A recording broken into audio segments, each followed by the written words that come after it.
Welcome to Sleepy Throne's Tales, where royal history drifts softly into dream. Tonight, breathe in the ancient world of fragrant secrets perfumes that could comfort a queen or topple a king. Let each word be a gentle breeze carrying you toward peaceful sleep. Night spread its velvet cloak over ancient Memphis, and the city's gardens awoke with scent. Jasmine unfurled silver petals, myrrh trees wept their resin, and moonlight poured over marble fountains that sang in quiet harmony. At the heart of this perfumed labyrinth walked Caliph, an apprentice to the royal perfumer, guided by a single lamp that swayed like a captured star. Caliph was young, but his senses were already sharpened by years of training.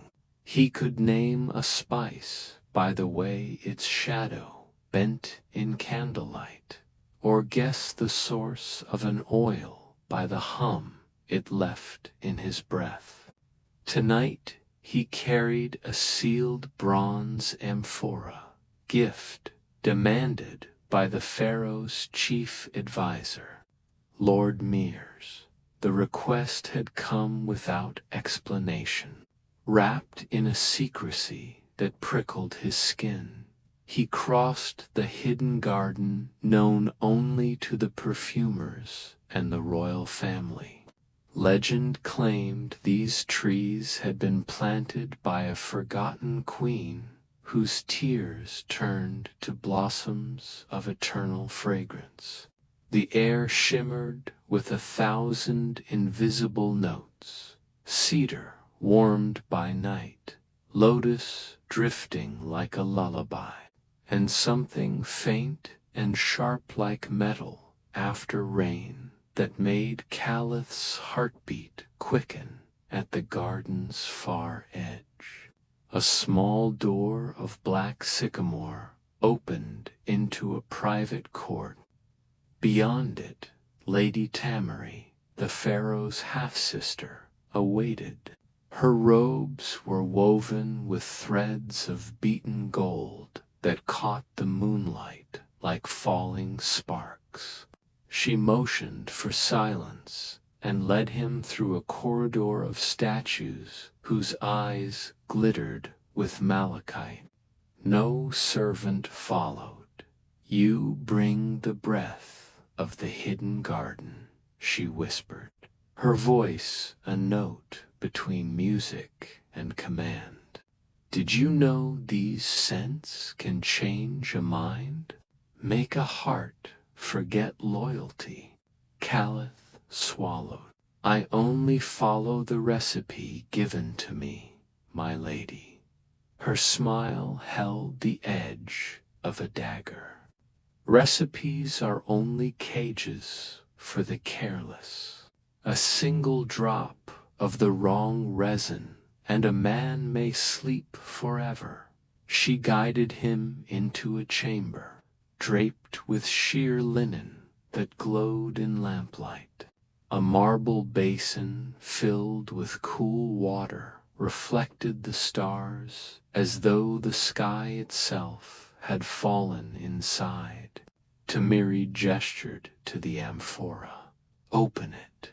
When the seal broke, a slow ribbon of aroma curled upward, first sweet fig, then a sudden wave of blue lotus dreaminess, followed by a trace of something darker, the ghost of bitter almond, the warning of a storm.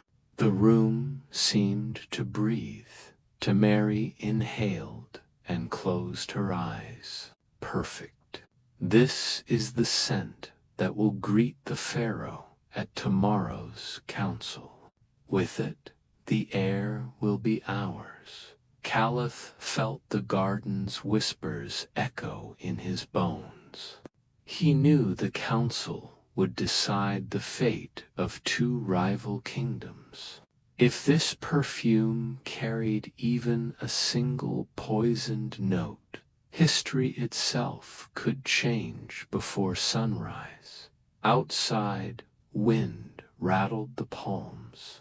The stars above Memphis burned cold and bright, their ancient light falling on a night where fragrance and power became one.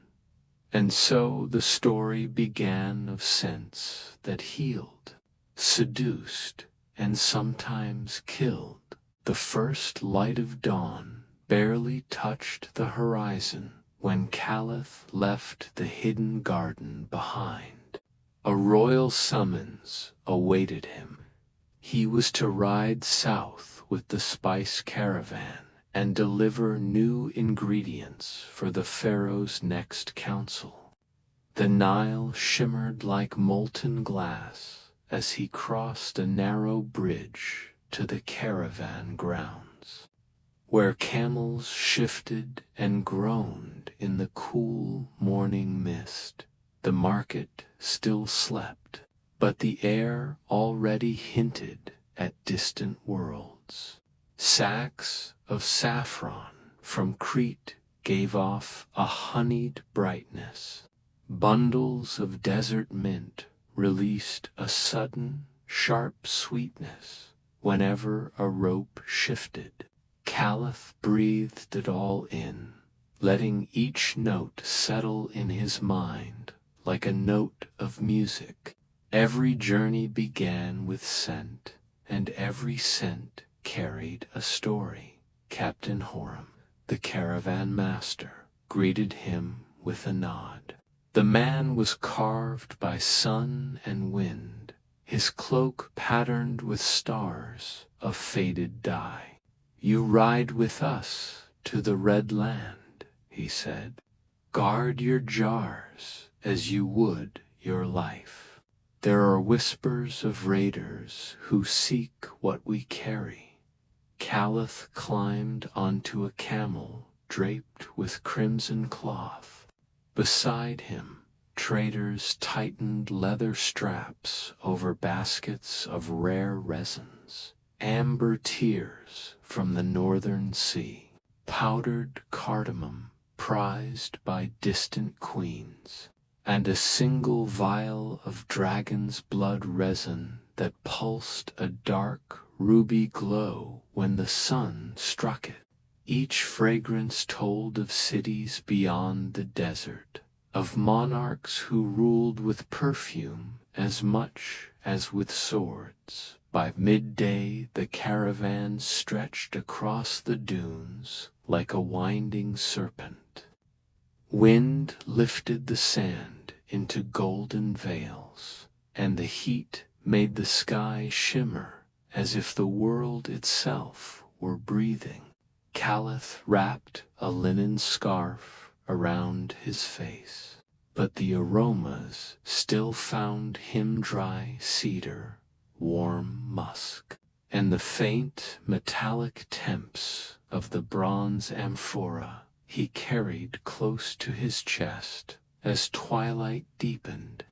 They reached the well of shifting voices, an oasis said to echo the future. Horam ordered the camels to kneel while servants lit small oil lamps whose flames danced blue in the desert wind. Around them, the air grew heavy with scent, burning myrrh to honor the gods, crushed mint to keep away scorpions, and the earthy sweetness of date wine poured. The well reflected a scatter of early stars, each trembling like a living eye. He closed his eyes and listened to the desert's low hum.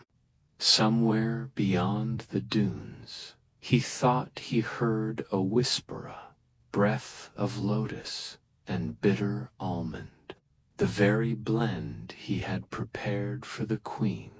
But that perfume should have been far behind him, sealed in the palace chambers. The thought sent a quiet shiver along his spine. A soft voice interrupted the stillness. "You carry a dangerous fragrance," said a woman cloaked in indigo. Her eyes were hidden beneath a veil of midnight silk. "I have followed its trail for days."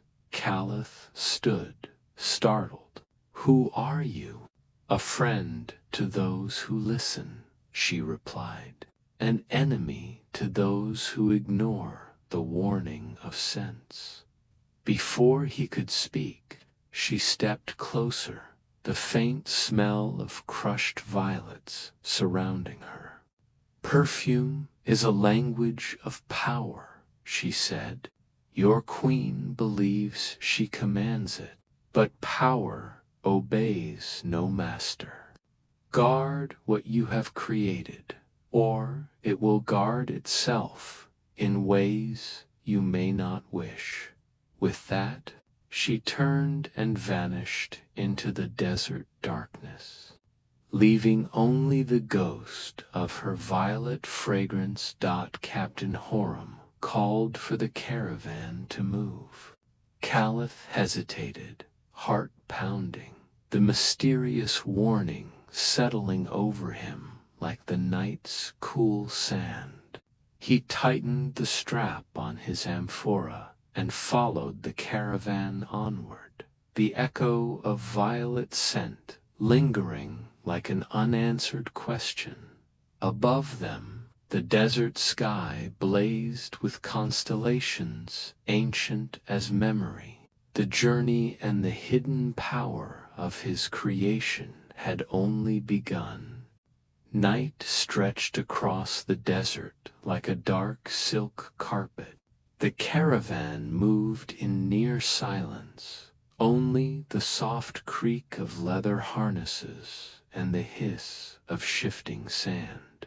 Caliph rode at the center, the sealed amphora pressing against his chest like a living heart.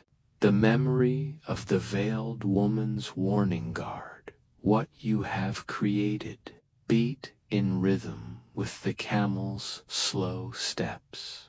Hours later, they reached a desert way station, a lonely cluster of mud brick walls lit by pale moonlight. Lanterns of smoked glass glimmered above the doorway, and a faint perfume drifted through the warm air, not the harsh resin of burning incense, but something unexpectedly tender violet and cool rain. Echoing the stranger who had vanished into the night, Captain Horam dismounted first. "Stay close," he ordered. "Merchants of the dunes keep their own secrets." Inside, the station was hushed, the air dense with spice smoke. A single musician plucked a low, steady note on a reed pipe, as if coaxing the stars to lean nearer. Caliph set his amphora beside him and watched the room's shifting figures, traders in linen robes, nomads with dust-silvered hair, and in one corner a group of scholars tracing celestial maps with inked fingers. A servant brought a clay cup of cool water, scented faintly with lemon balm. As Caliph sipped, he felt a presence behind him, soft but deliberate. He turned to find a young boy, perhaps 12, eyes dark as polished obsidian. Pinned to the boy's sleeve was a violet petal, its color impossibly vivid in the lamplight. The child bowed. "My mistress bids you keep the vessel unopened," he whispered. "Danger rides with you." Before Caliph could ask a single question, The boy slipped into the shadows and was gone. The violet petal fluttered to the floor, leaving its cool fragrance behind. Captain Horam noticed his unease. "Bad omen?" he asked, settling across the table. "Perhaps only a traveler's trick," Caliph said. Though the words felt hollow at dawn, they left the station, the sky a ribbon of copper and rose. The caravan turned toward the Valley of Salt Winds, where great cliffs rose like petrified waves. The wind there sang with a strange pitch, carrying dry crystals that sparkled like crushed glass. As the sun climbed, the amphora grew warm against Caliph's skin. He imagined the volatile oils inside awakening frankincense breathing, bitter almond sharpening, lotus sighing. The blend was meant to soothe the queen's spirit. Yet each ingredient carried a secret edge. Almond could still a racing heart, and too much lotus could send a sleeper into dreams that never ended. Near midday they paused beneath an overhang of limestone. Caliph wandered a short distance to stretch his legs. There, tucked into a crack of rock, lay another violet petal fresh, damp with dew, though the desert was bone dry. The air around it held the same cool rain fragrance, impossible in the noon heat. A shiver passed through him. Someone or something was following. That night they camped in a hollow where ancient stone statues, half buried in sand, watched like forgotten gods. The traders lit braziers of cedar wood, and the smoke curled into shapes that seemed almost human. Caliph lay awake, staring at the constellations that once guided pharaohs. He thought of the queen who awaited his creation, of the mysterious woman, and of the violet warnings scattered along the road. As sleep finally drifted over him, the wind shifted. A sudden breeze carried a new scent, not violet now, but a dark honey musk he had never crafted, rich and hypnotic. It wrapped around him like a question he could not yet answer. Far across the camp, unseen eyes reflected the starlight. The night was no longer empty. The caravan reached the edge of the emerald delta just as twilight painted the reeds in silver.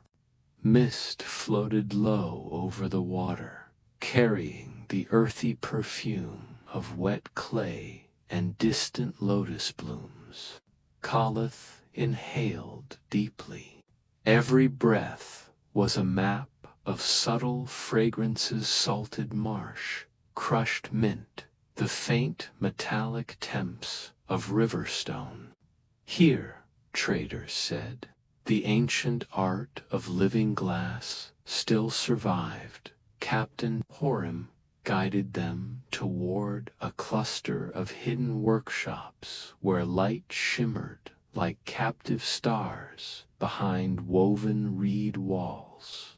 Each hut glowed in hues of blue and gold, and the air hummed with the music of heated sand turning to liquid fire.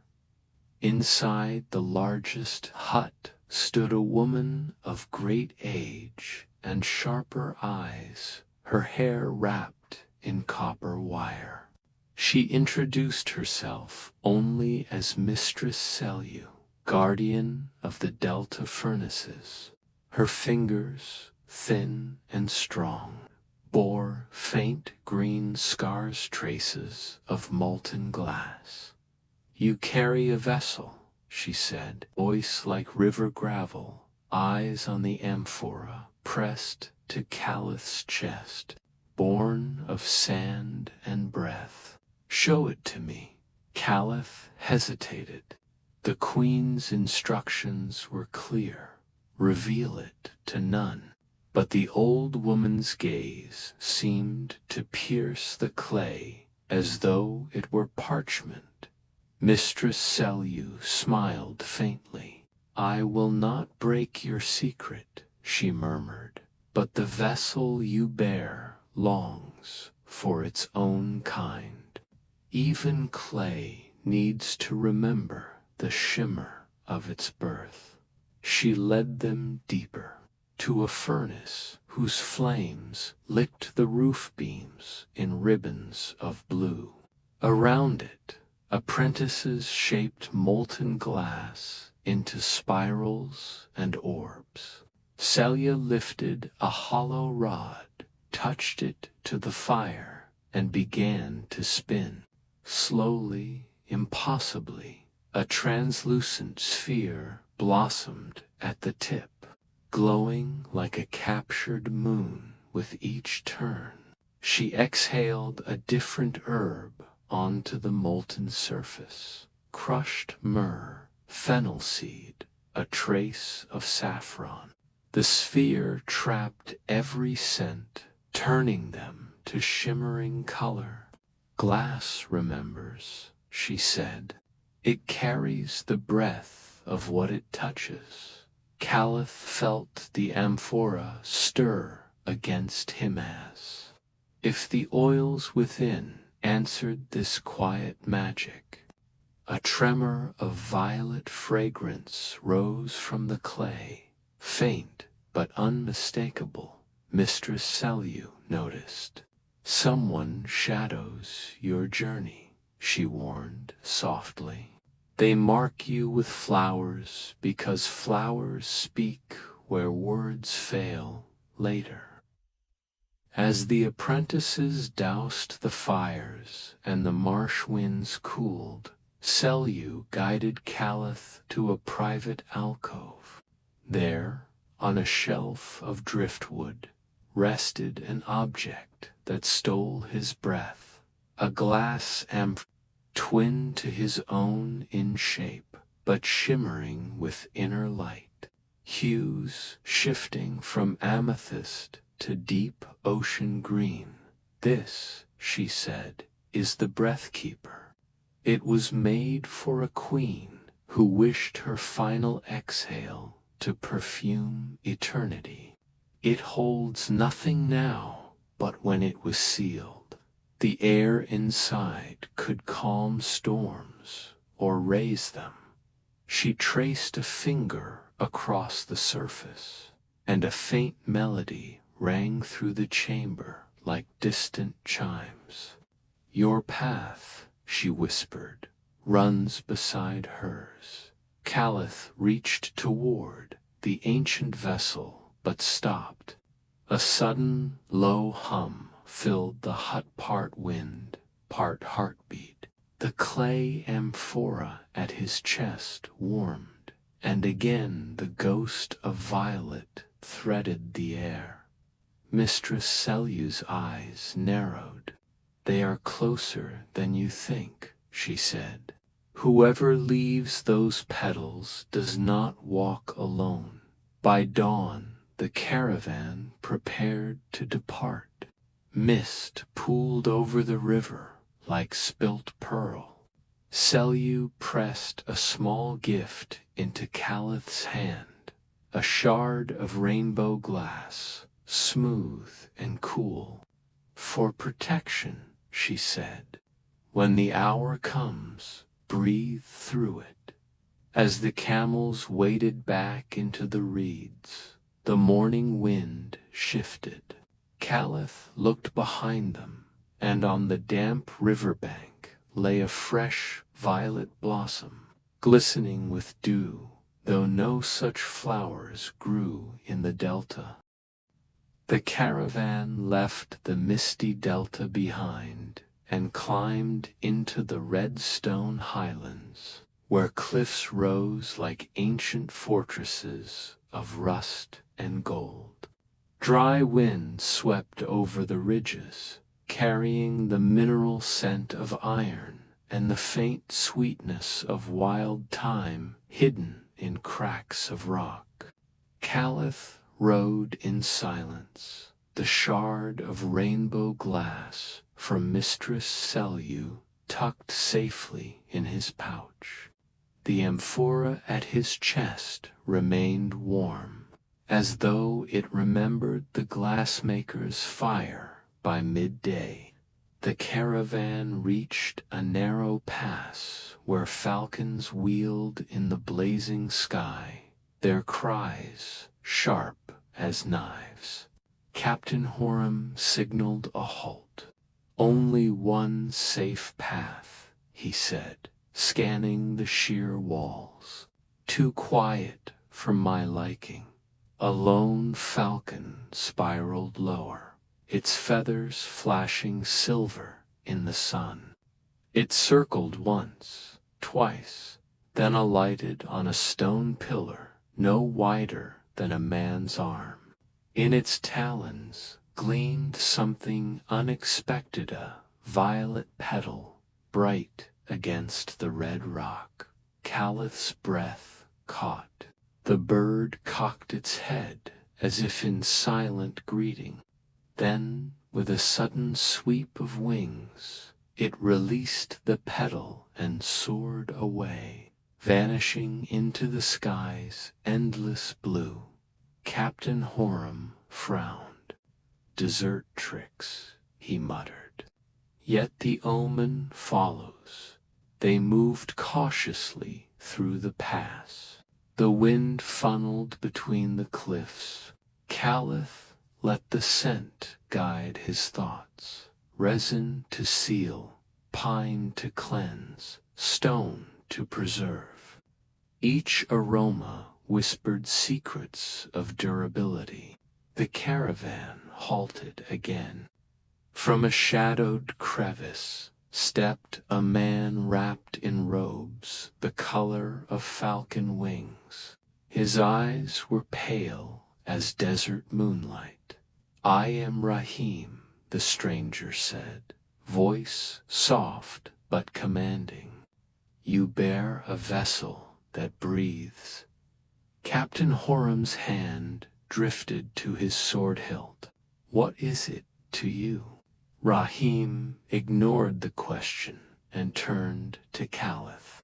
"The scent you carry calls across the winds. It is older than kings. The one who sends the violet petals is not far." Caliph steadied his voice. "Do you know her?" Rahim tilted his head, listening to the falcons above. "She walks between worlds," he said, "neither enemy nor friend until the last note of the fragrance is sung." Rahim guided them to a ledge overlooking a vast canyon where sunlight poured like molten copper. Below, hidden in the shadows, stood a ring of carved stone pillars, each etched with symbols of wings and flame. "The circle of vigil," Rahim explained. "Here the falcon keepers guard memories of the sky. Leave your amphora upon the central stone. If it is meant to endure, the winds will spare it." Caliph hesitated, feeling the amphora's subtle pulse against his palm. He set it gently on the stone. The canyon wind swirled upward, sudden and fierce, lifting dust in glittering spirals. The falcons cried in unison, a chorus of wild music that filled the air with a power older than speech. Through the spinning dust, Caliph glimpsed a figure far across the canyon, a woman draped in violet, her outline wavering like heat on sand. Before he could call out, the wind thickened. The amphora remained cool once more, as if nothing had happened. Rahim nodded. "The sky has acknowledged it," he said quietly. "Your journey continues, but the watcher grows bold as twilight bled across the highlands." The caravan set camp near the stone ring. The falcons roosted silently above, their eyes glinting in the fading light. Caliph lay awake beneath the stars, the mountain air scented with thyme and iron. Somewhere beyond the cliffs, a soft, violet fragrance drifted on the night breeze, delicate yet undeniable. Dawn spread a pale lavender glow across the redstone highlands as the caravan descended toward a hidden valley locals called the Garden of Silent Bells. From above, it looked like a spill of emerald and silver, a sudden oasis wrapped in mist, impossible in this dry land.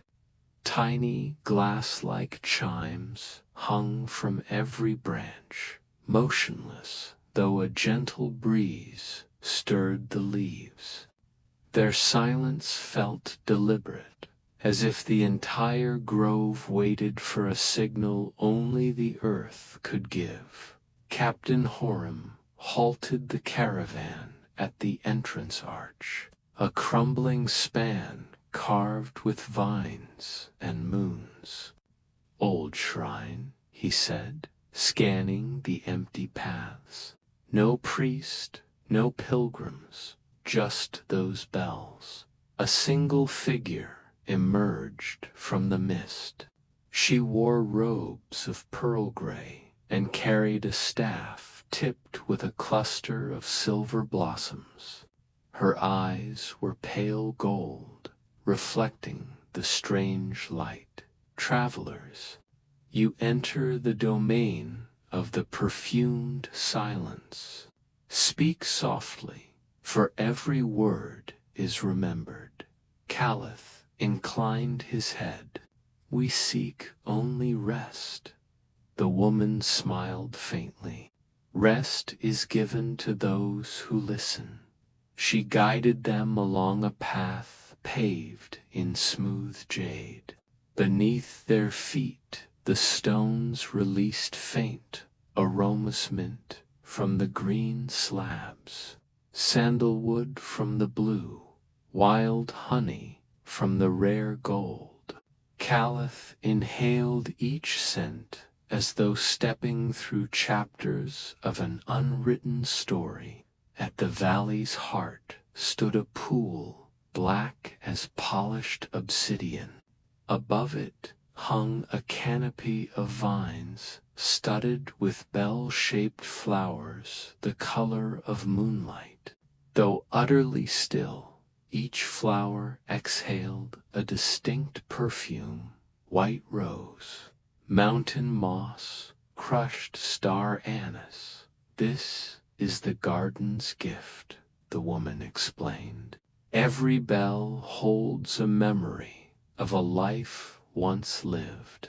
When the wind calls, the bells ring, and the memories return to the world." She gestured toward Caliph's chest, where the amphora rested. "The vessel you carry hums with the same silence. It wishes to speak, but not yet." Caliph felt the faintest vibration against his heartbeat. The amphora, long, warm, and still, now seemed to pulse like a living thing. Captain Horam wandered to the pool's edge and peered into the dark water. His reflection shimmered and then shifted, showing a woman draped in violet, standing beside him though no one else saw her. Startled, he stepped back. The woman in pearl gray observed calmly.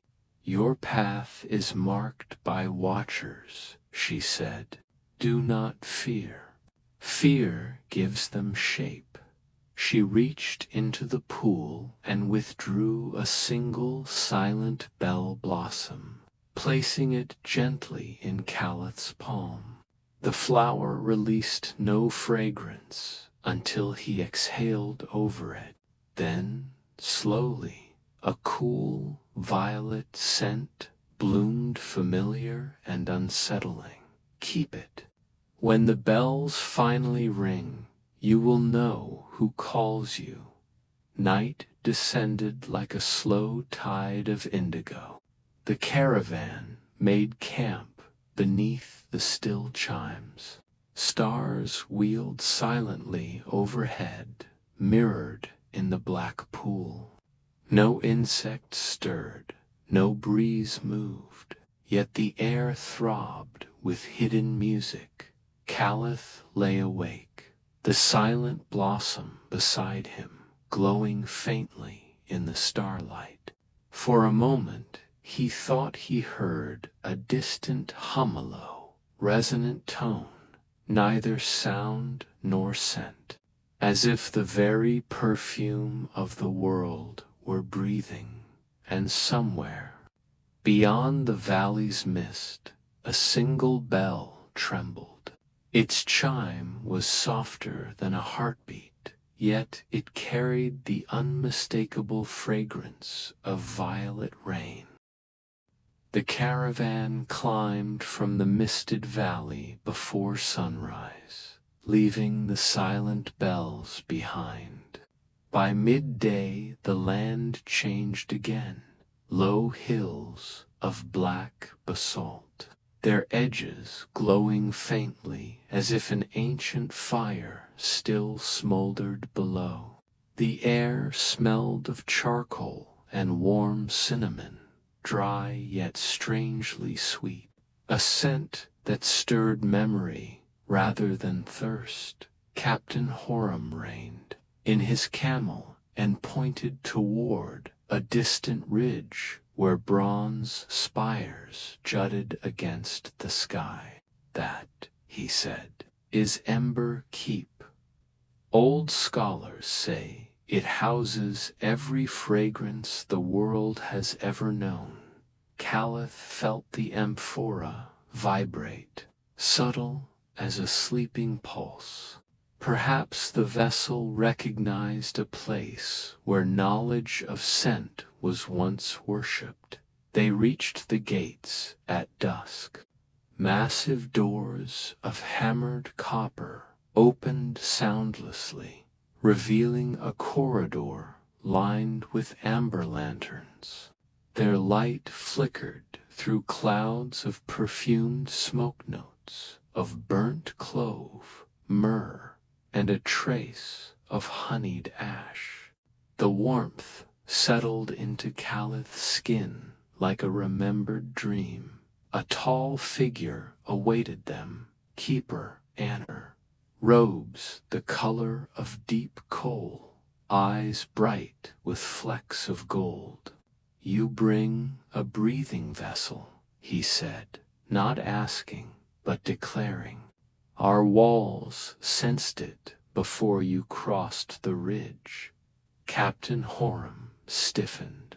Thousands of shelves spiraled upward, each scroll and tablet sealed with wax tinted in different hues. Above, the vaulted ceiling shimmered with constellations painted in powdered spice saffron suns, indigo pepper stars, silver cardamom moons. Anar led them along a walkway suspended over glowing coals. "The embered pages," he explained, "contain recipes so potent they could topple Dynasty. Perfumes to heal fever, to bend a ruler's will, even to call storms from a clear sky. Calith's senses swam. Every breath carried a new whisper smoke of cedar, sharp coriander, the ghost of forgotten roses. They stopped before a pedestal where a single parchment rested, its edges flickering with harmless flame. On it, drawn in ink dark as midnight, was a violet petal. Anor touched the page. "She passes here," he said softly. "The one who shadows you. The scent of violet is her sign." Calith felt the amphora warm again. "Do you know her name?" he asked. The keeper's eyes reflected the firelight. "She was once called Lyris of the hidden wind, a perfumer whose art blurred the line between life and death. Some say she found a way to bind her spirit to fragrance itself. If she follows you, it is because your creation sings a note she cannot ignore." Anor offered Calith a small vial sealed in black wax. "Essence of ember flower," he said. "One drop awakens truth in the darkest heart. But truth is a double-edged centaur. You ready for it?" Calith took the vial, the wax warm against his palm. Before he could speak, a sudden draught of cold violet air swept the chamber. Lanterns guttered, scrolls rustled like startled birds. High above, a single ember flared white, tracing a spiral through the air before vanishing. The keeper bowed slightly. "She listens," he murmured. "Your path climbs higher than these walls." They left the library at moonrise. Behind them the copper doors closed without a sound, sealing in the fragrances of centuries. Calith felt both burdened and strengthened, the amphora steady and warm against his chest. The black wax vial tucked beside the shard of rainbow glass, and the silent bell blossom above the basalt hills. The stars burned with a faint scent of their own impossible sweetness, like honey carried on starlight. Far on the horizon, a flicker of violet shimmered and was gone. Long after they left the volcanic hills, here the air felt almost cool, carrying the faint rustle of distant water. Calith smelled the change before he saw it. Pear blossoms, wild figs. "No map marks this place," he murmured, "but the stars guide us true. Perhaps the Queen's own hand draws the path." The trail widened to reveal a hidden orchard. Rows of ancient trees arched overhead, their branches heavy with pale fruit that seemed to glow. Each tree shimmered with a dusting of luminescent pollen, so the whole grove sparkled like a private constellation. A soft chime rang clear and low, like a single drop of crystal water. From the shadows stepped a woman in a cloak of midnight blue, the hem stitched with tiny silver bells that gave off no sound when she moved. Her hair glimmered as though lit from within. "Travelers of fragrance," she greeted, voice gentle as falling snow. "You walk where moonlight ripens fruit unseen by day. Caliph bowed slightly. We seek only passage and, perhaps, a place to rest. The woman smiled, her eyes reflecting starlight. Rest is welcome. But know this orchard listens. Every fruit carries a memory, and every memory waits for a dreamer. She gestured toward a fountain of carved alabaster at the grove's heart. Water arced upward in slow motion, each droplet glowing faintly blue. Its scent cool mint and faint vanilla drifted like a lullaby. The travelers dismounted. As they settled near the fountain, the woman offered them cups of the moonlit water. Caliph tasted it carefully. It held the sweetness of pear, the spice of anise, and something softer, like a memory of rain on stone. The woman studied the amphora at his chest. Your vessel hums with a music the orchard knows, she said. Would you hear what it remembers? Before Caliph could answer, a windless hush fell. The silver bells on her cloak began to vibrate still. Without sound while the fruit trees swayed as if stirred by invisible tides. From the farthest row of trees emerged a low violet glow. A single fruit detached and floated toward them, spinning slowly in the moonlight. Its fragrance unfurled, violet rain mixed with a whisper of smoky cedar. A scent that belonged to no ordinary orchard. Caliph reached for it. The fruit hovered just beyond his grasp, then settled gently into his hands. Its skin was cool and faintly iridescent. The woman's eyes softened. She draws nearer, she said. The one who marks your path with violet. Taste, if you dare but know the fruit reveals as much as it conceals. Caliph raised it to his lips. A drop of dew slid down the surface and touched his tongue sweet, then suddenly sharp, like the flash of a long-lost memory. Images flickered behind his eyes. A queen's shadowed throne, a hidden chamber lined with mirrors.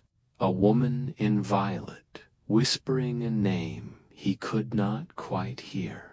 He gasped, the vision fading as quickly as it came. The amphora throbbed with quiet heat. The moon climbed higher. Stars poured silver light through the branches, and the silent bells on the woman's cloak glimmered like frozen rain. You are nearly at the heart of the fragrance, she said softly. Each step brings her closer and you closer to the truth of your creation. She offered Caliph a small sachet of dried moonfruit petals. Carry these. They will call the orchard to you when your path darkens. Caliph accepted, tucking the sachet beside the black wax vial and the shard of rainbow glass. The collection of tokens grew heavy, yet each carried a different note of comfort and mystery. As the caravan prepared to leave, the woman raised a hand in silent farewell.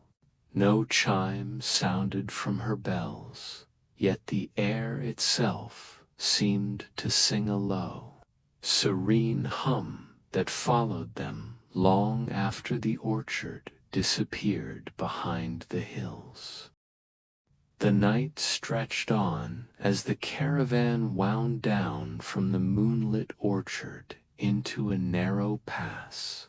A hush settled over the rocks, broken only by the soft pad of hooves.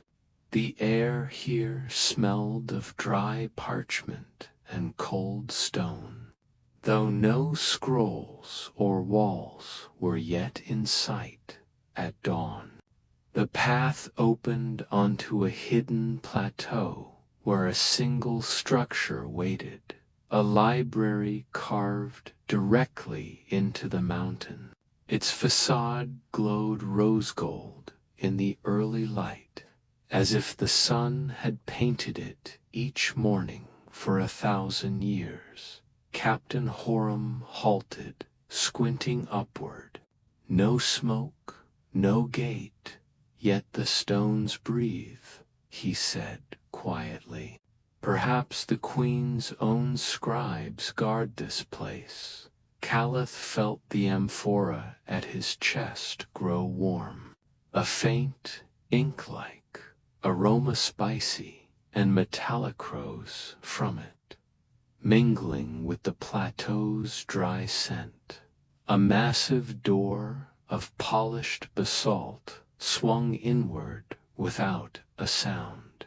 From within flowed a cool draught scented with myrrh and faded roses, carrying a whisper that might have been words or merely the sigh of ancient air. An elder awaited them. His robes were the color of twilight. His eyes reflected candlelight, though no candle burned. "You bear the vial of violet fire," he said, bowing slightly. "Welcome to the library of silent ink." Inside, the travelers entered a cavernous hall where walls dissolved into darkness. Above, scrolls rested on shelves carved into the rock itself, their edges gilded faintly, so they glimmered like a distant constellation. But it was not the sight of endless texts that held Caliph, it was the scent. Each scroll released a note, sandalwood here, dried jasmine there, a trace of sea salt where ancient mariners had once written their tides. Together they formed a slow, hypnotic perfume, as though memory itself exhaled. The elder guided them to a central dais. "Every fragrance has a script," he said, "some written in smoke, some in blood, some in the silence between heartbeats." From a locked alcove, he drew a parchment bound with silver thread.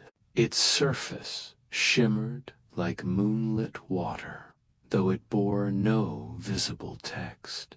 "The ink will reveal only to those marked by the Queen's breath."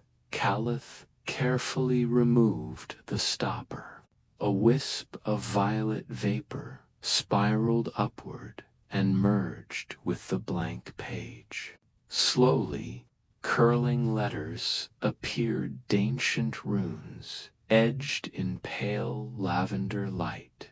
They described a formula, an elixir brewed from the heartwood of trees that never died, petals that opened only at the edge of storms, and a final drop of a monarch's tear.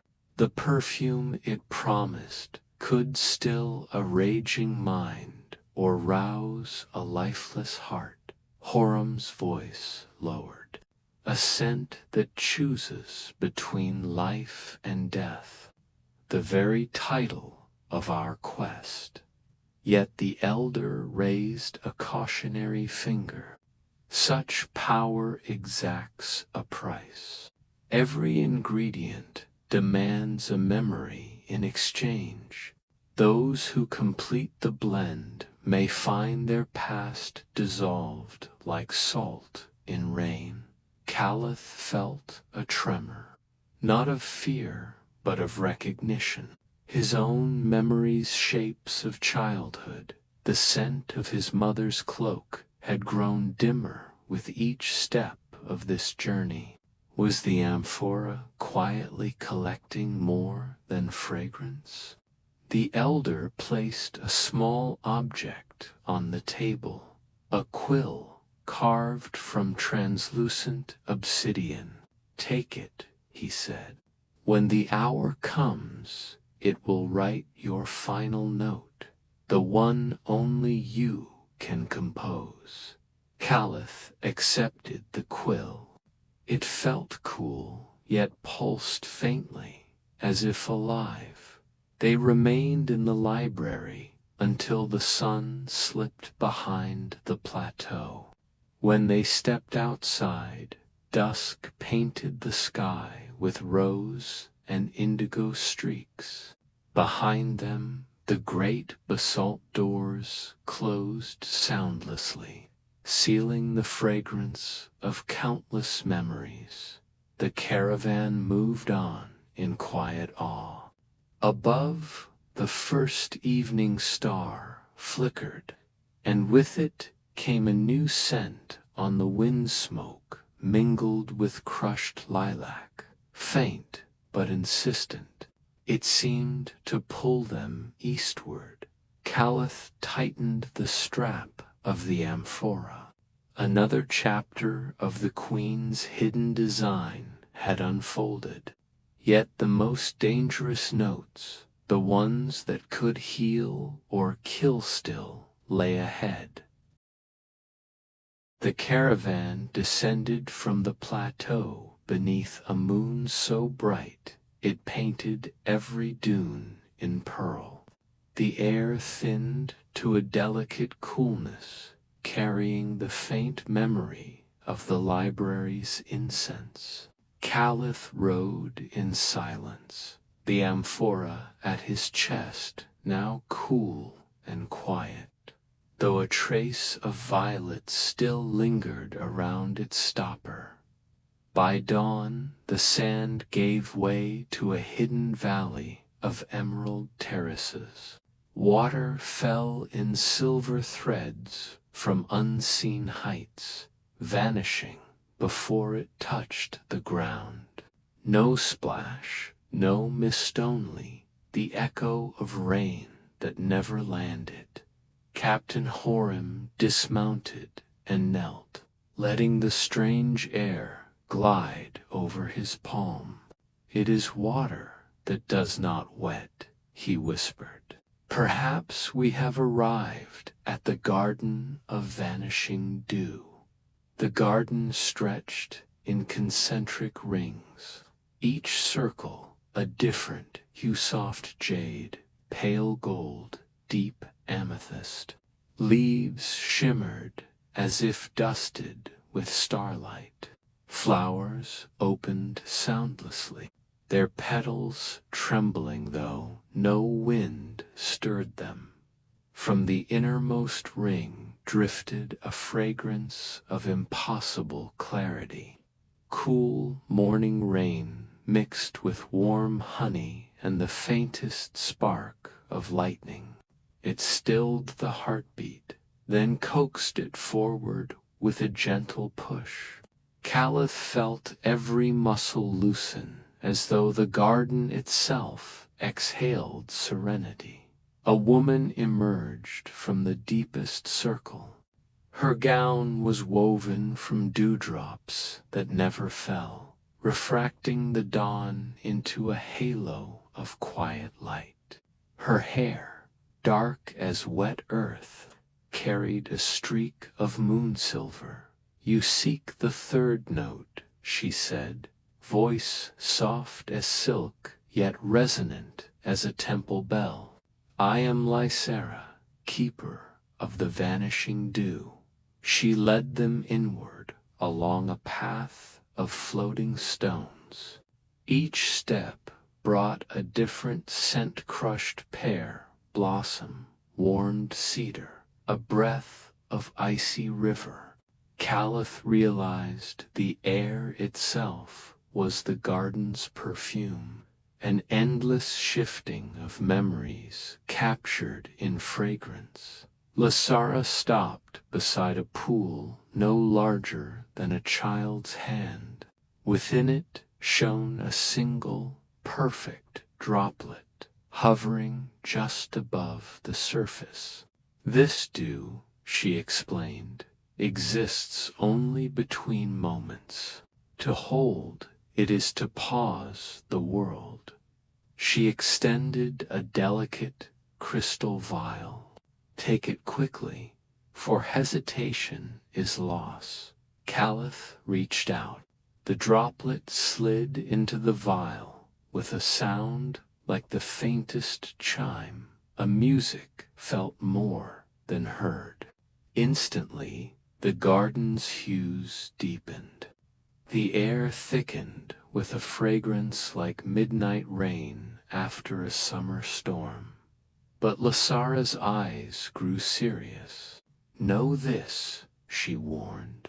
The dew preserves what it touches, but steals a memory in return.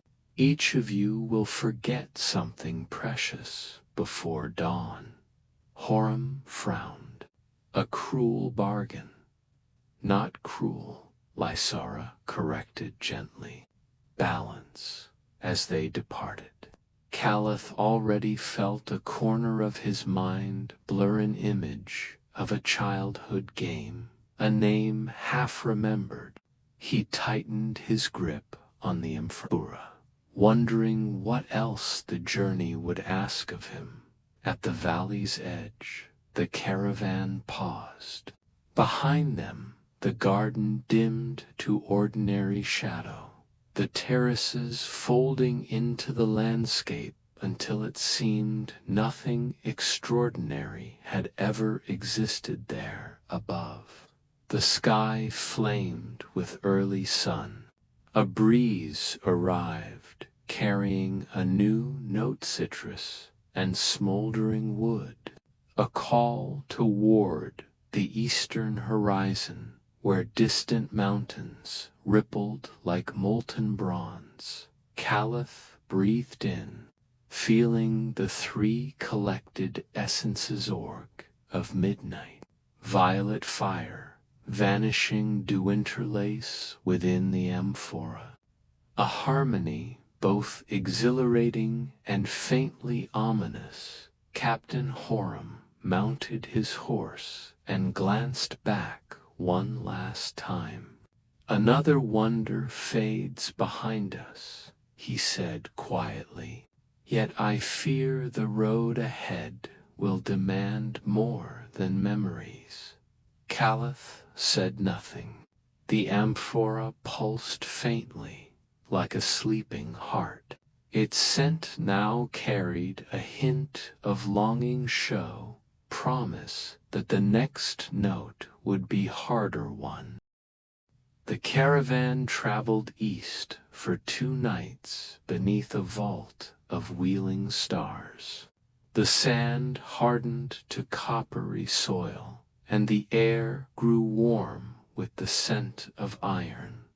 By the 3rd dawn, a low hum pulsed through the ground like a heartbeat. Captain Horam reined in his horse. Listen, he said. The sound was neither wind nor river, a distant chorus of bells and fire as the sun climbed. A shimmering skyline rose from the horizon. Domes of burnished brass caught the light until the city appeared aflame. Smoke curled from tall chimneys and drifted into elegant spirals, as if drawn by an unseen hand. This was Zaphira, the city of whispering smoke, spoken of in half-forgotten maps and travelers' riddles. Streets of singing metal, the gates opened before them with a sigh of heated air. Within every surface streets, arches, Even the fountains was forged from copper and brass. The city rang with gentle tones. Whenever a breeze passed, a continuous, low music that seemed to soothe the mind. Vendors lined the winding lanes, their stalls exhaling perfumes of heated resin, cardamom, and slow-burning cedar. Children chased each other through trails of scented smoke that twisted into shapesbirds, dragons, flowers that dissolved before reaching the rooftops. Caliph felt the amphora against his chest respond, a faint vibration like the purr of a sleeping cat. The fragrances here were alive, testing the air for something only they could sense. The master of ash and flame at the center of the city stood a towering brazier the size of a temple. Flames licked skyward, but gave off no heat. An elderly man approached, his robe the color of dark embers, his hair streaked with silver ash. "I am Amenrek, keeper of the whispering smoke," he said, bowing. "You carry sense of power. The next note waits within the fire, but you must listen, not look." He led them into a circular chamber beneath the brazier. Inside, hundreds of narrow pipes fed scented smoke through hidden vents, weaving a pattern only the nose could read. Amenrek placed a small bronze bowl before Caliph. "Inhale and let the smoke speak." The trial of Saint Caliph closed his eyes. The smoke curled around him with the fragrance of burned orange peel and ancient rain. It shifted now, spiced fig, now cold stone after thunder. Images stirred behind his eyelids, a childhood courtyard, a forgotten friend's laugh, the taste of honey on a winter night, the scents layered, building toward a single note so subtle it was almost silence. The smell of a heartbeat before it stops. When Caliph opened his eyes, the bowl glowed faintly. A tiny ember hovered within unconsummed.am. Unrek nodded. "You have heard the fourth note. Take this ember. It is smoke given form, the breath between life and ash." He lifted the ember with iron tongs and set it in a crystal sphere. The sphere cooled instantly, yet a delicate trail of perfume, warm, sweet, and faintly bitter, spiraled within, a warning in the wind before they departed. Amenrek laid a weathered hand on Caliph's shoulder. "Beware the scent of sorrow," he murmured. "Each note you gather binds you tighter to the Queen's design. When the melody ends, you may find the world has forgotten your name." Caliph felt a shiver despite the city's warmth. He tightened the amphora's strap, aware of the new weight the ember's essence added to their growing harmony. Outside, the sky had turned molten gold. The chimneys exhaled plumes of lavender-gray smoke that drifted upward and coiled into shapes of sleeping lions before, vanishing into the dusk. Captain Horam watched them fade. "Another marvel behind us," he said softly. But I wonder how many memories remain for us to give. Caliph said nothing, though in the corner of his mind a single scent lingered: jasmine at midnight, mixed with the faint salt of unshed tears. The caravan left the brass city at dawn, hooves striking quiet sparks on the copper road. The desert widened once again, a pale ocean of sand that shimmered like liquid gold beneath the climbing sun. By nightfall, a soft glow appeared on the horizon, silver ribbon winding across the dark, as if the moon itself had fallen to earth. Captain Horam slowed his mount. "Not a mirage," he murmured. "It moves like water, yet shines like crystal." Caliph felt the amphora stir faintly against his chest, a cool vibration that matched the shimmer ahead. The scent of warm smoke from Zephyra faded, replaced by a crisp fragrance of wet quartz and fresh rain. Arrival at the glass river. When they reached the banks, the travelers gasped. Before them flowed a river of pure glass, perfectly transparent, yet undeniably in motion. Moonlight scattered inside it, refracting into 1,000 shifting rainbows. The current whispered like distant chimes. No ordinary bridge spanned it. Instead, translucent stepping stones floated inches above the surface, drifting lazily but never colliding. Each stone hummed a single clear note when touched by the breeze.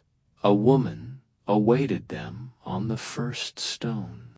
Her skin glimmered like frost. Her eyes held the deep calm of winter lakes.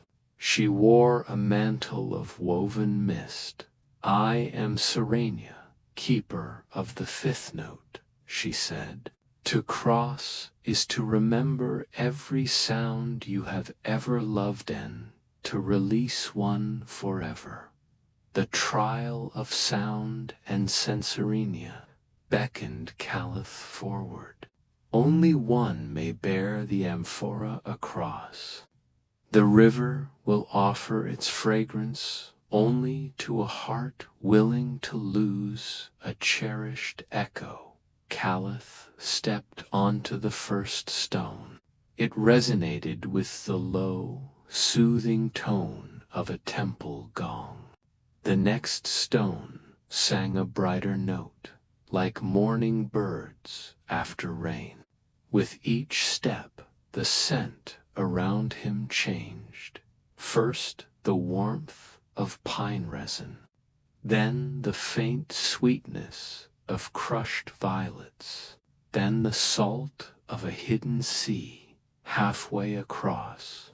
Memories welled up his mother's lullaby, the rhythmic chant of a childhood festival, the gentle percussion of summer storms. Each stone's song wove those sounds tighter, until the river itself seemed to carry his past. The final stone waited in moonlight. Serenia's voice drifted across the water. "To claim the note, you must release one sound forever. Choose with care." The choice caliph closed his eyes.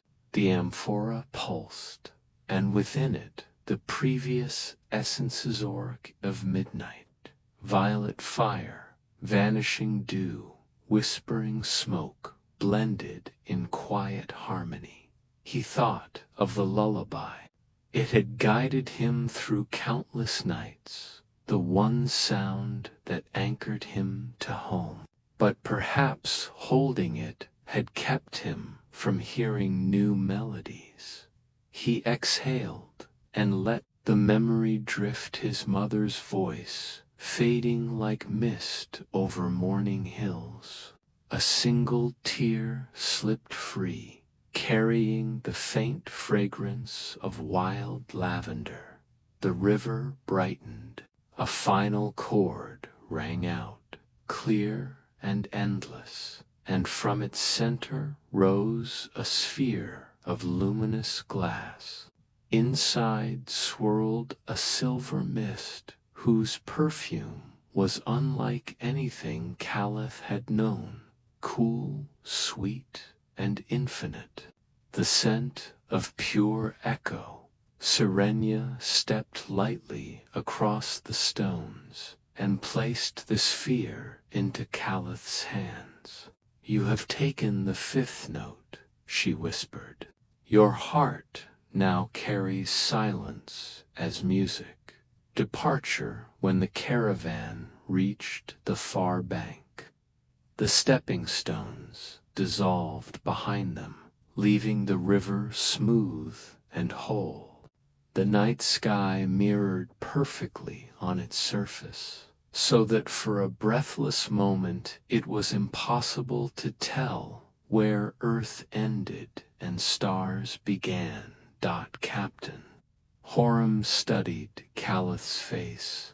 "What did you lose?" he asked softly. "A sound," Caliph replied, "but perhaps gained 1,000 more." The amphora now emitted a faint, crystalline chime with every movement, as if honoring the echo that had been set free. They turned eastward once more, following a trail of faint starlight. Far ahead, a warm wind carried a new hint of fragrant amber resin, and the first spark of lightning calling them onward to the next mystery. The caravan pressed eastward beneath a velvet sky where the stars burned like patient lanterns.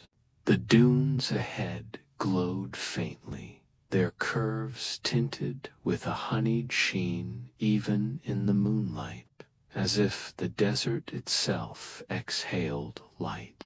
A warm breeze carried a scent both sweet and sharp resinous, like sap drawn from an ancient tree. By dawn, the sand had deepened to a rich amber hue. Tiny crystals winked from every ridge, and when the wind shifted, they chimed together in a sound almost too soft to hear. Caliph slowed his horse. The amphora at his chest pulsed once, then again in steady rhythm with his heartbeat. Captain Horam lifted a hand to halt the group. "The sixth note," he murmured. "It waits beneath our feet." They dismounted and walked across the glittering expanse. With each step, the ground gave off a subtle warmth, releasing a fragrance of pine, honey, and something darker smoke buried deep in resin.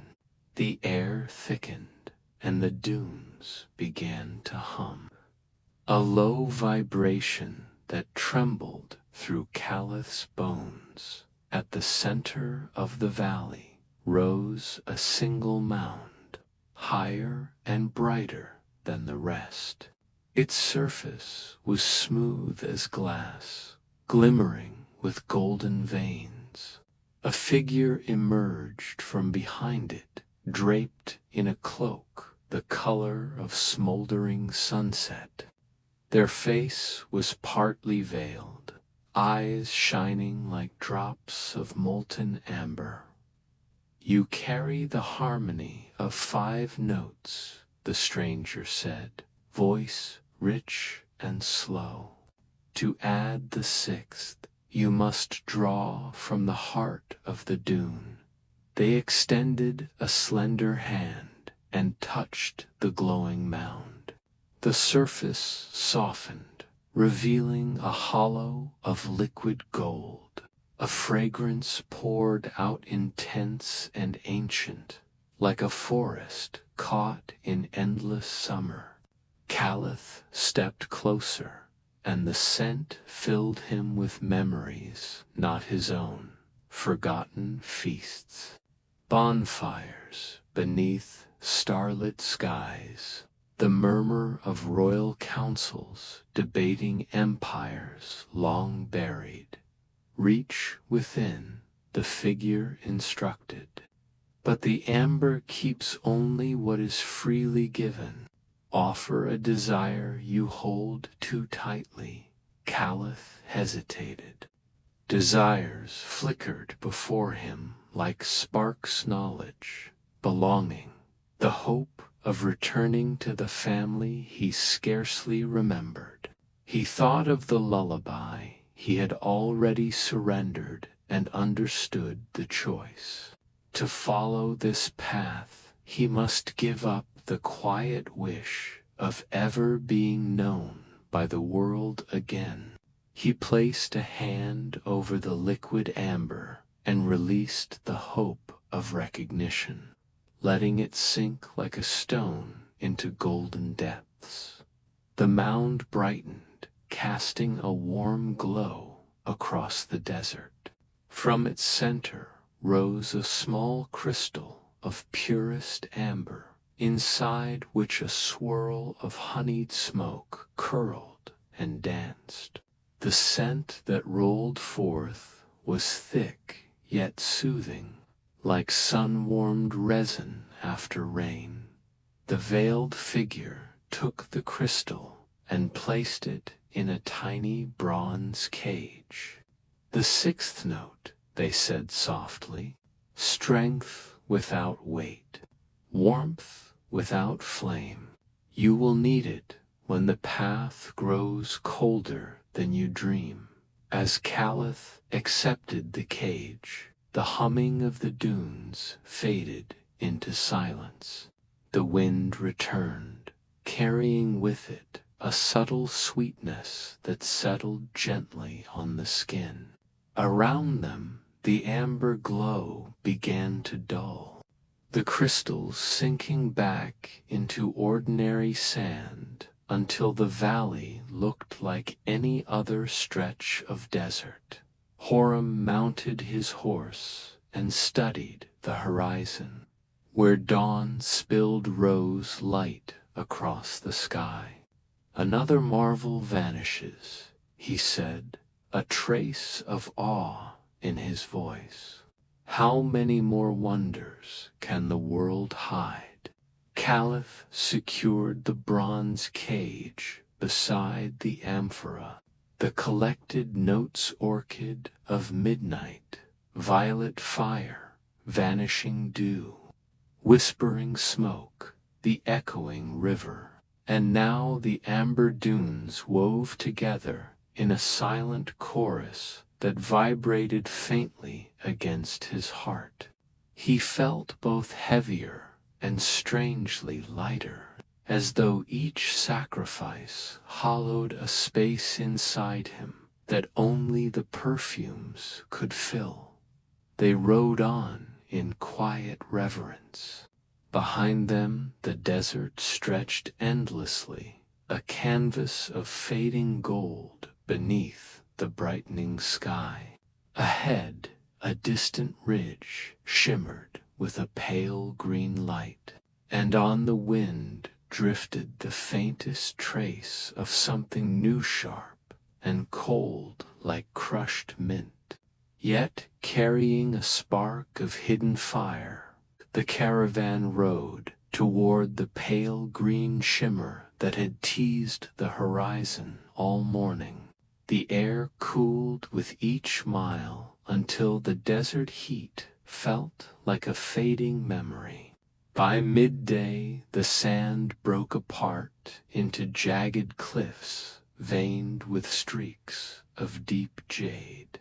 A subtle fragrance drifted upward, crisp as crushed mint, bright as morning rain on stone. They dismounted where the earth split into a narrow canyon. From the depths rose a low, resonant hum, like wind passing through a giant flute.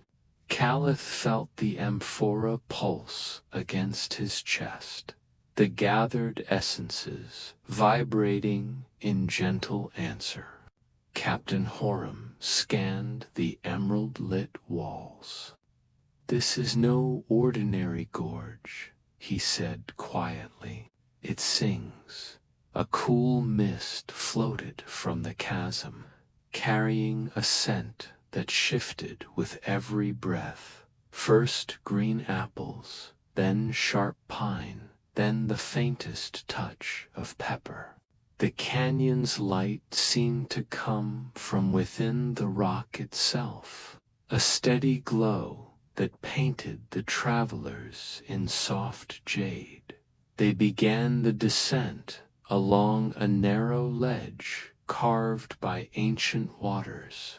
The humming deepened into layered tones, each note sliding into the next like an unseen chorus.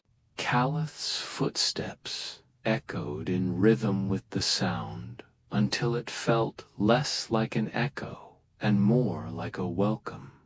At the canyon floor, they found a wide pool as clear as polished glass. Above it, crystalline vines dangled from the cliffs, dripping with droplets of glowing emerald liquid. The scent here was sharper, cool, mint twined with something electric, like air before lightning.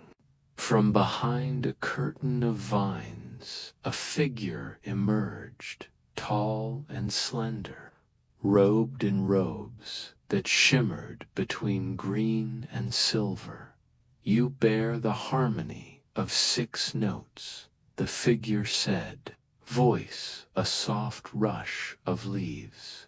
"The 7th sleeps within the chasm's heart. To claim it, you must surrender your fear of endings." Caliph stepped forward, the pool's surface unbroken, though he stood at its edge. "And if I have no fear?" he asked. The figure's eyes glimmered with quiet knowing. "Then you have more than you think." A single droplet fell from the highest vine and hovered above the pool, glowing like a captured star. "Place the amphora beneath this drop," the figure instructed. "But speak aloud what you dread most, so the chasm may drink it." Caliph held the amphora steady. His voice came low but sure. "I fear that when the melody ends, nothing of me will remain, that my name, my face, my memories will vanish like smoke." The droplet released itself and slid into the amphora with a silent flash of green light. A wave of cool fragrance swept through the canyon, mint and storm and something ancient as spring. The humming ceased, replaced by a profound silence that felt alive. The robed figure inclined their head. "The 7th note is yours, renewal in surrender. Remember, even endings feed beginnings." As they climbed back toward daylight, the emerald glow faded behind them, but a trace of its scent lingered fresh, bracing and quietly reassuring. The amphora now carried a faint green shimmer beneath its violet and amber swirls, a living reminder of what had been offered and received at the canyon's rim. A new breeze greeted them, dry and warm, carrying hints of saffron and distant rain. Far on the horizon, a dark silhouette rose, where the sky met the earth, a mountain shaped like a sleeping giant. Its summit, crowned with Thunderclouds. Captain Horam tightened his reins. That, he said, will be our next trial. Caliph glanced back once more. The chasm below lay hidden in shadow, silent as if it had never sung. Yet the seventh note resonated softly within him, a quiet promise that every ending held a doorway. Night draped the desert in velvet darkness as the caravan pressed toward the looming silhouette ahead. The mountain seemed to breathe with the sky, its crown of storm clouds flashing pale silver with silent lightning. Each flicker revealed a path of black stone winding upward like a frozen river. The air smelled of iron and distant rain, a sharp contrast to the emerald coolness they had left behind. Caliph felt the amphora grow, heavier as they approached the mountain's base. Inside, the mingled essences shimmered faintly, swirling in hues of green, violet, and gold.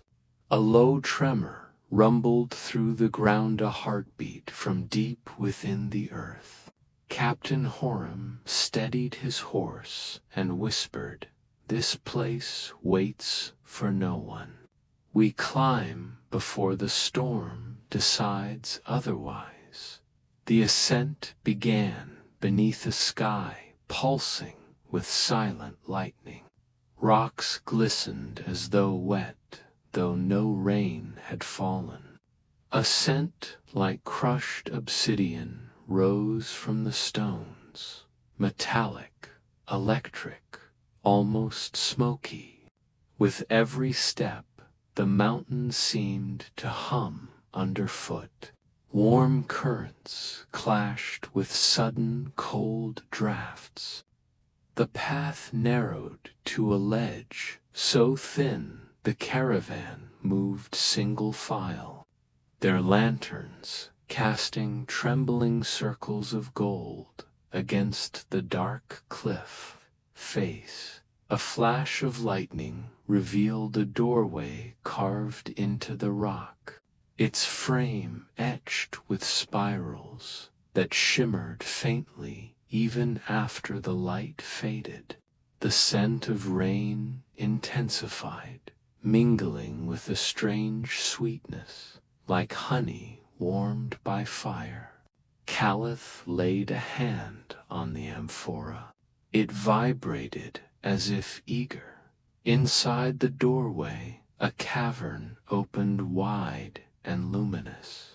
The walls pulsed with streaks of quartz that glowed in rhythm with distant thunder.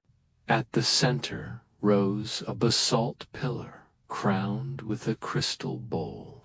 Above it hovered a sphere of violet light, spinning slowly and shedding sparks that smelled of warm spice and storm-soaked soil.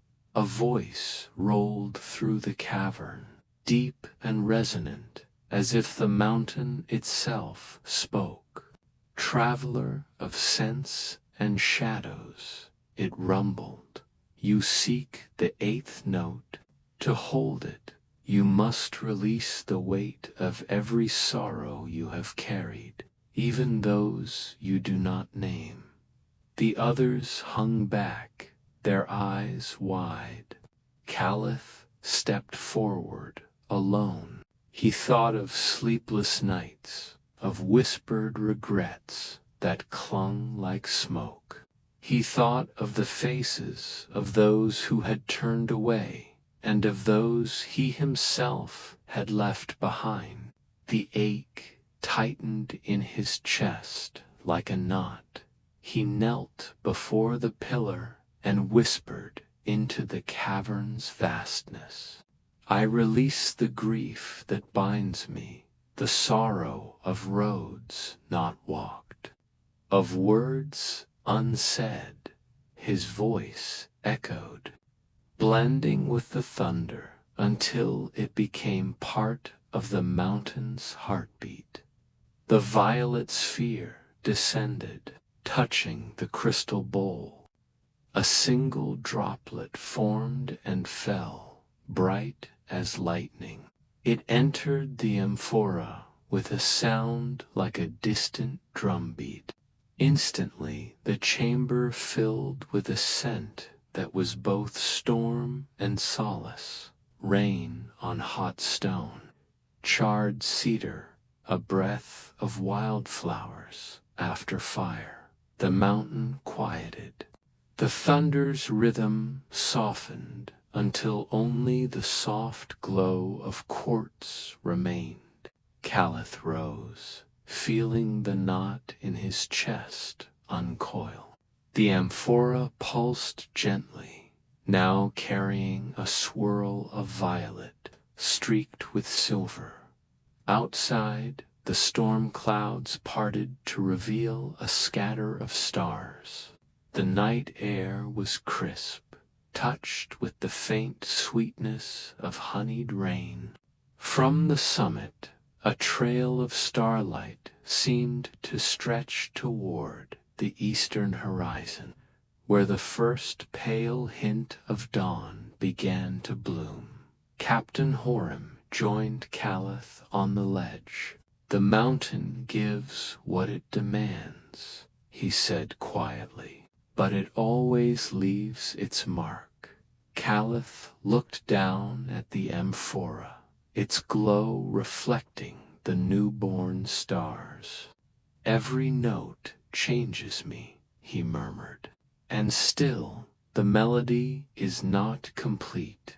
Far below, the desert slept in a hush of silver and shadow. Ahead, beyond the fading storm, the faint outline of an ancient city shimmered like a mirage, promise of the journey yet to come.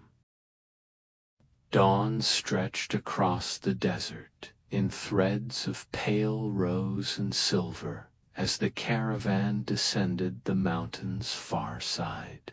The storm's scent of charged air lingered, mingling with the warm spice of waking sand.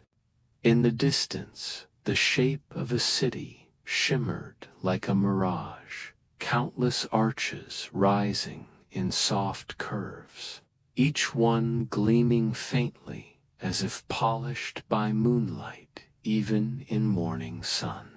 The travelers rode in silence, their footfalls muffled by the hush that seemed to spill outward from the city itself.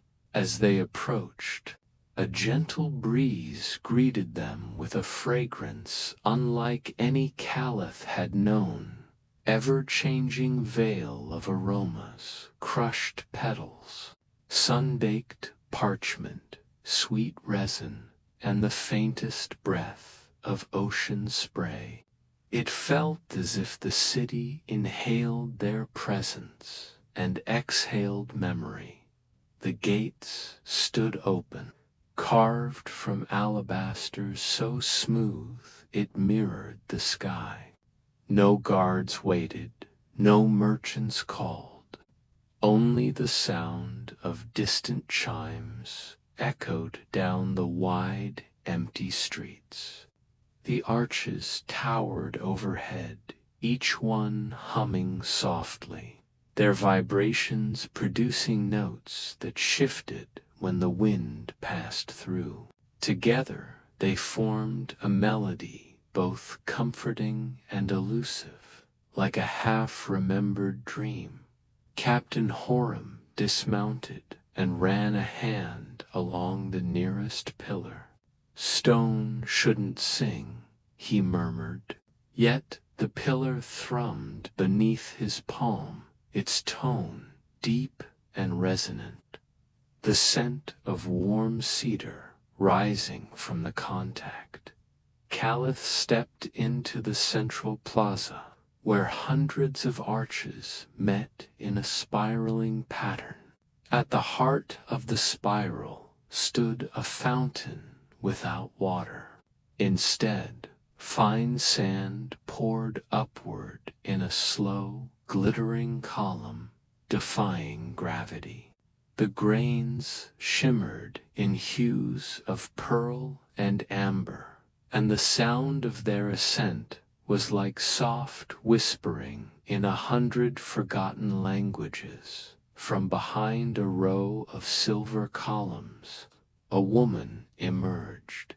Her robes shifted in color with every breath, rose, indigo, and sunlit gold. Her eyes reflected the arches as though tiny stars lived within them. "Traveler of sense," she said, voice carrying the music of wind through glass. "You have gathered 8 notes.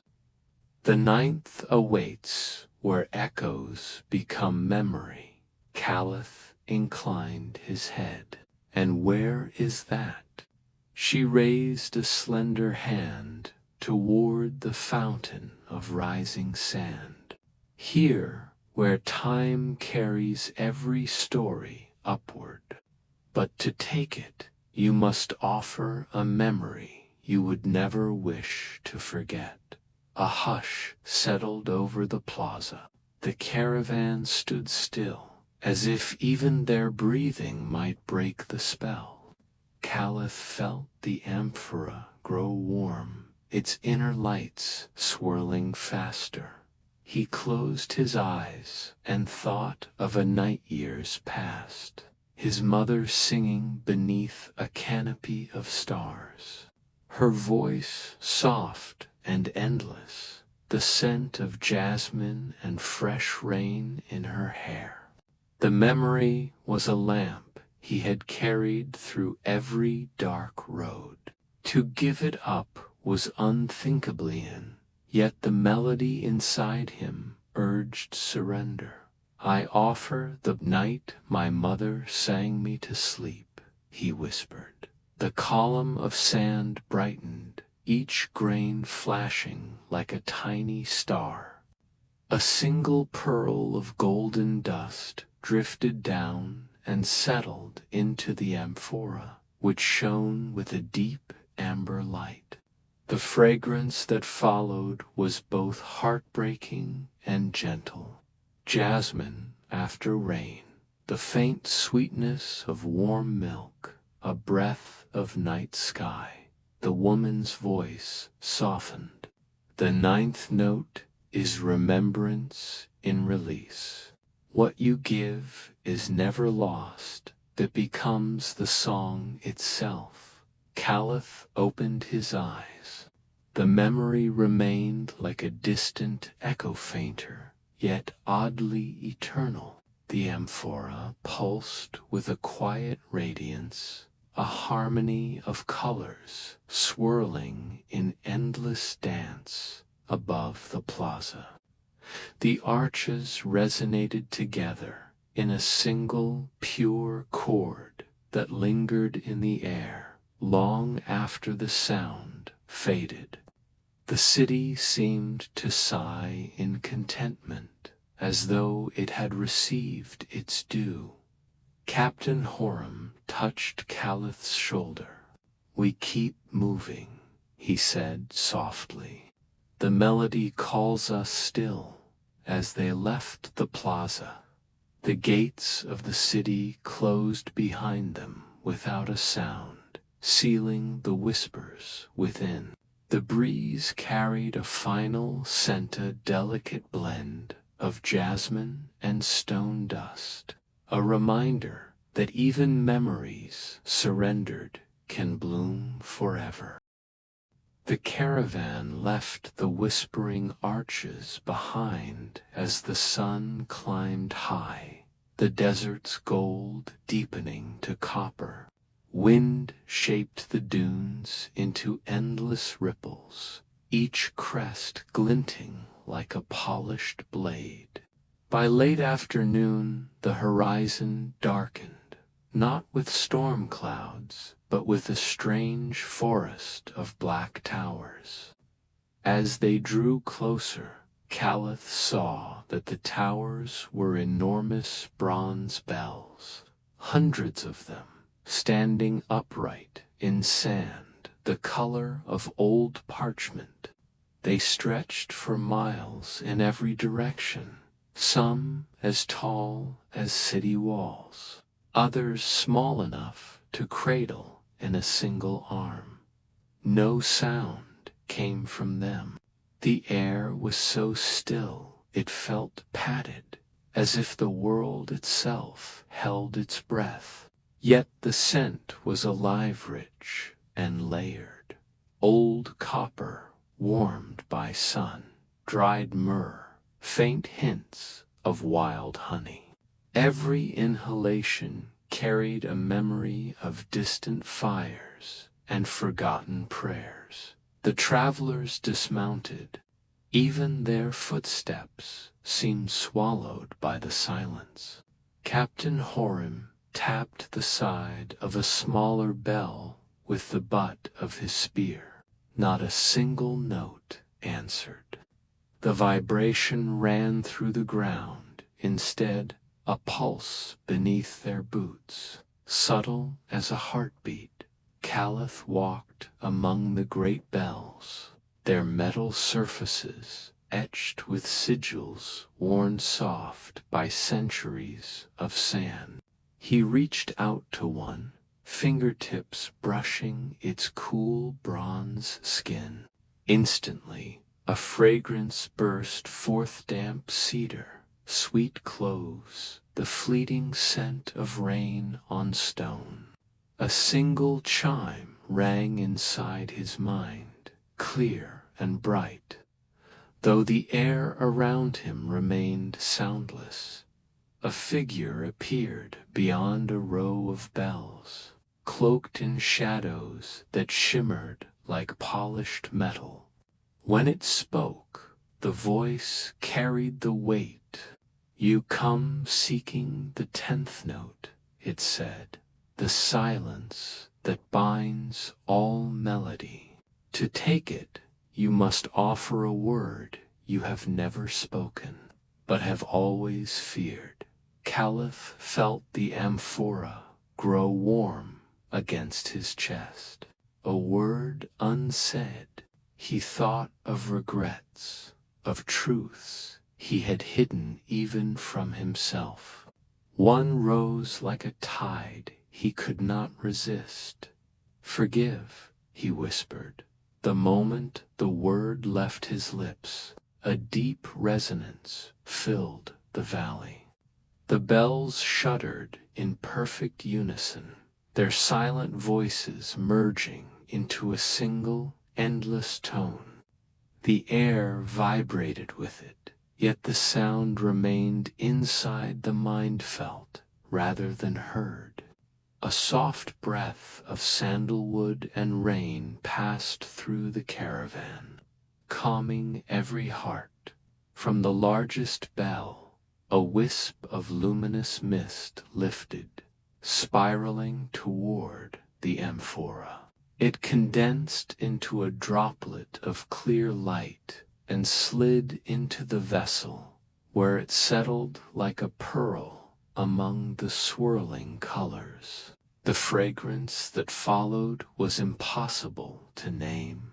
The quiet between heartbeats, the gentle pause before dawn, the soft weight of understanding. The cloaked figure inclined its head. "The 10th note is your silence that remembers."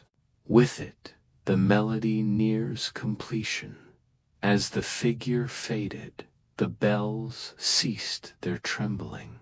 The valley returned to its profound stillness, yet the silence now felt generous, almost tender. The caravan breathed as one, each person sensing that something sacred had passed among them.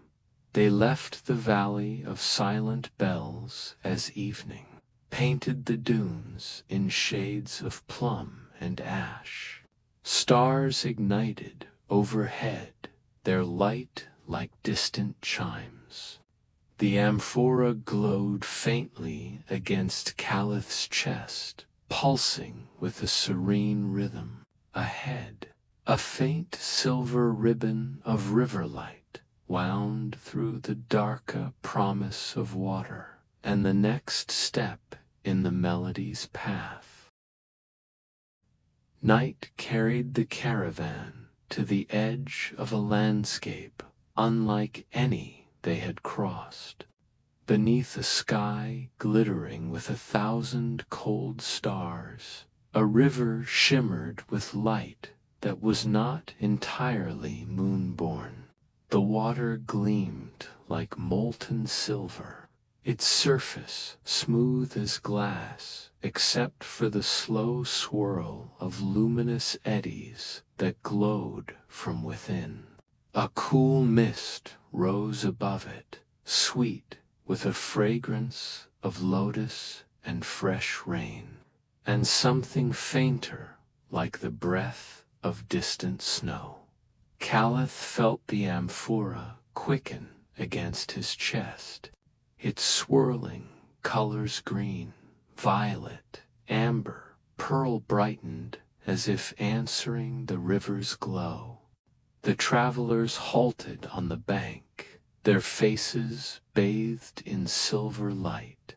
The only sound was the gentle lap of water, a rhythm as steady as a heartbeat.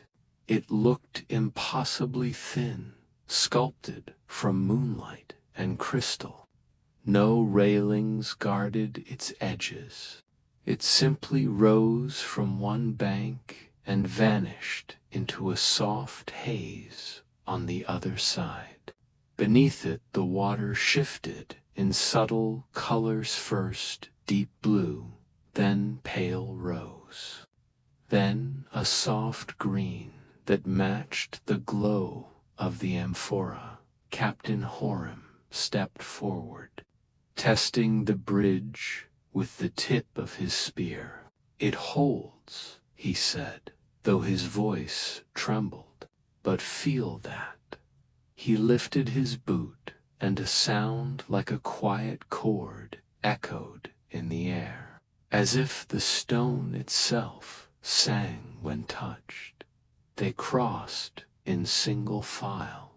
Each step released a faint tone-low for Calith, high for the captain, an airy hum for the camels. Together the sounds formed a melody that drifted over the river like a lullaby. The water below reflected their faces, not as they were, but as younger versions of themselves, children laughing, eyes bright with wonder. Halfway across, a figure emerged from the mist. She stood upon the bridge as if born of moonlight, her robes trailing like silver smoke. Her voice carried the hush of falling snow. "You have brought 10 notes," she said. "To receive the 11th, you must dream while awake. Lay down fear. Trust the river." Calith's heart beat faster, yet a strange calm settled over him. He lowered himself to the cool stone, closed his eyes, and let the river's melody wash through him. The scent of lotus deepened, mingled with the memory of night skies he had loved as a boy. Images bloomed behind his lidless fields of stars. His mother's song, the hum of the Emerald Canyon, the silence of the great bells all threading together in a tapestry of light in the dream. He floated above the river, weightless. The water spoke in colors instead of words, each hue carrying meaning. Silver for hope, blue for surrender, rose for joy. A single droplet of shimmering silver rose from the current. He opened his eyes just in time to see it sink into the amphora, which pulsed with soft white light. The moon dipped lower. The figure of moonlight smiled, her outline thinning like mist at dawn. "The 11th note is reverie," she whispered, "the song of what lies between waking and sleep." Then she was gone. The bridge solidified beneath him once more, its melody fading to a gentle hum. The caravan continued to the far bank, where reeds whispered in a language only the night understood. The river behind them gleamed as if storing every dream it had ever heard. Caliph glanced at the amphora. Its glow had softened to a tranquil silver that seemed to breathe with the rhythm of the river. Each step away from the water left him lighter, as if the melody itself carried part of his weight above. The first hint of dawn paled the horizon. The scent of lotus lingered long after the river disappeared from view, a quiet promise of the music still to come. Dawn had scarcely brightened the horizon when a soft fragrance led the caravan off the open sands.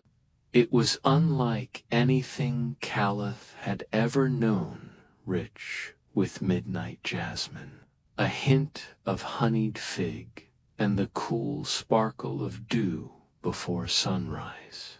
The scent beckoned them toward a low valley hidden by a veil of morning mist. As they descended, the world shifted.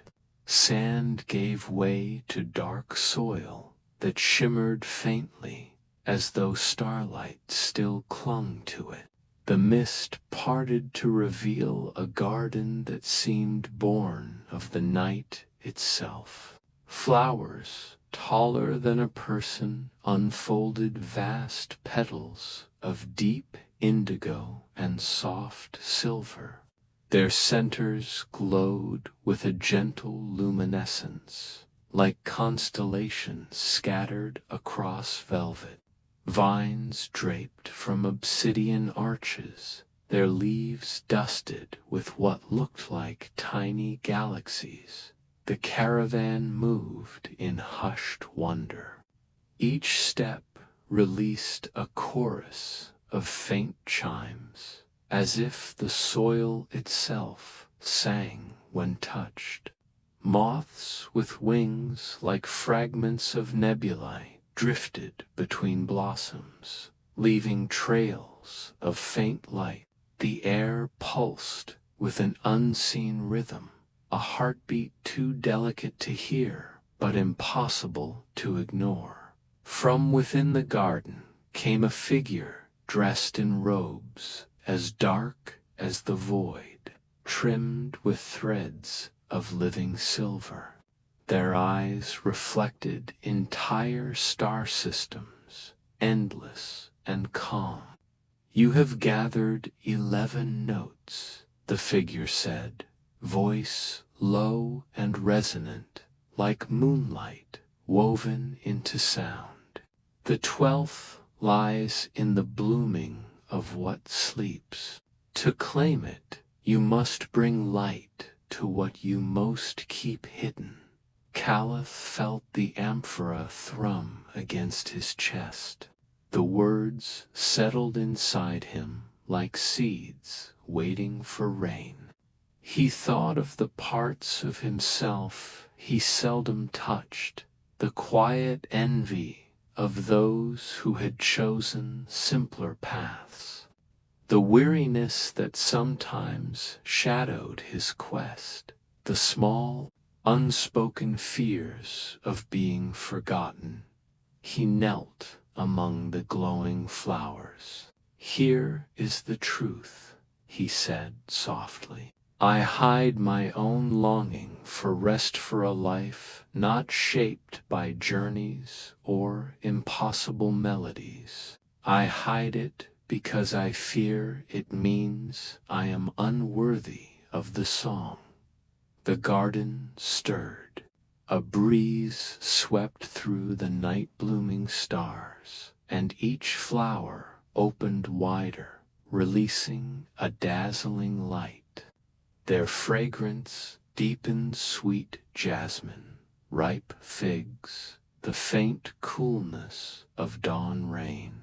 A single petal detached itself, floating like a comet's tail, before settling onto the amphora.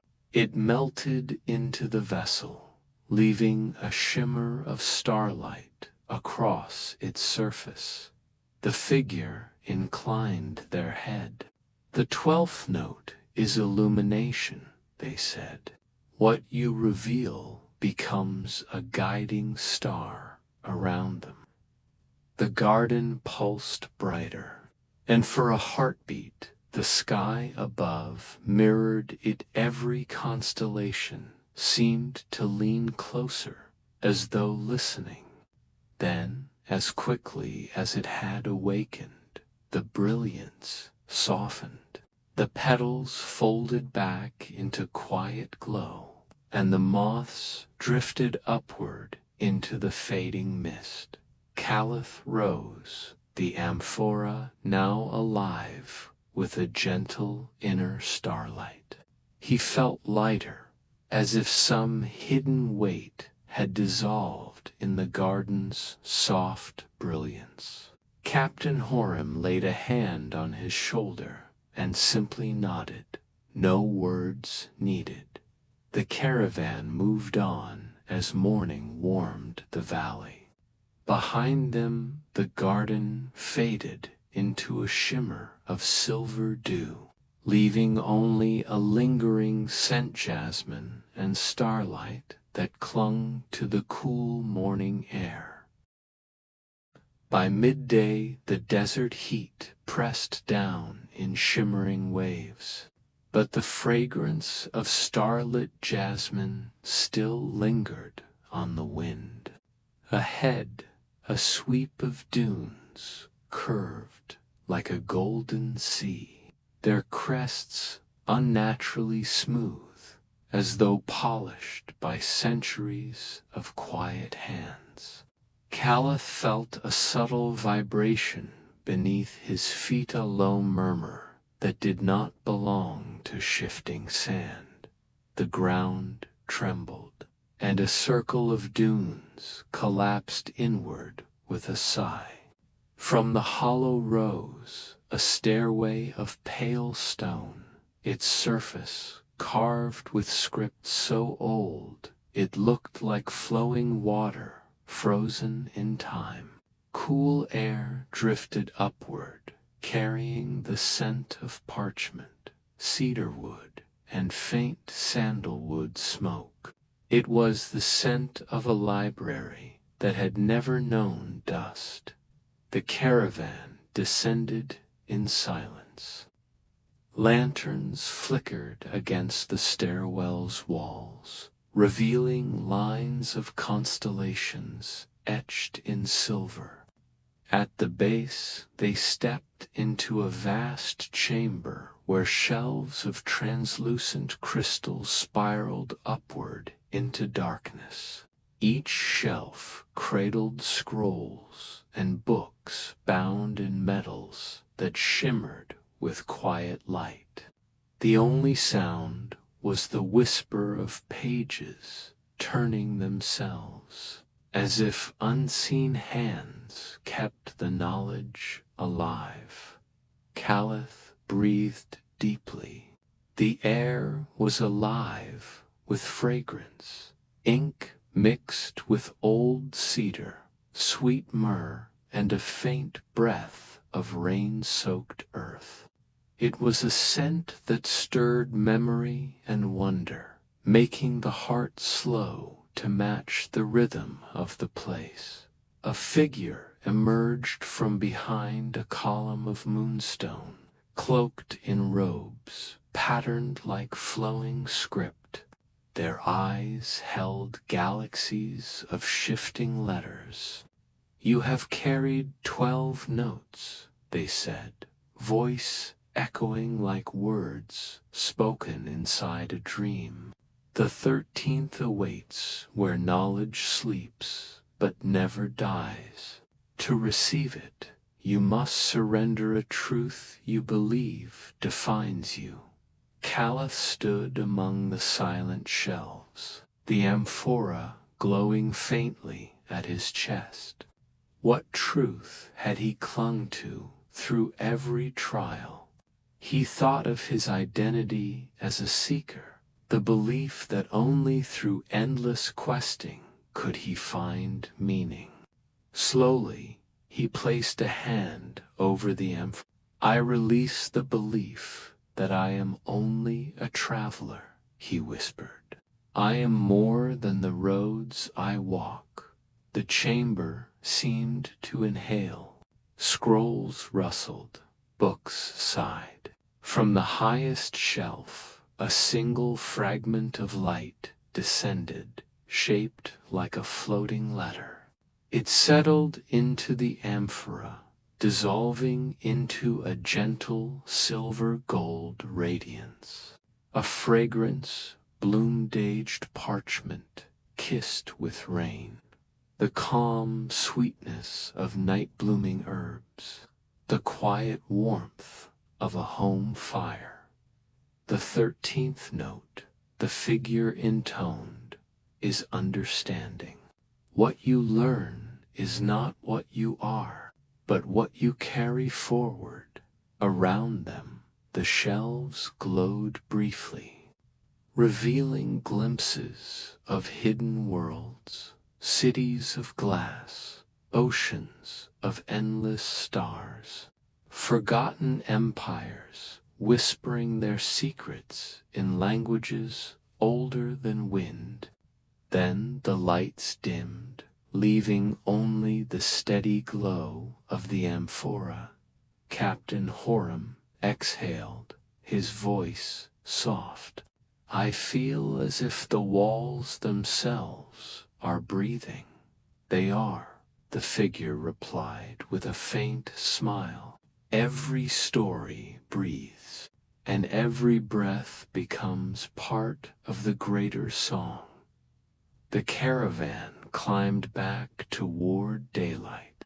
As they emerged, the desert lay silent, the collapsed dunes already smoothing themselves, as if nothing had disturbed their slumber. Above, the sun lowered toward the horizon, staining the sky with copper and rose. The scent of parchment and cedar clung to their clothes, a quiet promise of wisdom carried forward.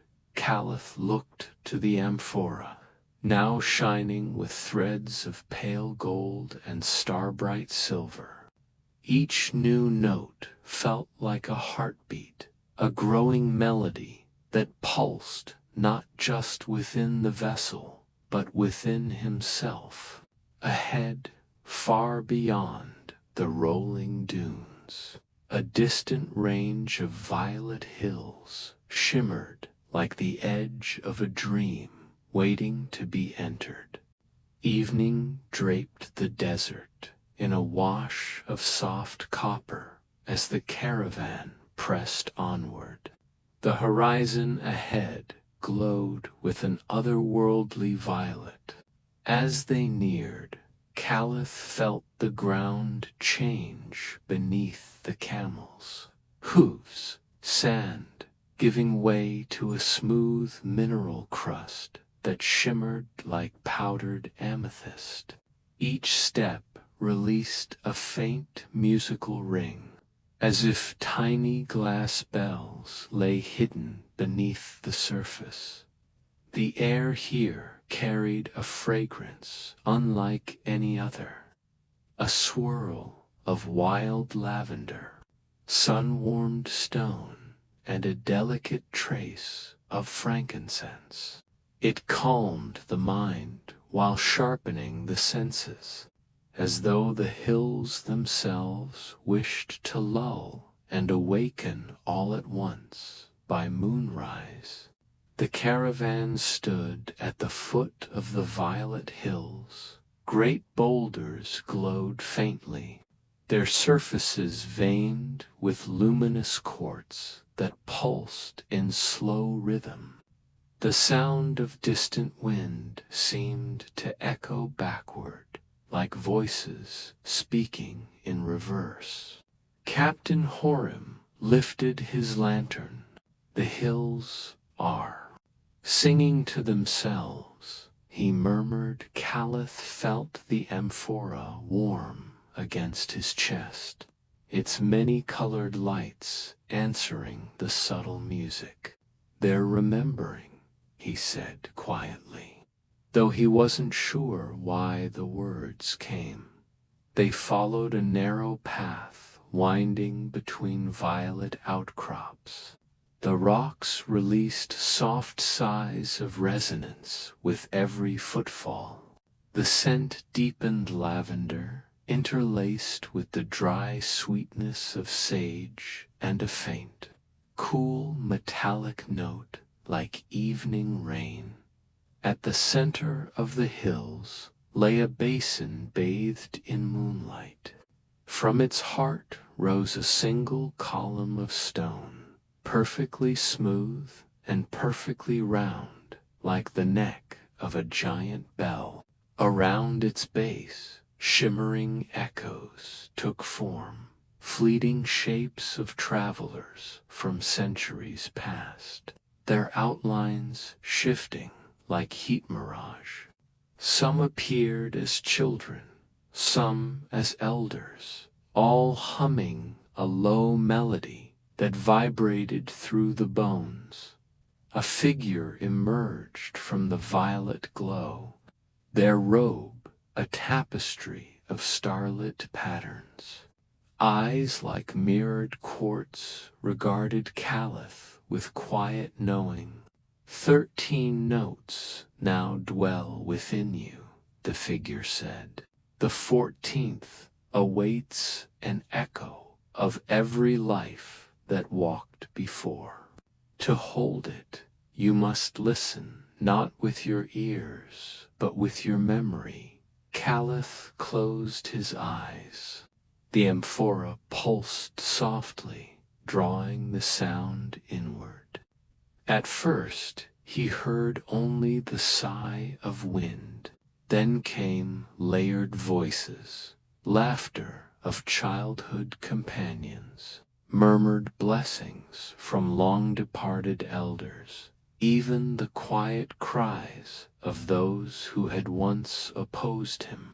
Each memory arrived with its own fragrance, fresh rain on sun-baked clay, bread baking in a distant home, the spice of cedar fires on forgotten nights. He let the memories swirl until they formed a single harmony. The voices were neither joyous nor sorrowful. They simply were an endless, living chorus. When he opened his eyes, the stone column shone brighter, releasing a soft, violet mist. It drifted toward the amphora and condensed into a luminous droplet that slipped inside with a soundless chime. A wave of scent followed, lavender in full bloom, sage carried on mountain winds, the faint sweetness of ancient incense.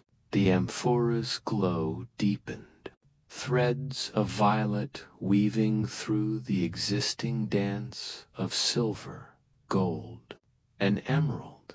The 14th note is heritage, the figure said.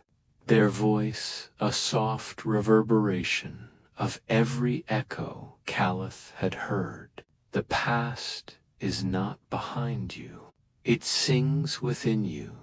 The echoes around the basin slowly faded, their final harmonies folding into the night.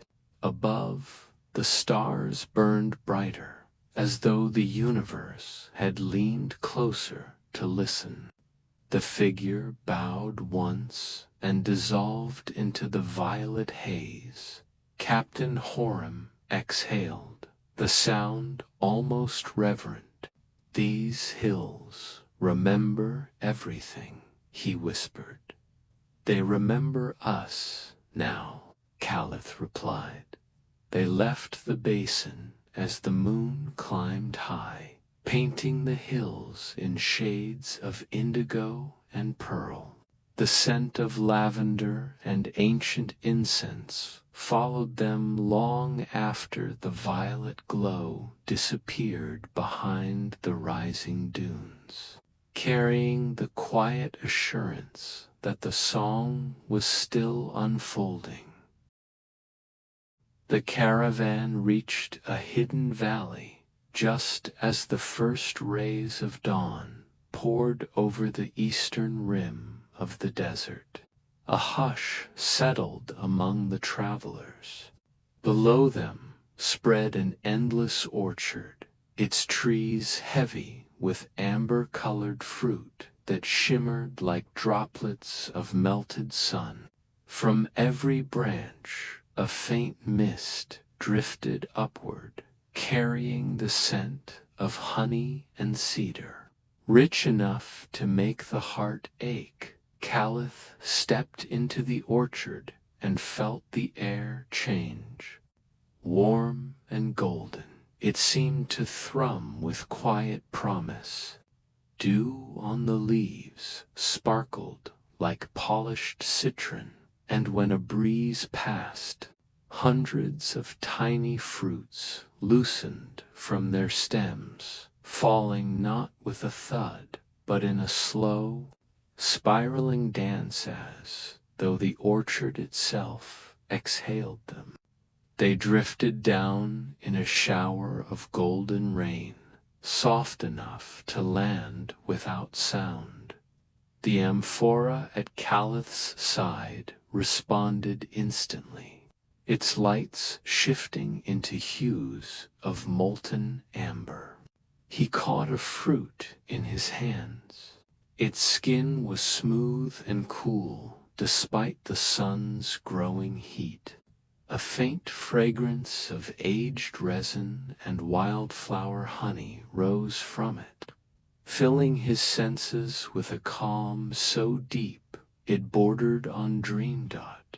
An elder gardener emerged from behind a trunk, their robe the color of rich soil.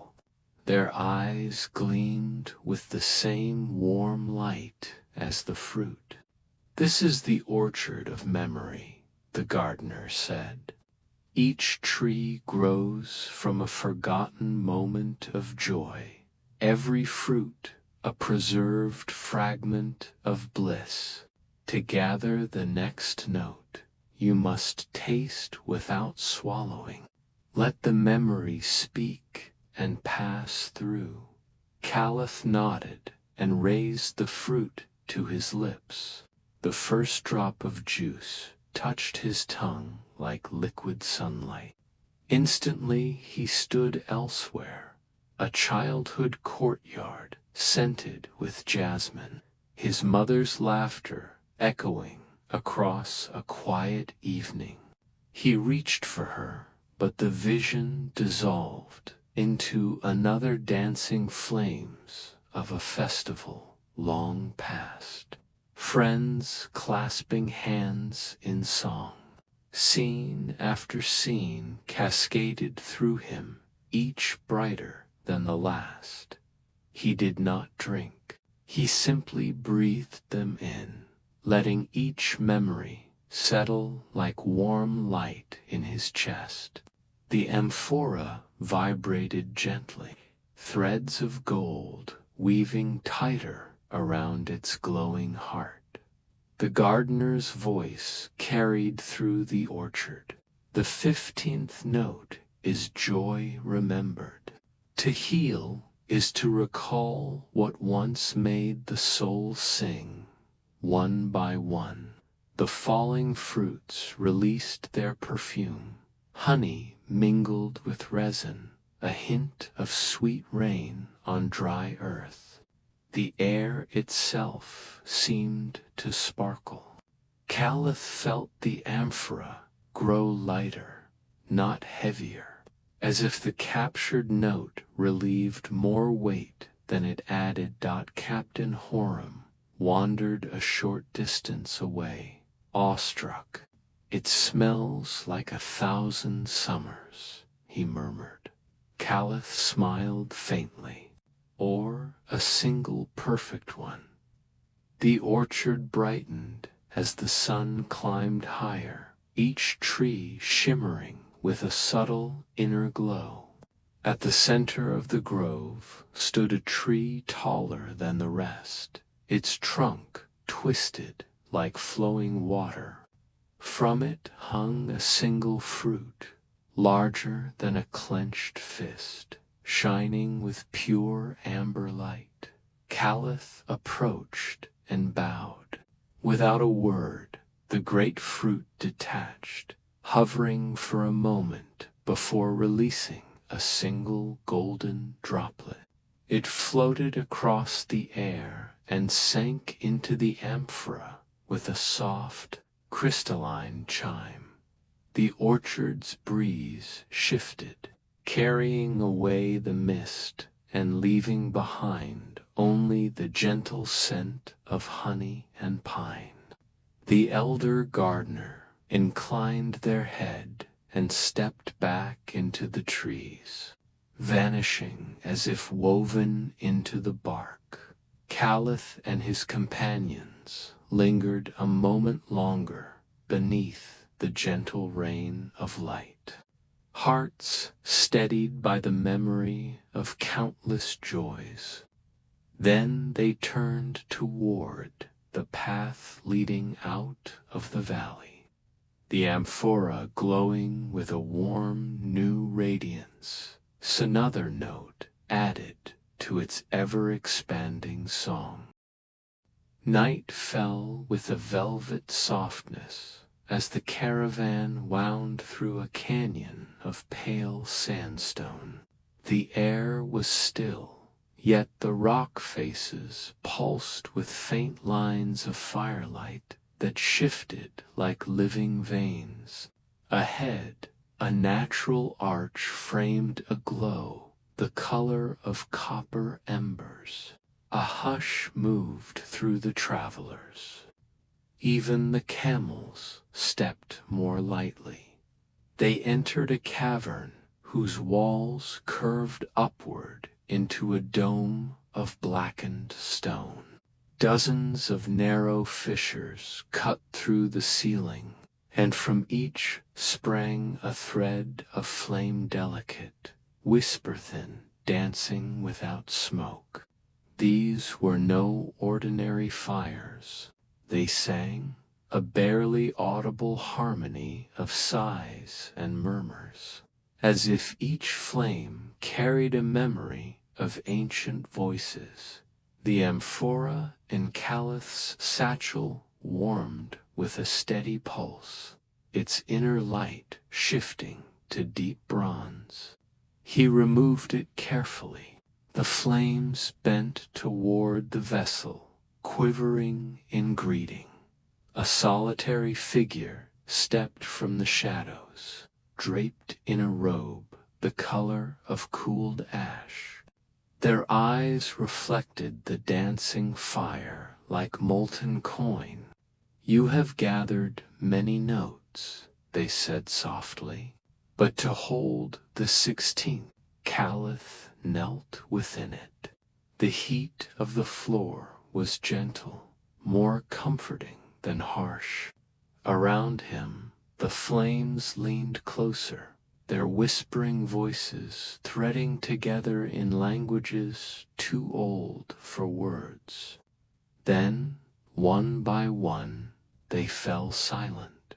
For a breathless span of moments, the chamber was absolute stillness. No flicker of sound, no movement of Aaronly, the quiet thrum of Calith's own heartbeat. He felt it slow, then merge with something vaster, a pulse hidden beneath the world. The deep rhythm of mountains, oceans, stars. From that living silence, a single tone emerged, low and pure, like the first sound after creation. The amphora answered with a soft hum. Bronze light spiraled outward, catching the edges of the silent flames and setting them gently alight again. Each flame flared with a different hue: saffron, crimson, pale golden, till the cavern glowed like a jeweled lantern. The figure's voice returned, barely louder than a breath. The 16th note is quietude. It is the pause between thoughts, the stillness that gives every song its shape. Without it, melody is only noise. Calith remained in the circle as the meaning settled into him. Quietude was not emptiness. It was presence, waiting. The amphora shimmered brighter, bronze threads weaving themselves into the tapestry of notes already gathered when he finally rose. The flames inclined in a gentle bow, their whispers resumed soft now, like the rustle of distant rain. The figures stepped back into the shadows, their outline melting into the glow. Captain Horam approached with careful steps, his eyes reflecting the multicolored fire. "Even the silence here speaks," he said. Calith nodded, feeling a calm so deep it seemed to breathe for him. It's the silence that remembers everything. They departed under a sky drenched with stars, the canyon walls behind them pulsing faintly with the quiet of eternal flame. The amphora rested warm against Calith's chest, its new bronze light mingling with violet gold and silver, a harmony of sound and stillness, ready for the next note. Moonlight silvered the desert as Calith and the caravan descended a gentle slope where sand gave way to polished black rock. Before them stretched a lake, so still it appeared to be a piece of the night sky laid upon the earth. Thousands of stars shimmered on its surface. Yet when Calith looked up, the heavens were oddly dim, as if the lake itself had borrowed the brilliance of the firmament.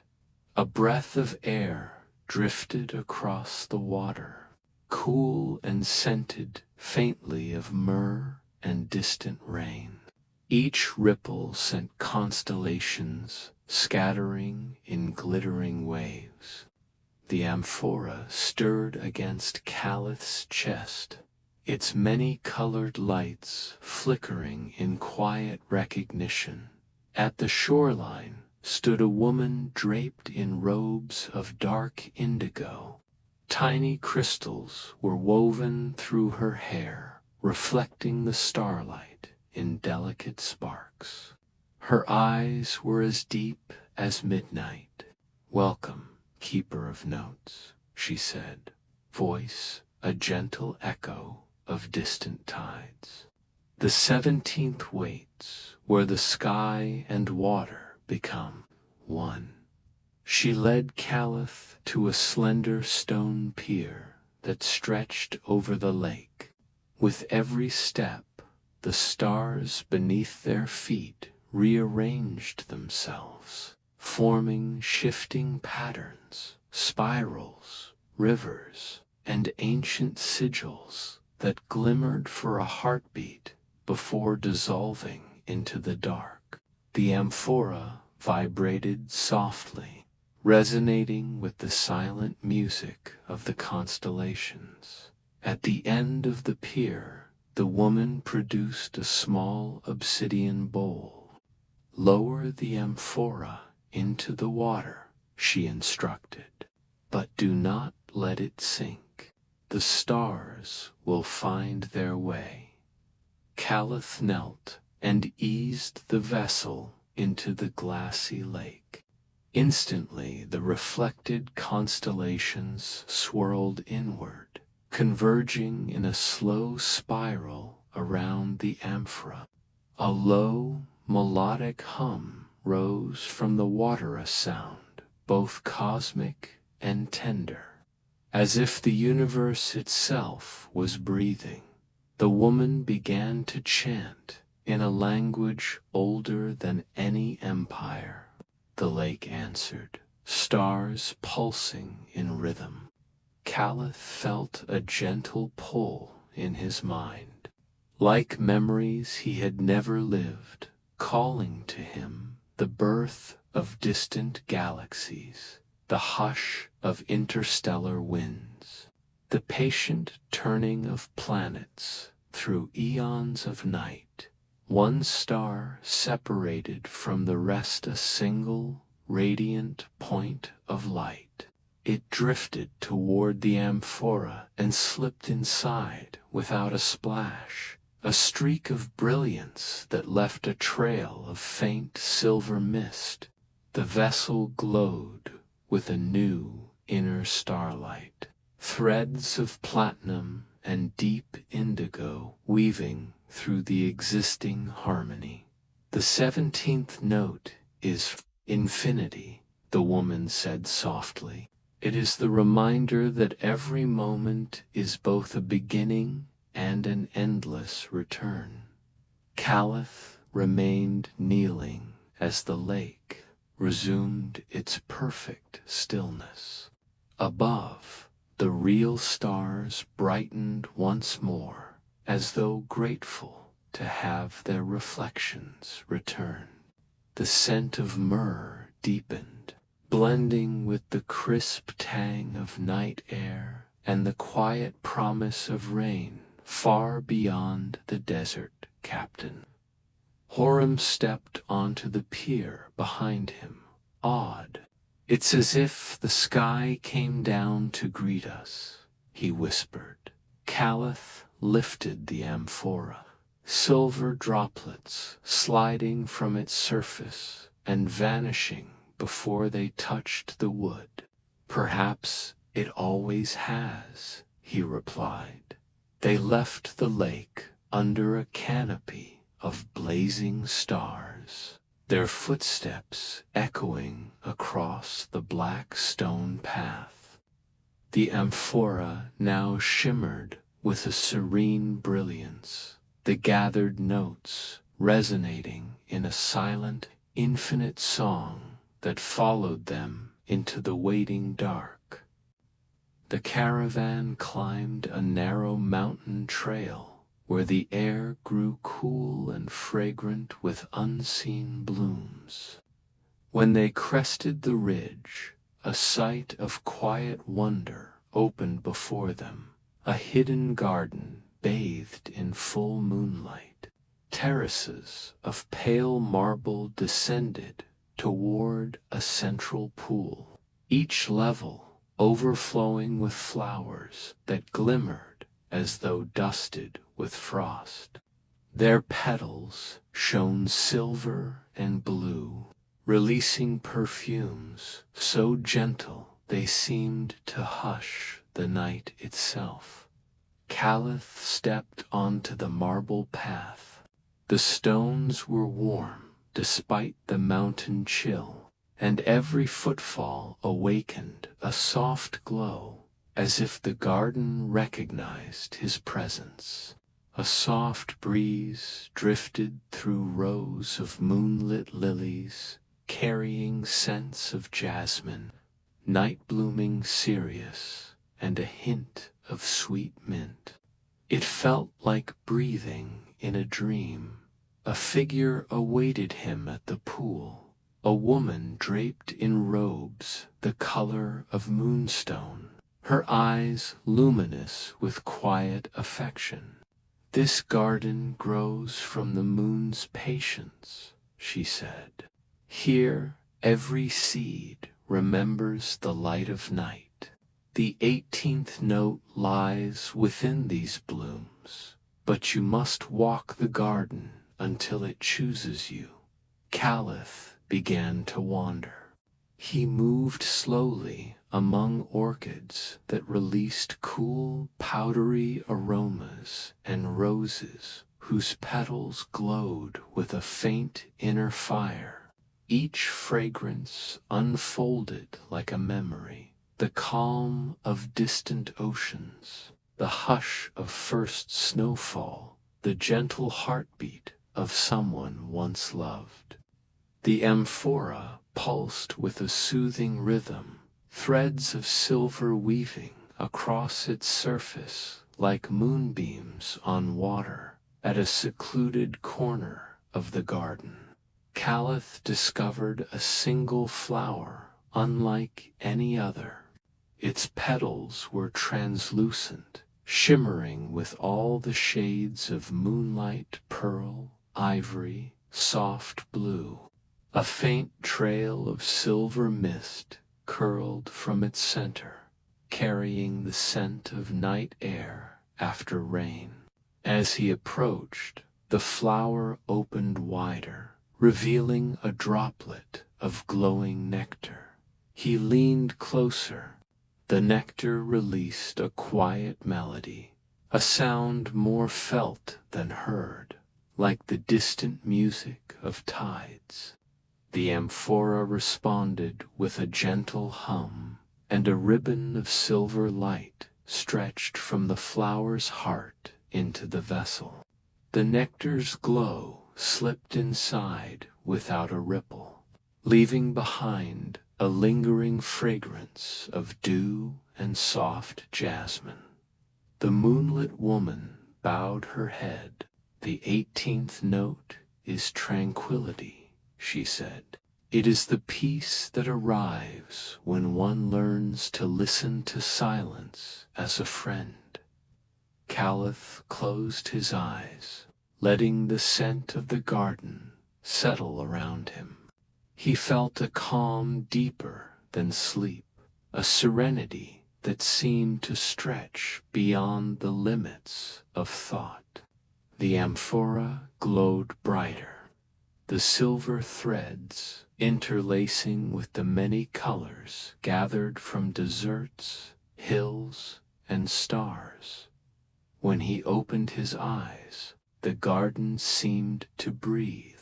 Petals swayed, though no breeze stirred. The pool reflected the moon as a perfect disk of light, and the terraces shone like gentle starlight. Captain Horam approached quietly, his steps soft against the marble. "It feels," he whispered, "as if the night itself is blessing us."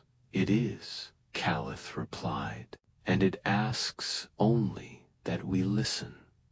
They lingered until the moon began its slow descent, the flowers' glow fading to a pale memory of light. With hearts soothed and spirits steadied, they left the hidden garden, carrying its tranquil perfume into the waiting dawn. The amphora rested warm and luminous against Caliph's chest. Another note added to its ever-growing symphony. Dawn broke with a pale shimmer as the caravan followed a narrow cliffside path.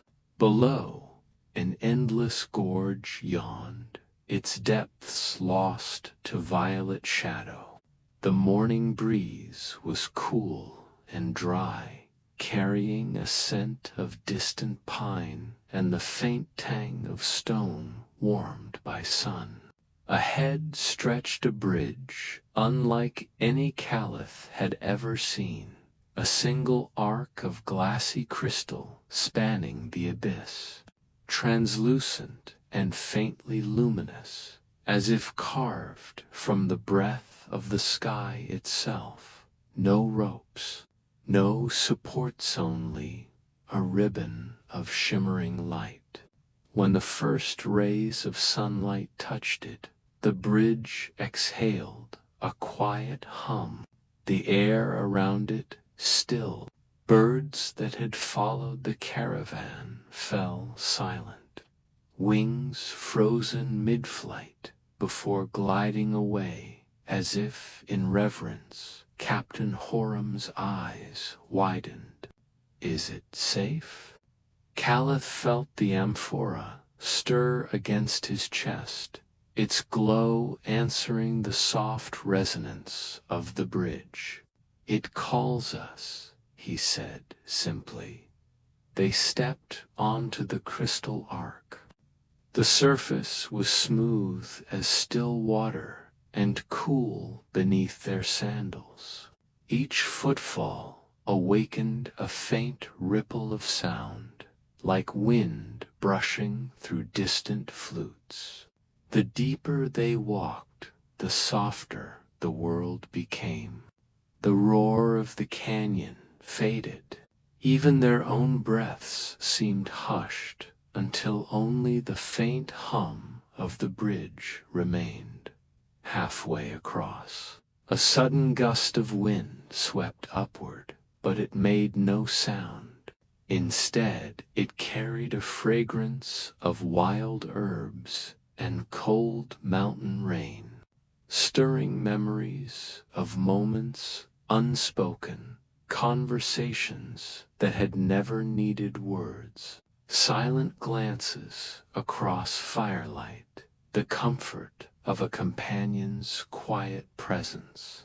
Caliph felt the amphora warm, its many colors brightening to a pure soft white. A figure emerged from the shimmer, a head neither man nor woman, but a presence shaped from luminous mist. Their outline shifted like sunlight on rippling water. You have gathered the voices of the world, the figure whispered, though their lips did not move. Now you must gather the voice of the unspoken. The bridge beneath Caliph thrummed gently, each vibration a wordless phrase of understanding. He closed his eyes.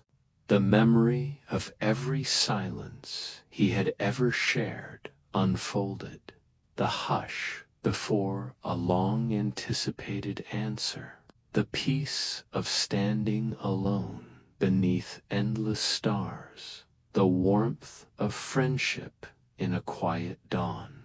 All those silent moments merged into a single present steady, eternal dot. The amphora glowed so brightly it cast soft halos across the crystal span. A thread of pure white light rose from the bridge and drifted into the vessel with a soundless flash. No scent accompanied it, only the clean breath of wind and a sense of boundless space. The 19th note is wordless connection, the figure said, their voice like the stillness between heartbeats. It binds without chain, speaks without sound. Caliph opened his eyes to find the figure fading into the brightening morning. The hum of the bridge softened until it was no more than the faint echo of a remembered song. Around them the world resumed. Birds called from hidden ledges, and the far-off rush of the canyon returned. Captain Horam let out a breath he hadn't realized he held. "I thought the wind had taken my voice," he said. "It only borrowed it," Caliph replied. "Sometimes silence is the truest speech." They crossed the final stretch in contemplative quiet, each step a lesson in stillness. When they reached the opposite cliff, the bridge behind them shimmered once more, then dissolved into the bright morning air, like a memory that chooses to remain unseen. The amphora rested, warm and luminous against Caliph's heart. Its glow now threaded with a pure, soft, white unspoken promise of connection carried forward into the endless journey. The caravan reached a plateau just as twilight painted the sky in muted rose and amber. At its center rose an edifice that looked half-formed from cloud. Countless spires of pale stone and translucent crystal, each one threaded with faint silver veins. It was a library, yet no walls confined it. Shelves stretched into the open air like branches of a colossal tree, their books swaying gently as if moved by an unseen tide. A hush settled over the travelers. The wind here carried a faint scent of old cedar and rain-damp parchment, warm, dry, and endlessly inviting. Every breath tasted faintly of ink and distant thunder. Caliph approached the first shelf. Books hovered a finger's width above the wood, covers glowing softly in hues of dawn and dusk. He reached for one and found it weightless. When he opened it, the pages gave off no sound, only a sigh of wind, like a single eternal exhalation. Instead of written words, a memory unfurled in his mind. A forgotten conversation between strangers who had once crossed paths on a quiet road, sharing bread and a fleeting glance of understanding. The amphora warmed against his chest, pulsing in harmony with the silent stories.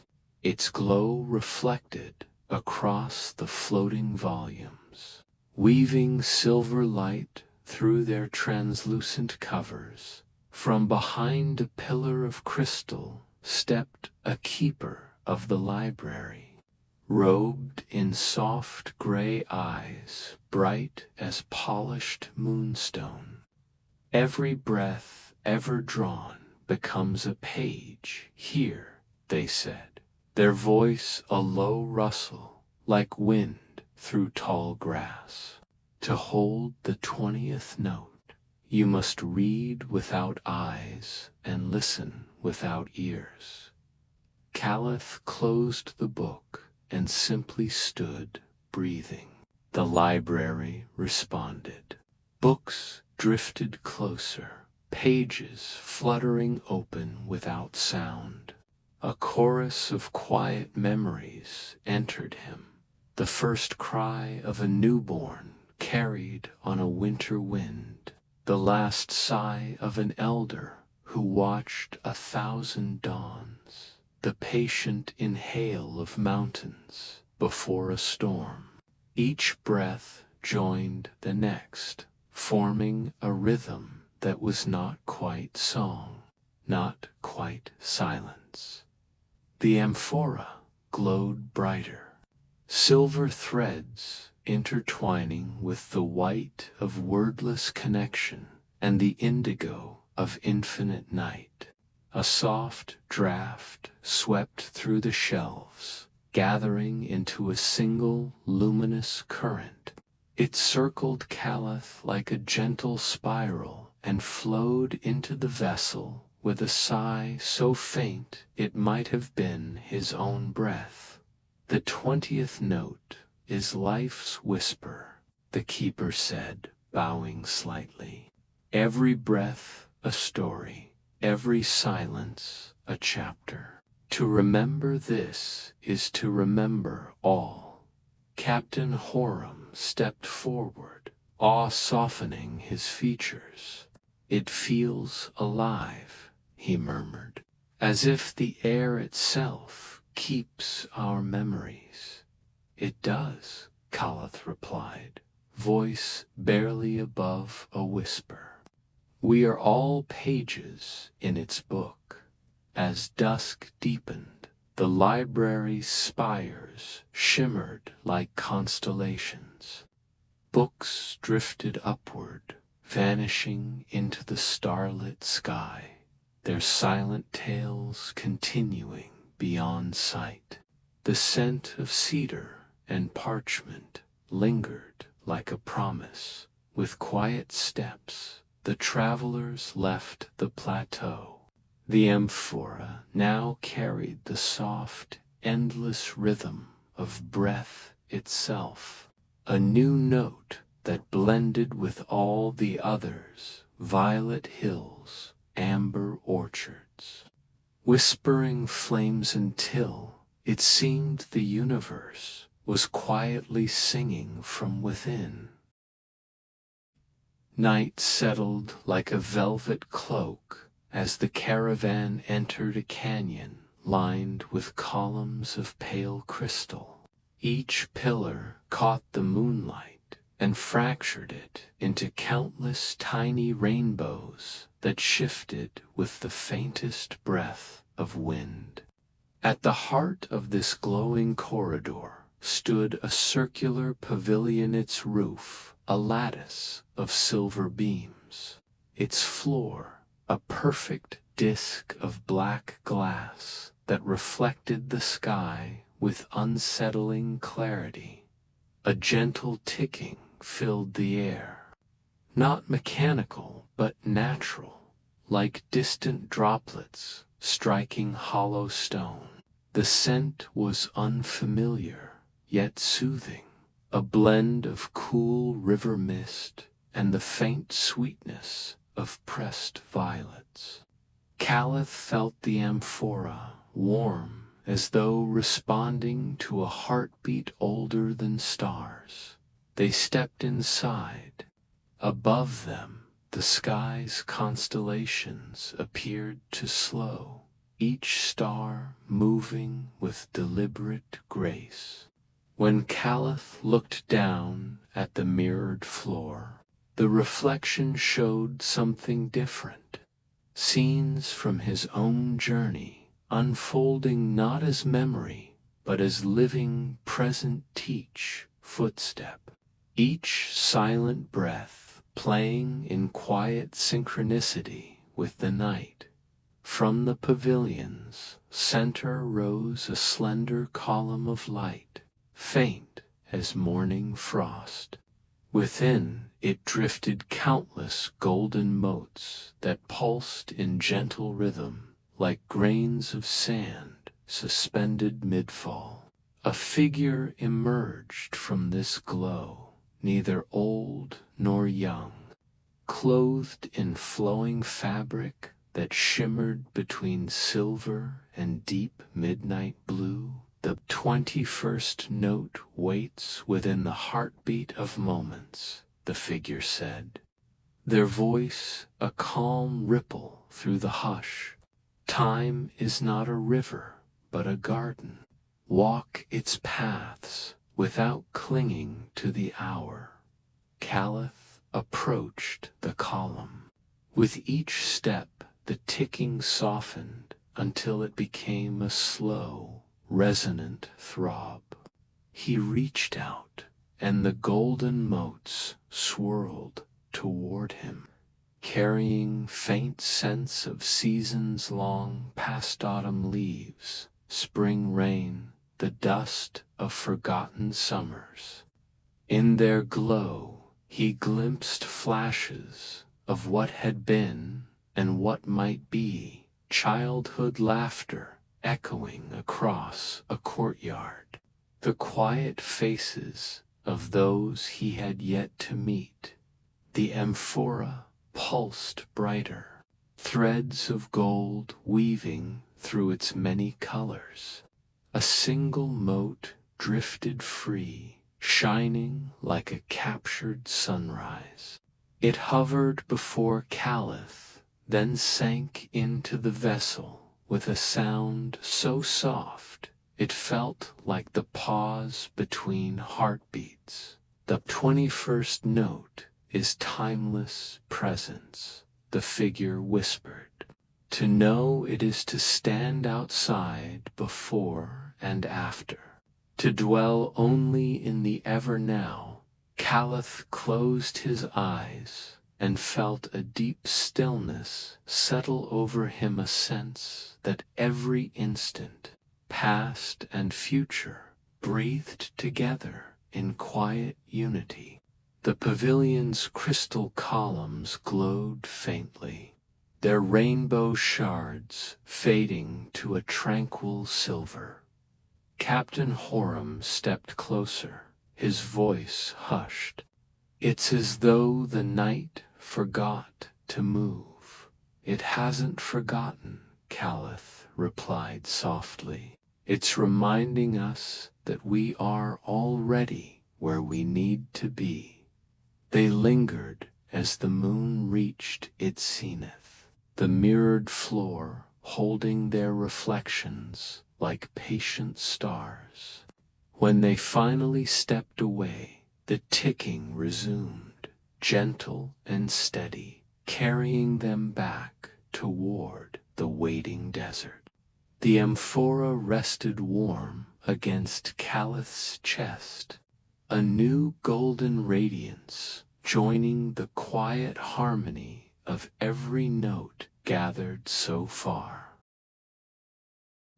Dawn crept over the horizon as the caravan entered a dense forest unlike any Caliph had ever seen. The trees were tall and slender, their bark pale silver, veins of faint gold tracing delicate patterns along their trunks. Shadows stretched long and soft across the forest floor, yet each dark shape seemed to glow faintly from within, like a secret remembered by the earth itself. A cool, fragrant breeze whispered through the branches, carrying scents of wet moss, pine resin, and a subtle hint of wildflowers that grew only in dreams. The amphora pulsed warmly against Caliph's chest, responding to the gentle thrum of life that emanated from the forest. The path wound among the luminous trees, twisting and curving as if alive. Soft rustling accompanied them, though no creature could be seen. Tiny motes of light hovered in the air, drifting like fireflies, but shining in colors unseen in the waking world: indigo, rose, and pale silver. Each step felt measured, deliberate, as though the forest guided them rather than they following it. From behind a grove of taller trees emerged a figure robed in twilight hues, their eyes reflecting every color of the drifting motes. "You carry many notes," the figure said softly. The 22nd note waits here. It is the illumination hidden in shadow. To claim it, you must see with more than sight. Caliph paused, taking in the forest around him. He closed his eyes, breathing in the fragrant air, letting the shadows and light mingle in his mind. In the darkness between each tree, he felt movements he could not seem, memories of those who had walked before him. The whispers of leaves brushing against one another in silent conversation. The heartbeat of the earth pulsing beneath root and stone. The amphora began to glow. Threads of violet, silver, and amber intertwining, reaching toward the forest's unseen depths. From the shadows, a single tendril of light emerged, delicate as moonlight on water, and wove itself around the vessel before slipping inside. The light carried a subtle scent of cool earth and dawn blossoms, mingling with the previous notes in a gentle, harmonious symphony. The 22nd note is insight in darkness, the figure whispered. To understand the hidden is to illuminate the unseen within yourself and others. Caliph opened his eyes too. Find the forest shimmering even more softly, shadows and light dancing together in perfect rhythm. Captain Horam stepped beside him, eyes wide. It feels alive, he murmured. Caliph nodded, feeling the amphora's warmth spread through his chest. It is, he said, and it teaches us that even in shadow there is clarity. They continued through the forest, each step revealing new patterns of glowing foliage and drifting motes of light. The scent of moss, pine, and wildflowers lingered in the cool morning air, carrying the forest's quiet lesson with them as they moved toward the next stage of their journey. The caravan descended into a valley where the air grew cooler, carrying the sharp, clean scent of mineral and faint ozone. Ahead, a cavern yawned like a hidden mouth in the cliffside, its entrance framed by jagged crystal formations that sparkled with 1,000 subtle colors. Caliph felt the amphora hum against his chest, as if sensing the unique resonance of this place. Stalactites and stalagmites of translucent crystal stretched from floor to ceiling, catching the faint light from the entrance and scattering it into fractured rainbows. Every sound made the walls respond. Soft footsteps multiplied, whispers twisted into harmonies, and even the faint exhale of breath seemed to drift and shimmer, echoing as if the cavern itself was alive. A cool mist curled along the floor, carrying a fragrance of crushed minerals mixed with a faint sweetness like hidden nectar. Tiny motes of light floated through the air, reflecting off the crystals like miniature constellations. Captain Horam moved cautiously, his eyes wide with awe. From the far end of the cavern emerged a figure cloaked in deep violet, eyes reflecting every color of the crystals. "You have gathered many notes," the figure said, voice resonating in layers with the echoes around them. "The 23rd note waits here, carried by resonance and memory. To claim it, you must attune yourself to the song of the cavern." Caliph stepped forward. He closed his eyes, listening. The faint echoes of dripping water, shifting stones, and wind through the crystal columns wove together into a subtle melody. Each note was delicate and fleeting, yet together they formed a chorus older than the mountains themselves. The amphora pulsed, silver and violet threads intertwining as it resonated with the cavern's song. He reached out mentally, feeling the vibrations, letting them flow through his mind and into the vessel. One particularly bright crystal responded, releasing a sharp, clear note that floated through the cavern and condensed into a tiny shard of pure light. It hovered briefly before slipping silently into the amphora, leaving behind a faint fragrance of cool mineral air and honeyed nectar. "The 23rd note is resonance," the figure intoned. "All things vibrate, all voices connect. To understand is to feel the harmony hidden beneath appearances." Caliph opened his eyes, the cavern glowing softly with reflected light from countless crystals. Every echo now seemed alive, a gentle pulse in the quiet. Captain Horam shook his head in disbelief. "It's as if the stones themselves are singing," he said. Caliph nodded, feeling the amphora's warmth spread through him. "And we are part of the song," he replied.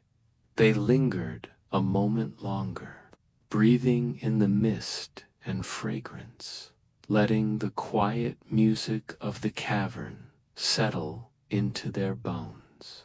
Then they moved on, stepping out into the cool evening air. The valley behind them glimmered faintly in the last light, a promise of hidden melodies yet to be discovered as the amphora now carried the glowing resonance of crystals deep within its ever-expanding symphony. As dawn touched the horizon, the caravan came upon a river that shimmered like molten silver, flowing silently through a narrow valley. The water glowed with an inner light, bright enough to reflect the faces of the travelers without the need for sun. Caliph felt the amphora stir against his chest, sensing the radiant energy that seemed to pulse from the river itself. The air carried a fragrance both clean and intoxicating, a mingling of cool mountain water, white lotus petals, and a hint of crystalline ozone. Every inhalation brought calm clarity, as though the river whispered secrets to those willing to listen. The riverbank was lined with jagged stones, smoothed by centuries of light-infused currents. As Caliph approached the edge, the amphora pulsed in soft waves of gold, silver, and violet. The water rippled and shifted, forming faint shapes of unknown fish and glowing flora beneath its surface. Each movement shimmering like liquid starlight. From the river's center emerged a figure, formed entirely from flowing luminescence. Waves of soft, multicolored light arched around them, reflecting off the river and dancing along its banks. The 24th note, the figure intoned, rests in the flow of life and energy. To claim it, you must immerse yourself in the river's light, letting it become a part of your being. Caliph knelt at the river's edge. Slowly, he poured a small measure of the amphora's glow into the water. The river responded immediately, currents swirling to cradle the vessel in gentle eddies. A radiant mist rose, carrying scents of lotus, wet stone, and something faintly metallic. Caliph stepped forward, feeling the glowing water lap against his feet. Each ripple seemed to carry centuries of flowing wisdom, the memory of countless rivers that had nourished lands and life alike. The amphora vibrated with warmth, threads of liquid light weaving deeper into its core. From the river's center, a single droplet of pure luminescence separated from the flow, hovering briefly before slipping effortlessly into the amphora. A soft chime echoed in Caliph's mind as the river seemed to exhale a gentle sigh. The 24th note is flow, the luminous figure whispered. It teaches surrender, adaptability, and the continuity of life's energy. To move with it is to be part of every current, every breath, every heartbeat. Caliph stood silently, letting the sensation of the river's light wash through him. Captain Horam watched in awe as the water glimmered around their feet, the glow reflecting softly on their faces. "It feels infinite," he murmured. "Yes," Caliph replied, "and yet it is also here, in this moment, carrying us forward." They remained at the river's edge until the first rays of the sun painted the valley in warm gold. The amphora now carried the flowing luminescence, threads of silver and gold, entwined with the violet, amber, and bronze of the previous notes. With each step away from the river, Caliph could feel the pulse of its energy guiding their journey onward. A river of light continuing within them. The sun had dipped below the horizon, leaving the desert painted in deep indigo and soft amber.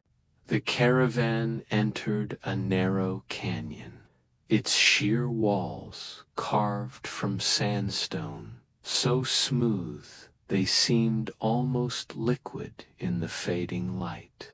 As they stepped inside, Caliph noticed something strange. Shadows stretched unnaturally long, twisting and swaying as if alive. They did not simply fall, they moved in silent patterns, echoing the faint rhythms of the travelers. Hearts, a subtle fragrance drifted through the air-smoky sandalwood, mixed with cool night air, faintly sweet, like warm honey hidden in the breeze. The amphora pulsed warmly, threads of violet and gold shifting, as though the canyon itself recognized its presence. From the depths of the canyon emerged a figure cloaked in dark crimson, their face obscured, yet their presence commanded quiet attention. "Here," the figure said softly, voice echoing without amplification. The 25th note waits.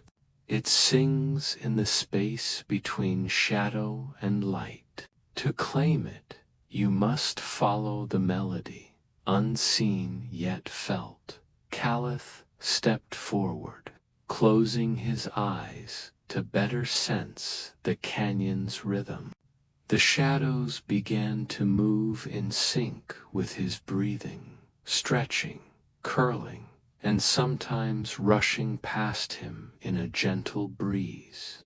Each motion carried a faint musical note, delicate yet complete. He let his fingers brush along the cool walls, feeling vibrations that translated to invisible melodies in his mind. Threads of bronze, silver, and violet intertwining with pulses of soft crimson. One shadow, brighter than the rest, stretched toward him, forming a slender ribbon of light in the darkness. It spiraled upward, hovering momentarily before dissolving into the amphora with a gentle, resonant chime. The fragrance of sandalwood and faint honey deepened, settling into the air like a soft lullaby. The 25th note is harmony of shadows, the figure whispered. Light and dark, sound and silence, presence and absence, each exists because of the other. To understand one is to honor the other. Caliph opened his eyes, the canyon now shimmering with a delicate interplay of shadow and glow. Captain Horam stood beside him, his face bathed in soft light. As if the canyon itself breathes, he murmured. Caliph nodded, feeling the amphora's warmth pulse gently against his chest. And every shadow carries a song, he replied. They continued through the canyon, letting the rhythm of moving shadows guide their steps. The fragrance of sandalwood and honey lingered in the cool night air, a quiet reminder that even darkness holds its own melody. The amphora glowed steadily, the newly captured note joining the growing symphony of colors and threads within, ready to guide them toward the next hidden wonder. The caravan climbed steadily as the first pale light of dawn painted the peaks in soft hues of lavender and rose. The air thinned, crisp and tinged with the scent of pine, snow, and something faintly metallic. As they ascended, the winds grew stronger, not harsh but whispering, language Caliph could not hear with ears alone, yet felt deep in his chest. The amphora vibrated in response, threads of gold and silver intertwining with the violet glow of previous notes. Ahead, a mountain path narrowed to a jagged ridge that seemed to pierce the sky. Here, the winds danced with unusual intelligence, curling around spires of rock and sweeping past the travelers in melodic currents. The sound was not mere gusts, but a series of tones and sighs, shifting in pitch and rhythm like a song carried by the air itself. From the ridge's crest emerged a figure clad in flowing robes of deep azure. Their hair moved with the wind, though the air was still around them, and their eyes reflected the sky's vastness. "The 26th note is here," the figure said, voice carried in the currents, yet heard clearly in the mind. "It is the breath of the world. To capture it, you must listen with your soul and release your own voice into the wind." Caliph stepped forward, closing his eyes. He lifted the amphora slightly and allowed his breath to flow freely, matching the rhythm of the wind. A symphony arose, each gust of air, each whisper of stone and leaf, mingling with his own heartbeat.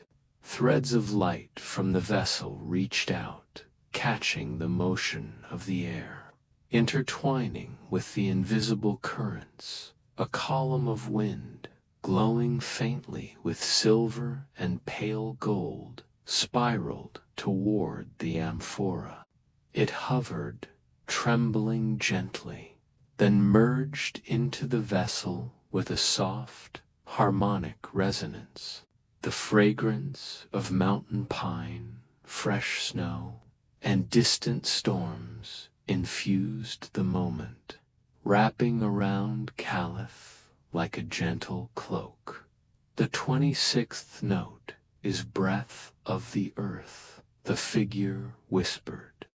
"Every gust carries memory, every exhale a song. To honor it is to become part of the eternal flow." Caliph opened his eyes, feeling the amphora's warmth expand. Threads of silver, gold, violet, and bronze, interweaving like the currents of wind themselves. Captain Horam exhaled, his voice low. "I can feel the mountains breathing," he said in wonder. Caliph nodded, listening to the continuing song of the winds. "And now the song flows through us as well."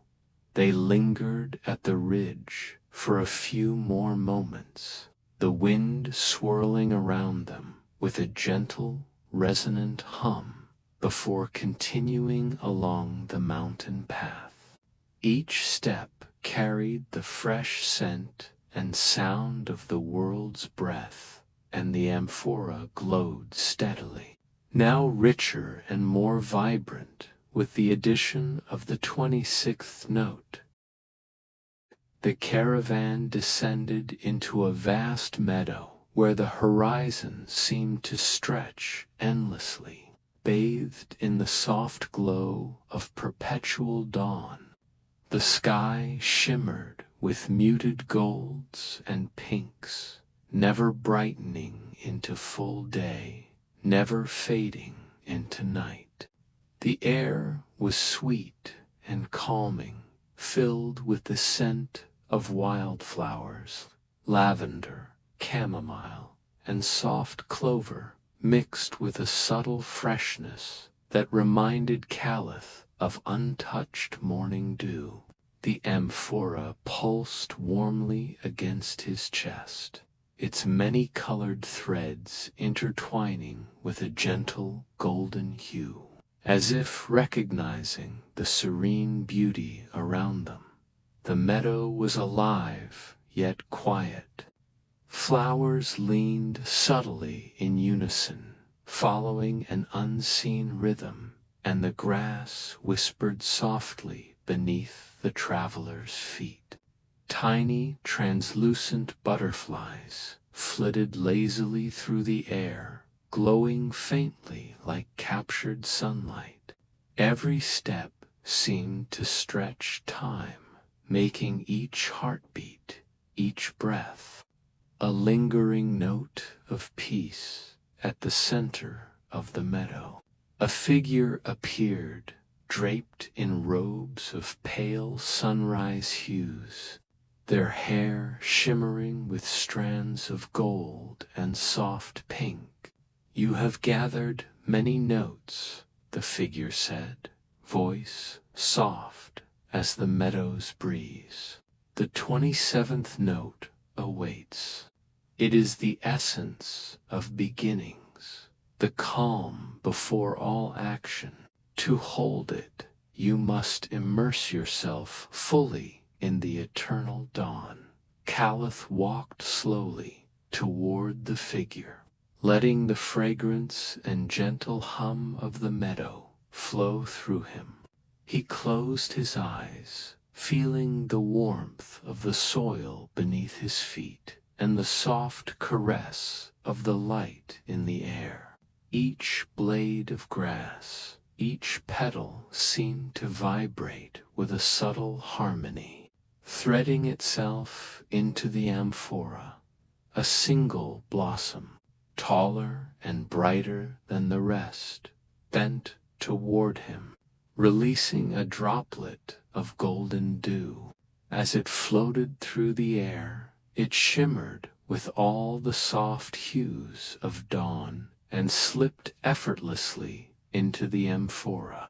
The vessel glowed warmly, threads of gold, silver, violet, and bronze weaving seamlessly with this new light, creating a soft symphony that seemed to stretch time itself. The 27th note is the calm of beginnings, the figure whispered.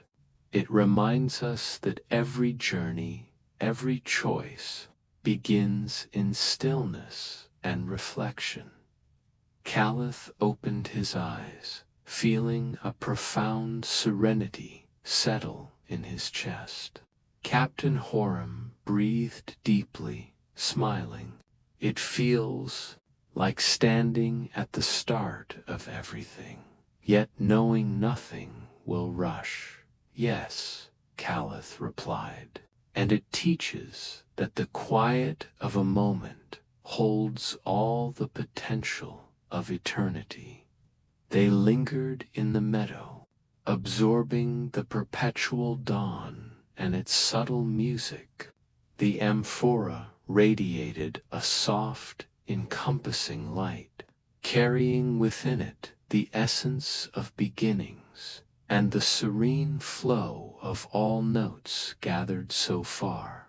Each step away from the meadow felt like carrying a fragment of eternal dawn into the journey ahead, a gentle reminder of patience, reflection, and calm. The caravan crested a hill to find a vast citadel built entirely of crystalline mirrors, reflecting the soft hues of perpetual dawn and the faint shimmer of distant clouds. The towers seemed to float, their mirrored surfaces bending light in ways that made it impossible to tell what was real and what was reflection. The amphora hummed gently against Caliph's chest, threads of gold, silver, violet, and bronze mingling with a new, subtle glimmer. The air was cool and dry, scented faintly of ozone and polished stone.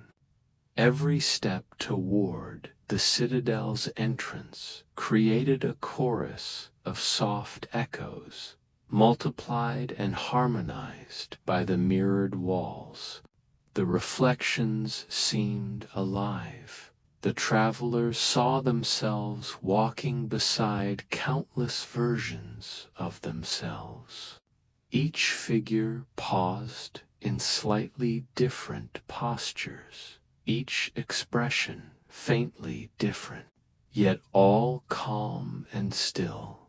A figure emerged at the highest mirrored terrace, cloaked in iridescent fabric that shifted colors with every angle of light.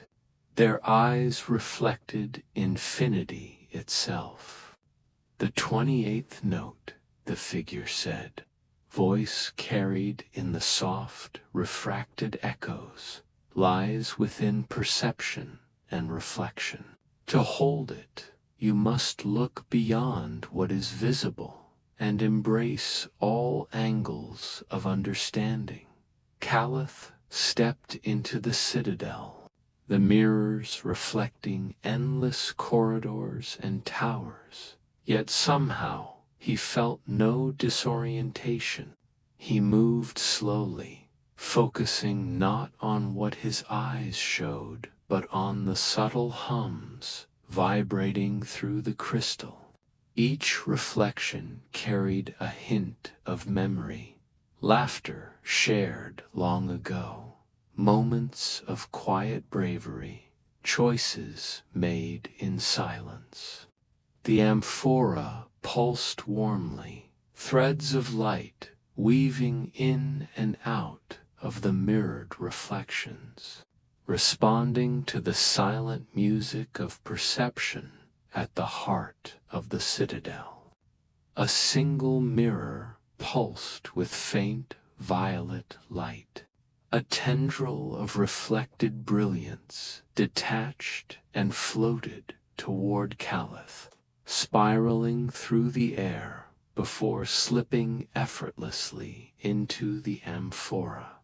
The vessel's glow intensified, shimmering with a harmony of gold, silver, violet, bronze, and the new subtle reflection, filling the chamber with soft, ethereal light. The 28th note is perception beyond sight, the figure whispered. It teaches that every reflection, every perspective, holds part of the truth. To see fully is to acknowledge all angles, even those unseen. Caliph opened his eyes, feeling a quiet clarity settle deep within him. Captain Horam gazed at the citadel, awe evident in his expression. "It's like the mirrors themselves are alive," he murmured. Caliph nodded, feeling the amphora's warmth spread through him. And each reflection carries its own song. The harmony lies in embracing them all. They left the citadel slowly, the light of dawn dancing across every mirrored surface. The amphora now carried an even richer symphony of notes, each woven seamlessly with the last. Every step away felt like carrying a fragment of infinite understanding into the unfolding journey, the promise of more wonders awaiting just beyond the horizon. Twilight descended as the caravan entered a valley bathed in a gentle, ethereal glow. Hundreds of lanterns floated mid-air, drifting slowly like fireflies caught in a soft, endless breeze. Their lights flickered with colors unseen in the waking world: pale sapphire, rose gold, and delicate emerald. The amphora pulsed gently against Caliph's chest, threads of light interweaving with the valley's luminous rhythm. The air carried a subtle fragrance of night-blooming jasmine, warm honey, and the faint smokiness of candle wax. Each inhalation seemed to slow time, filling the mind with calm and quiet anticipation. Shadows of the lanterns danced along the valley's stone walls, painting the ground with moving, soft mosaics of color. A figure emerged from the drifting lanterns, cloaked in robes the color of molten silver. Their eyes reflected every floating light, a shifting kaleidoscope of gentle brilliance. "The 29th note is here," the figure said softly, voice harmonizing with the whispers of the lanterns. It is the light carried in stillness. To claim it, lifted the amphora and allowed a subtle glow from within to extend outward. The lanterns swirled gently, responding to the vessel's radiance, forming a slow, spiraling dance. Each movement carried scents of jasmine and honey deeper into the air, mingling with the mist rising from the valley floor. From the center of the spiraling lights, a single lantern detached, shimmering brighter than the rest. It hovered briefly before slipping seamlessly into the amphora.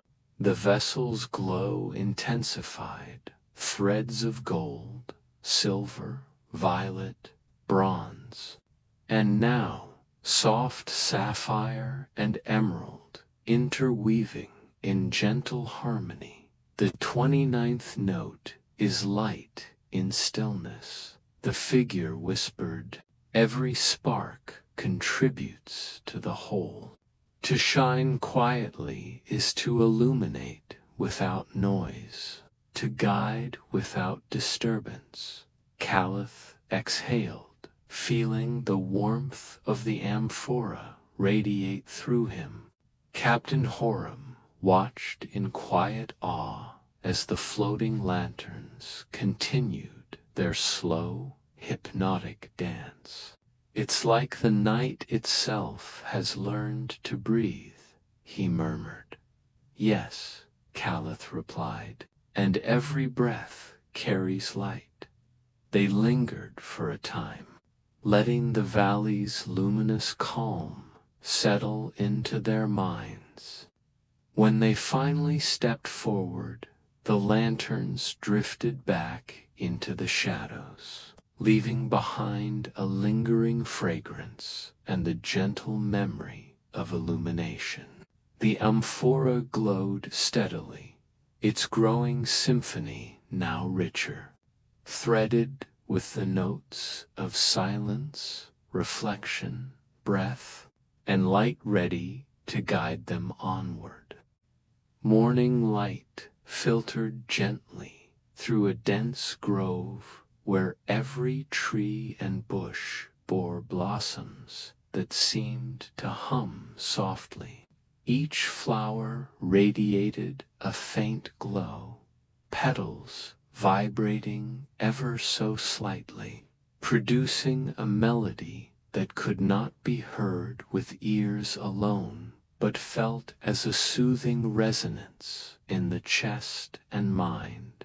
The amphora pulsed in rhythm with the grove, threads of gold, silver, violet, bronze, and luminous greens intertwining as if dancing to the silent song. The air was intoxicating with the fragrance of rare blossoms, nectar sweet, honeysuckle, soft rosewood, and subtle traces of vanilla and wild mint.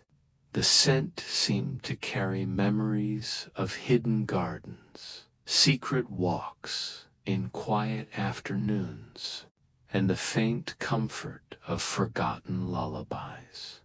A figure appeared amid the singing flowers, cloaked in petals that shimmered like sunlight on water. Their eyes reflected the vibrant hues of the grove, shifting with every subtle motion of the blooms. "The 30th note," the figure said softly, voice resonating as though carried by the petals themselves, "is held in harmony. Every bloom sings its part, and you must learn to hear with the heart, not the ear." Caliph stepped forward, closing his eyes.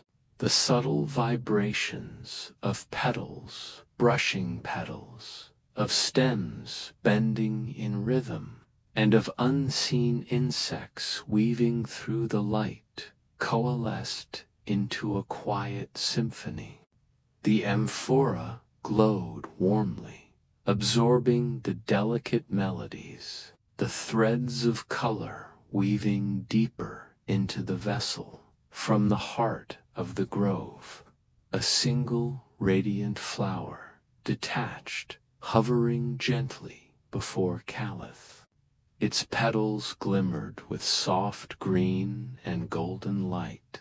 Slowly it leaned toward the amphora, letting its essence flow into the vessel in a stream of luminous fragrance and gentle sound. The hum of the grove seemed to settle into silence, leaving behind a lingering sense of serene balance. The 30th note is the harmony of nature. The figure whispered, "Every life sings. Every being contributes to the whole. To recognize it is to feel unity without boundaries." Caliph opened his eyes, taking in the grove's serene beauty. Captain Horam inhaled deeply, smiling softly. "It's as though the flowers have a soul," he murmured. "Yes," Caliph replied, feeling the amphora's warmth radiate through him. "And each note adds to the symphony of the world." They lingered a few moments, letting the grove's melody settle into memory before continuing along the path. The amphora now held the growing symphony of 30 notes, each intertwining perfectly with the next threads of light and fragrance, song and silence, guiding them onward through their dreamlike journey. By midday, the caravan emerged onto a plateau suspended above the clouds. Massive stones floated gently in the air, drifting slowly as though carried by invisible currents. The amphora pulsed against Caliph's chest, threads of gold, silver, violet, and luminous green intertwining with the pale light reflecting off the hovering stones. The air here was crisp, tinged with the scent of rain-washed granite and a faint hint of wild thyme growing in crevices on the plateau. Every step produced no sound. The earth seemed to absorb their presence, leaving only the quiet hum of drifting stones and the soft resonance of the amphora. A figure appeared atop one of the largest floating stones, robed in colors that mirrored the sky-soft blues, silver, and hints of dawn pink. "The 31st note rests among these stones," the figure said, voice calm and layered with a deep resonance. "It is the balance of weight and freedom, of gravity and release. To claim it, you must move without anchoring yourself to what you see." Caliph stepped forward, carefully stepping from one floating stone to another. The stones responded subtly to his weight, tilting and adjusting to maintain equilibrium. Each motion created a faint pulse in the amphora.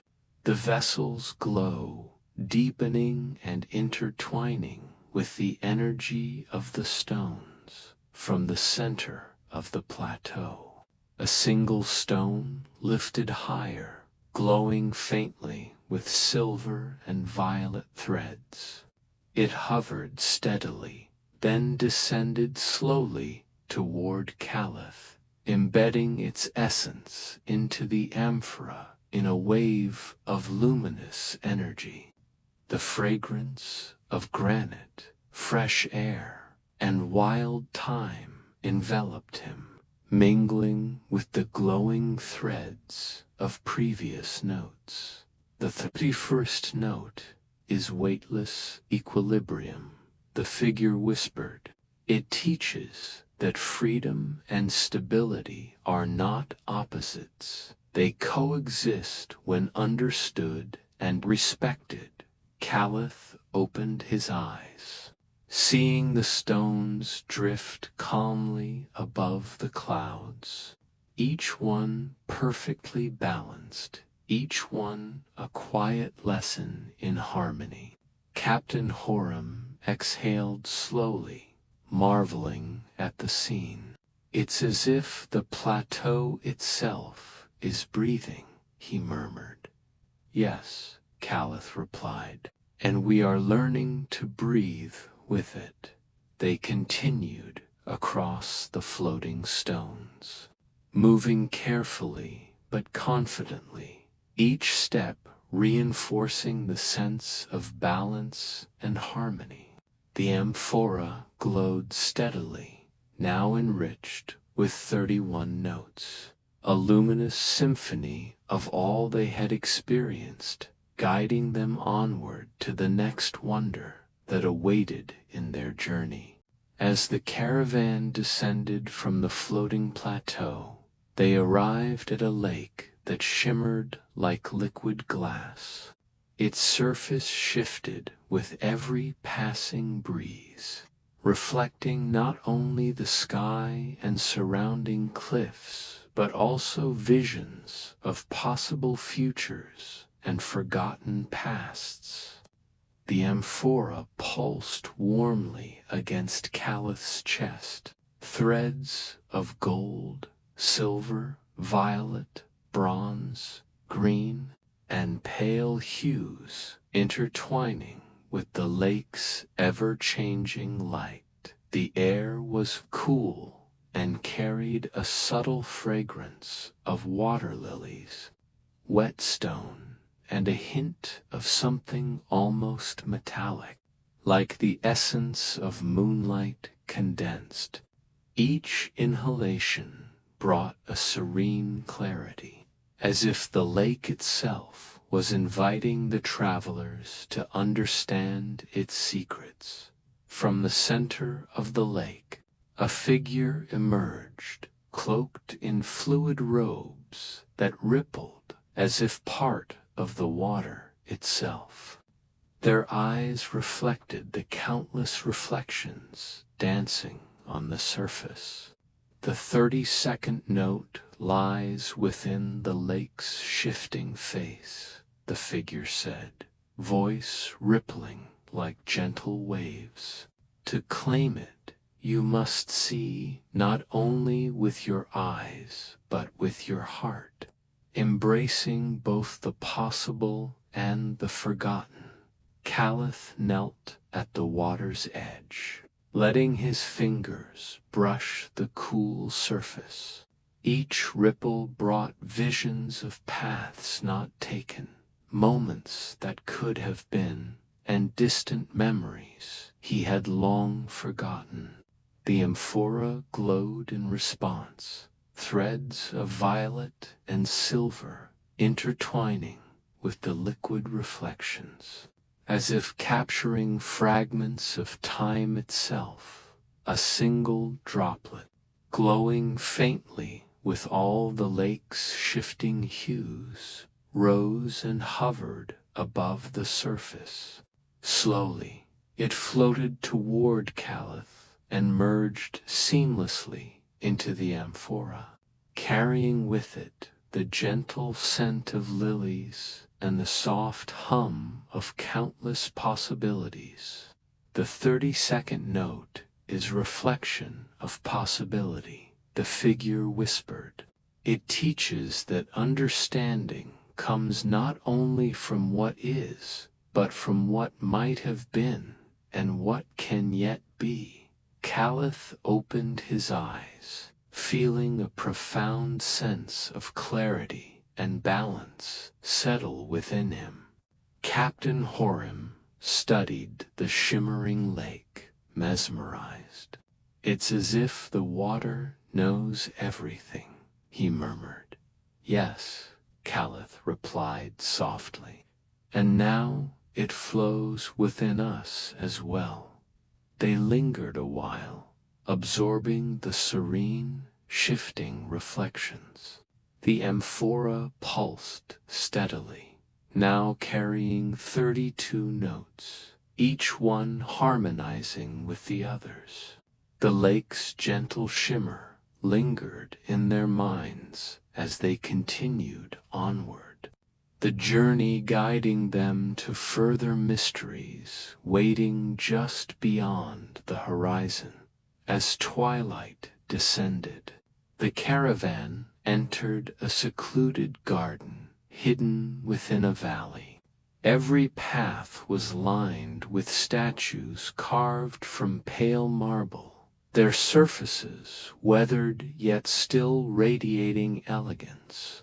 Some depicted kings and queens in long-forgotten poses. Others captured moments of everyday life, child reaching for a bird, a woman gathering herbs, a man pausing mid-step. Each statue shimmered faintly in the evening light, as if remembering the stories they once embodied. The air was fragrant with old roses, thyme, and the faint hint of incense, creating a serene, contemplative atmosphere. The amphora pulsed softly against Calith's chest. Threads of gold, silver, violet, bronze, green, and luminous hues intertwining with a new, subtle glow. A figure emerged from behind a grand marble arch, cloaked in robes the color of dusk. Their eyes reflected every statue in the garden, shifting and alive with silent memory.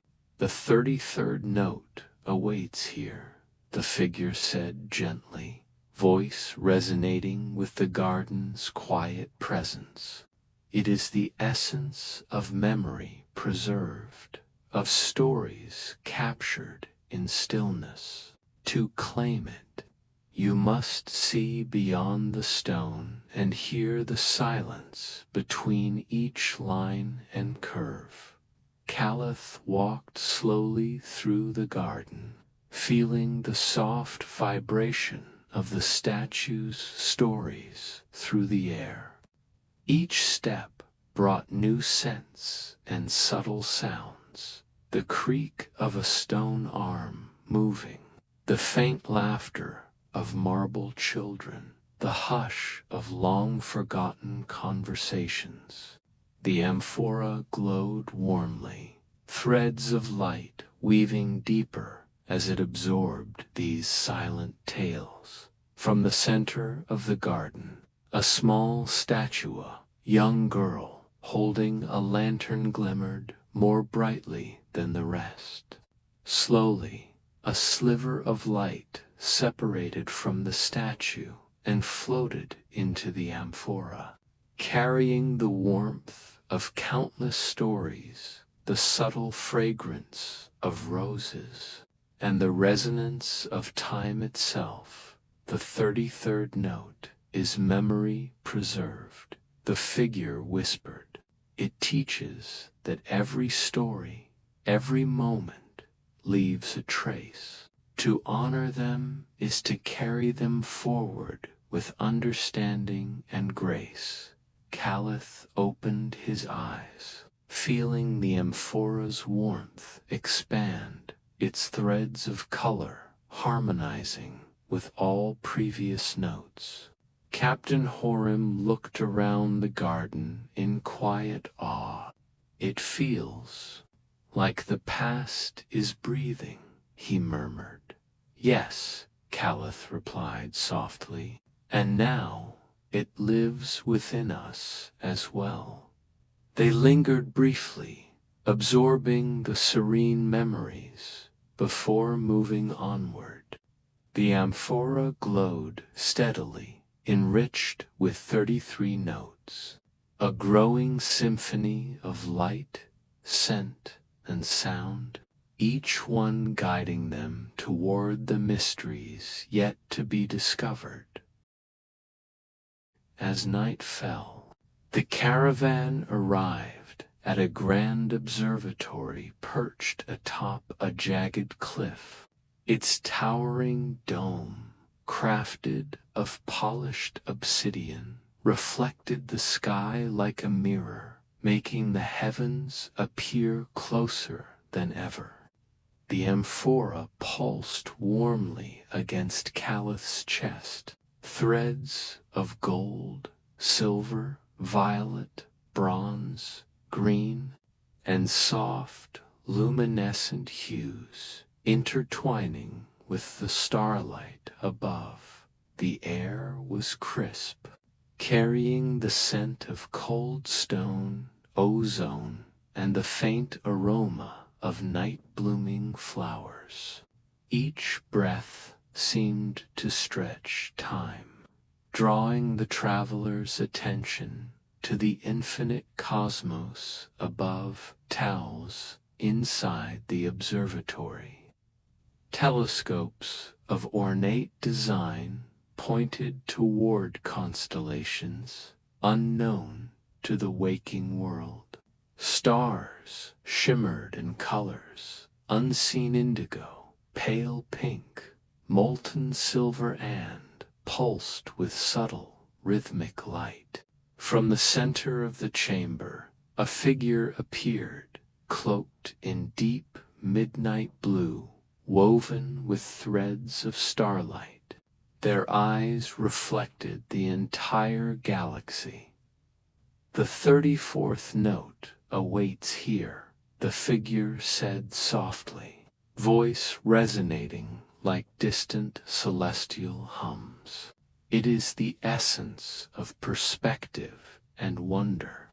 To claim it, you must see beyond your world, embracing the vastness of the universe and your small, luminous place within it." Calith stepped forward, closing his eyes. The amphora vibrated gently, absorbing the hum of the stars, their pulses intertwining with the vessel's inner light. He felt the enormity of space pressing lightly against his mind, not as fear, but as serene understanding. Every thread of the amphora's glow began to shimmer in response, weaving gold, silver, violet, bronze, green, and new celestial hues together in harmony. A single star, brighter than the rest, seemed to drift downward through the dome, floating in midair before slipping effortlessly into the amphora. Its light carried a faint scent of cold stone and night blossoms, mingling with the vessel's growing symphony. "The 34th note is cosmic wonder," the figure whispered. "It teaches humility, curiosity, and the knowledge that every being is a luminous part of a vast, interconnected whole." Calith opened his eyes, gazing at the infinite canopy of stars above. Captain Horam inhaled deeply, awestruck. "It's like the universe itself is speaking," he murmured. "Yes," Calith replied, feeling the amphora's warmth radiate through him. "And now we carry its voice within us." They lingered beneath the glittering dome, letting the serenity and wonder of the cosmos settle into their minds. The amphora glowed steadily, now enriched with 34 notes, each one harmonizing in a luminous symphony that guided them onward toward the next discovery.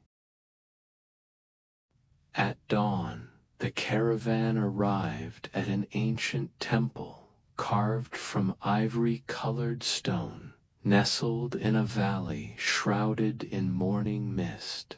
Hundreds of lanterns hung suspended from delicate chains along the temple's halls, each glowing faintly and resonating with a soft, musical hum.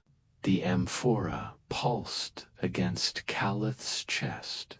Threads of gold, silver, violet, bronze, green, and celestial hues intertwining with the gentle illumination of the lanterns. The air was fragrant with sandalwood, warm amber, and hints of morning dew.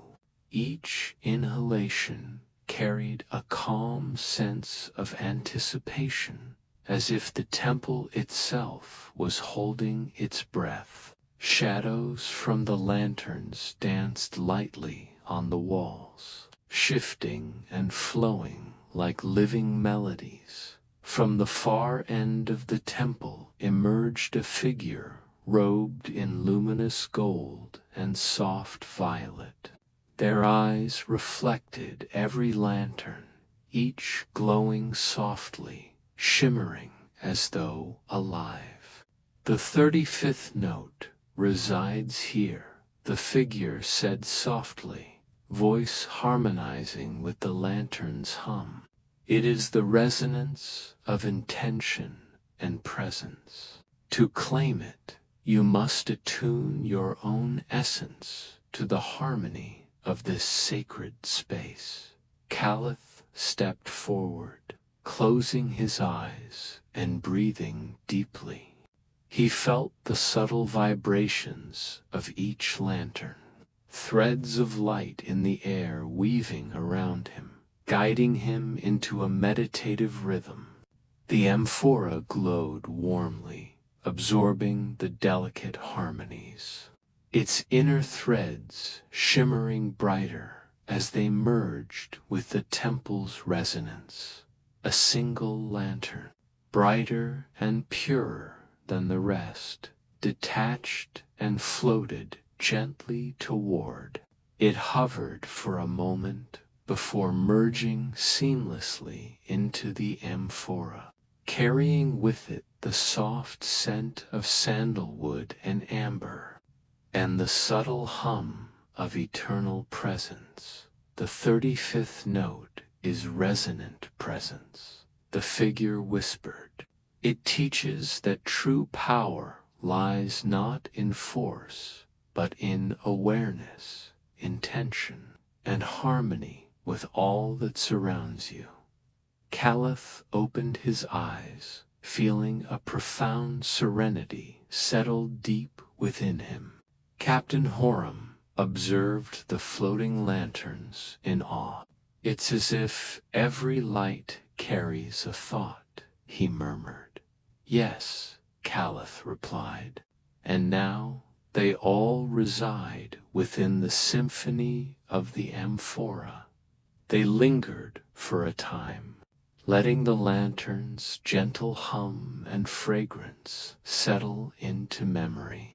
As they departed, the temple seemed to exhale softly, and the amphora pulsed steadily, enriched with 35 notes, each intertwining to guide them onward toward the next secret awaiting discovery.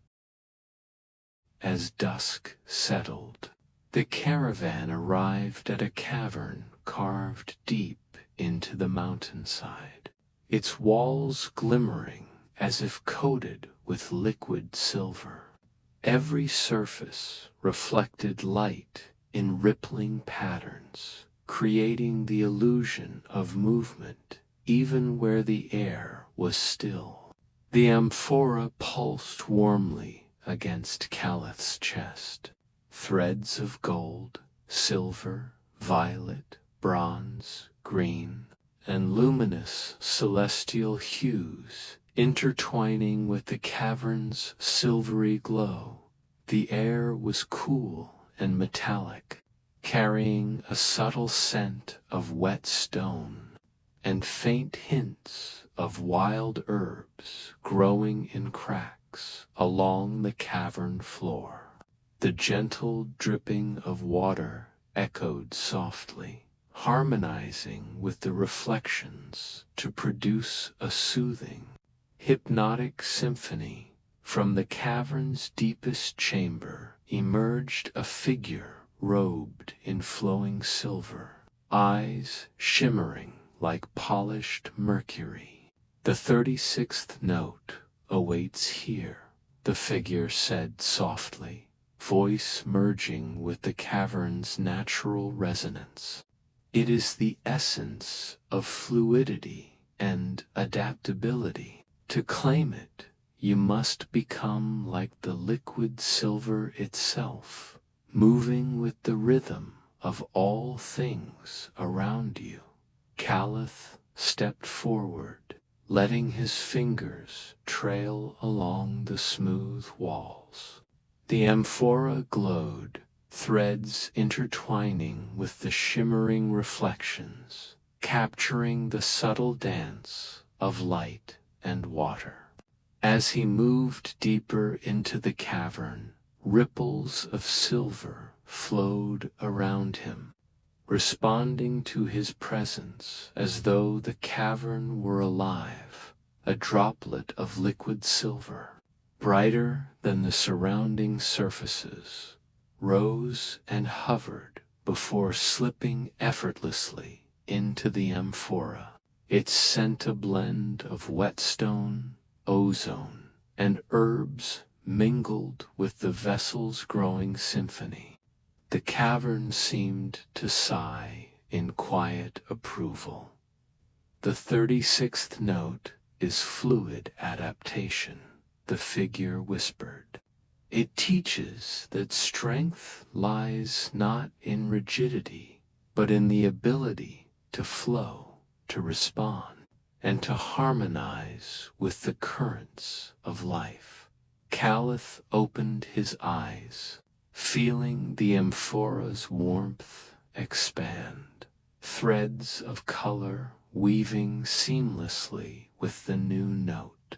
Captain Horam marveled at the shimmering silver walls. "It feels alive," he murmured. "Yes," Caliph replied softly, "and now its flow moves within us as well." They lingered for a moment, absorbing the cavern's silvery serenity before continuing.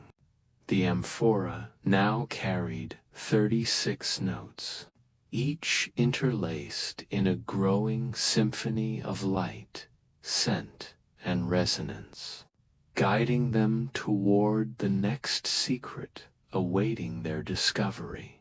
At dawn, the caravan entered an orchard blanketed in a soft, ethereal mist.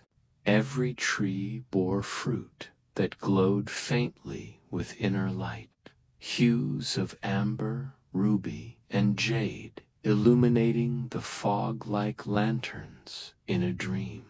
The amphora pulsed against Caliph's chest.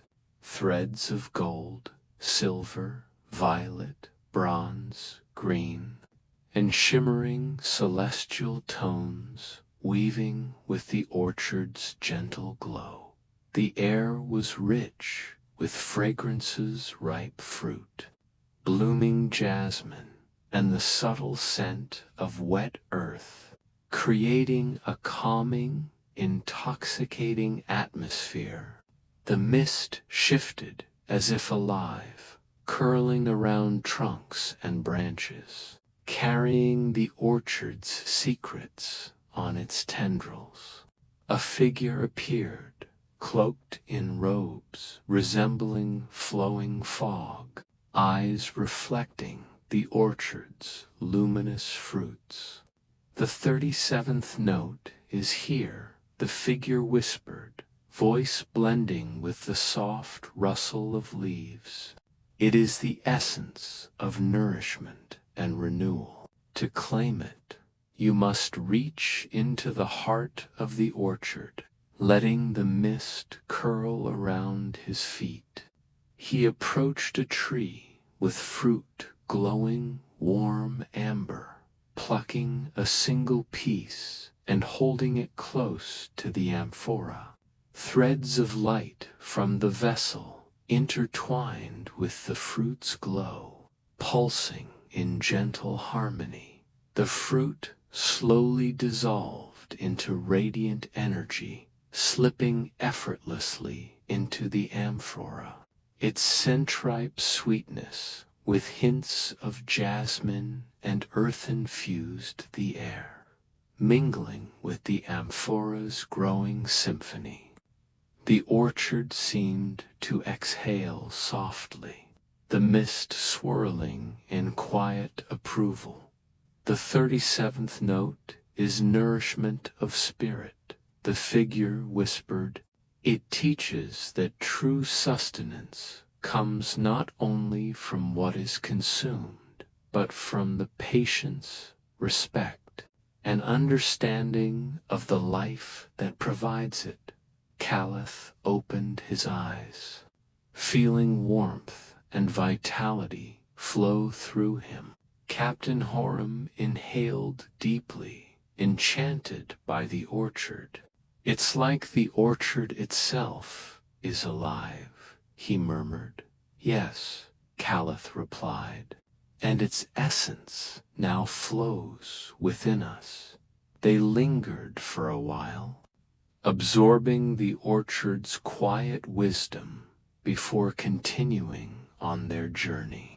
The amphora glowed steadily, now carrying 37 notes, each one harmonizing with the other's symphony of light, scent, and energy, guiding them ever onward. The caravan reached a lake, so still it mirrored the sky perfectly, as if the world above and below had merged into one seamless reflection. Not a ripple disturbed its surface, and yet faint echoes of distant soundsbirds, wind, and whispers of forgotten voices seemed to resonate from its depths. The amphora pulsed gently against Caliph's chest. Threads of gold, silver, violet, bronze, green, and luminous celestial hues intertwining with the lake's reflective serenity. The air was crisp and carried the scent of fresh water, rain-soaked stones, and a faint trace of lotus blooms. Each breath brought a profound calm, as if the lake absorbed worry and tension, replacing them with clarity and stillness. From the center of the lake, a figure emerged, their form reflected perfectly on the water's surface. They wore robes of pale blue and silver, and their eyes shimmered like the depths of the mirrored lake. The 38th note lies beneath the silent surface. The figure said softly, voice harmonizing with the quiet echoes of the water. It is the essence of inner stillness and reflection. To claim it, you must gaze without distraction and listen without expectation. Caliph knelt at the water's edge, closing his eyes. The amphora glowed softly, threads intertwining with the lake's mirrored surface. He felt the subtle vibrations of echoing whispers, fragments of conversations and laughter long past, each one merging gently into the vessel, A small, glowing droplet rose from the center of the lake, shimmering with hues of pale blue and silver. It floated toward Caliph and merged seamlessly into the amphora, carrying with it the scents of lotus and fresh water, and the gentle resonance of countless silent echoes. The 38th note is stillness and reflection, the figure whispered. It teaches that true understanding comes from quiet observation, from embracing the silence and listening to the echoes within. Caliph opened his eyes, feeling the amphora's warmth expand. The 38 notes, now harmonizing in an intricate, luminous symphony. Captain Horam gazed at the lake, mesmerized. "It's like the world is holding its breath," he murmured. "Yes," Caliph replied, "and now that calm breath flows through us." They lingered for a while, absorbing the lake's quiet wisdom before moving on. The amphora pulsed steadily, enriched with 38 notes, each one guiding them ever closer to the next secret hidden along their journey. As dusk settled, the caravan entered a dense forest where the trees stretched impossibly high, their canopies weaving together to form a natural cathedral. Each leaf quivered gently, producing soft whispers that harmonized like a distant choir, carrying secrets of the wind and the stories of creatures long gone.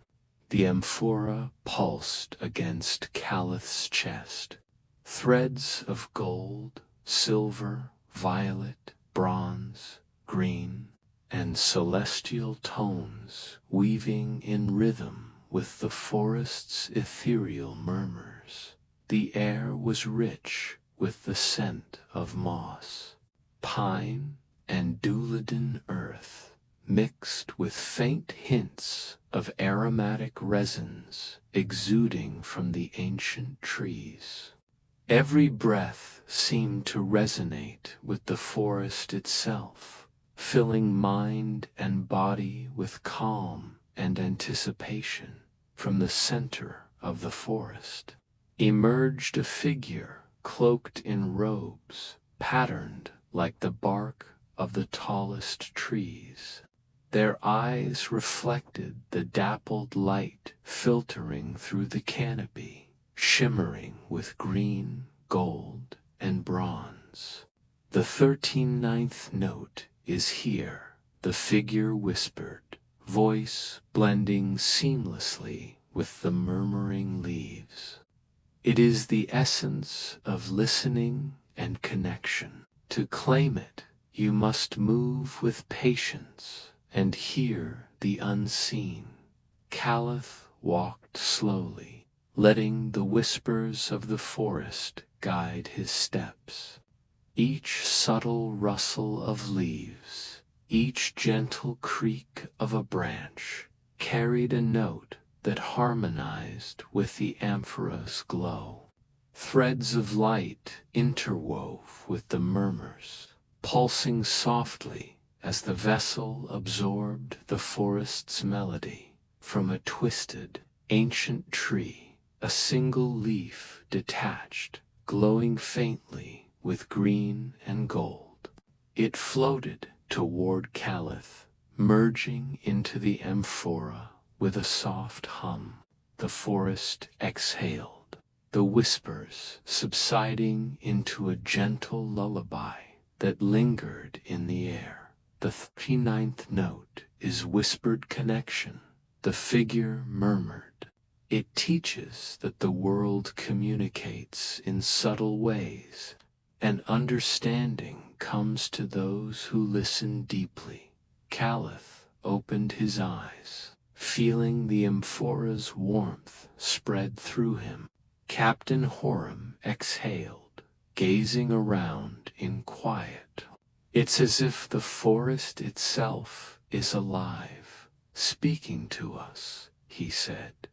Yes, Caliph replied, and now its song flows within us. They lingered briefly, absorbing the forest's gentle whispers before moving onward. The amphora now carried 13 notes, each harmonizing in a growing symphony of light, scent, and subtle music, guiding them ever closer to the next marvel on their journey. As twilight deepened, the caravan reached a bridge that stretched across a yawning chasm, its surface seemingly woven from shadows that shifted and flowed like liquid ink.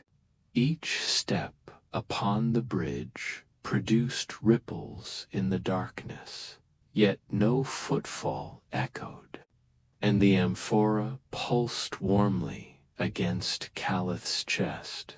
Threads of gold, silver, violet, bronze, green, an ethereal light interweaving with the living shadows.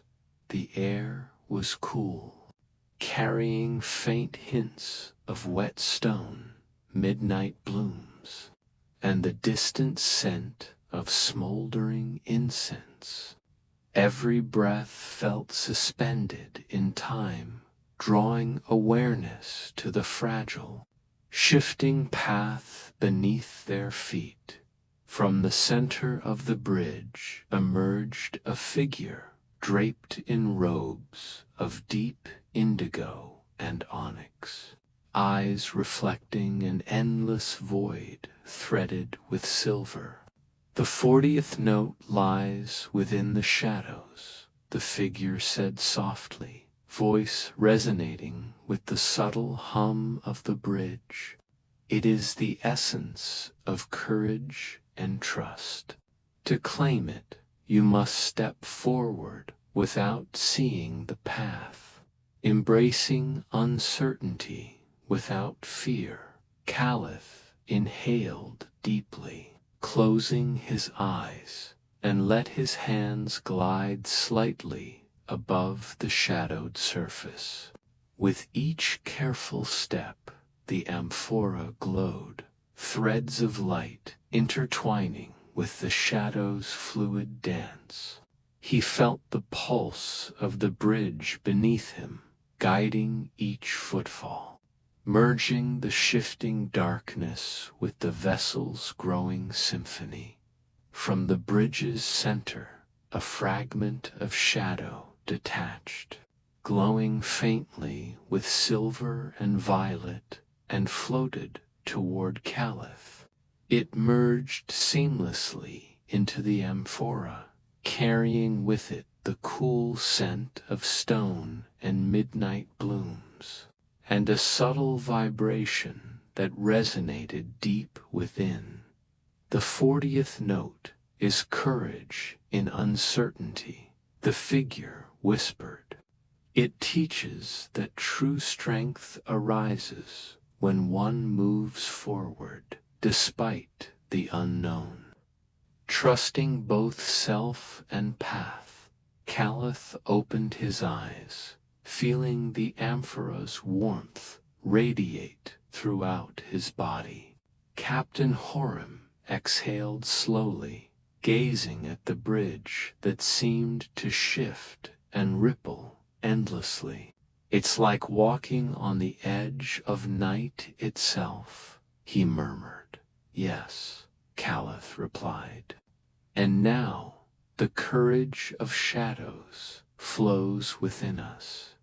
They lingered briefly, allowing the bridge's subtle lessons to sink into memory before continuing onward. The amphora now carried 40 notes, each harmonizing in an intricate symphony of light, scent, and energy, guiding them steadily toward the next extraordinary secret.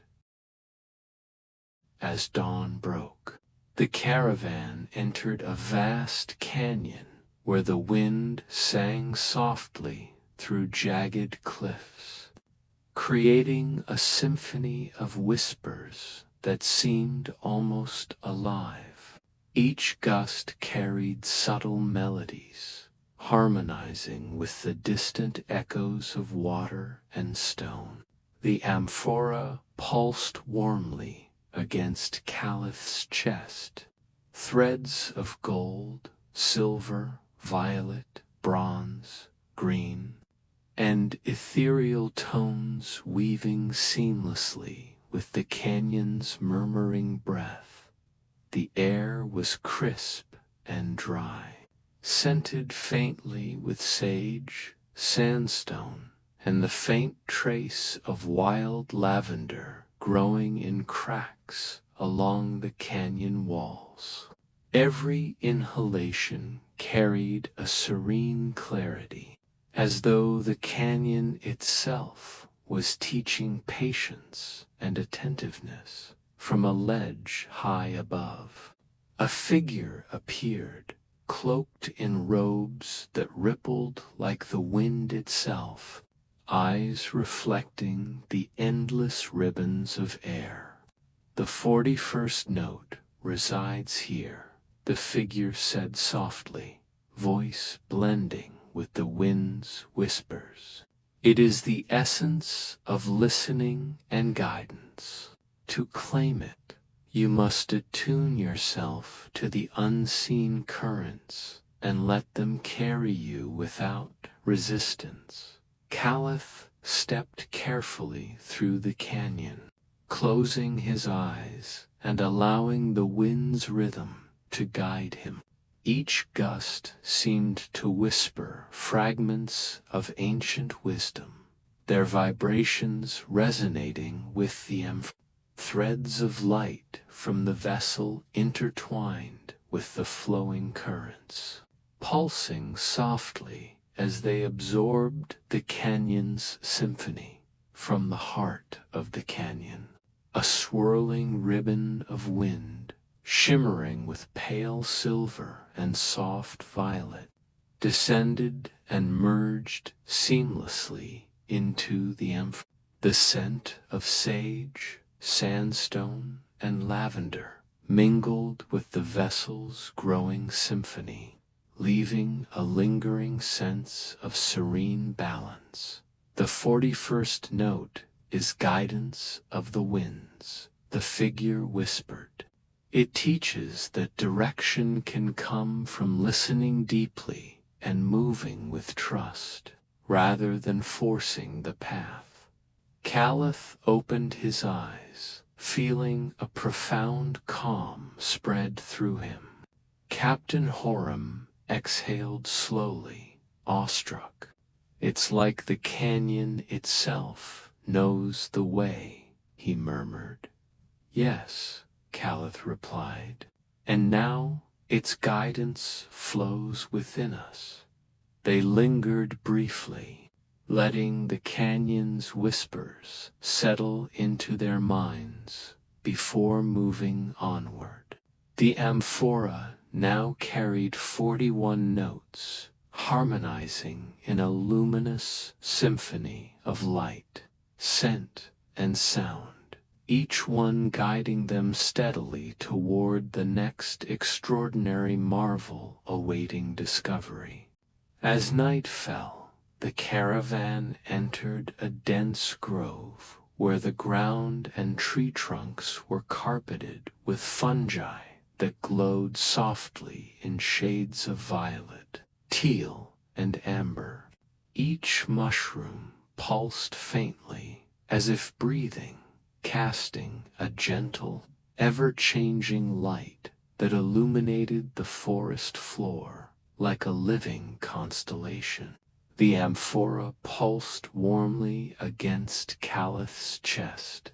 Threads of gold, silver, violet, bronze, green, and celestial tones weaving with the luminous glow of the fungi.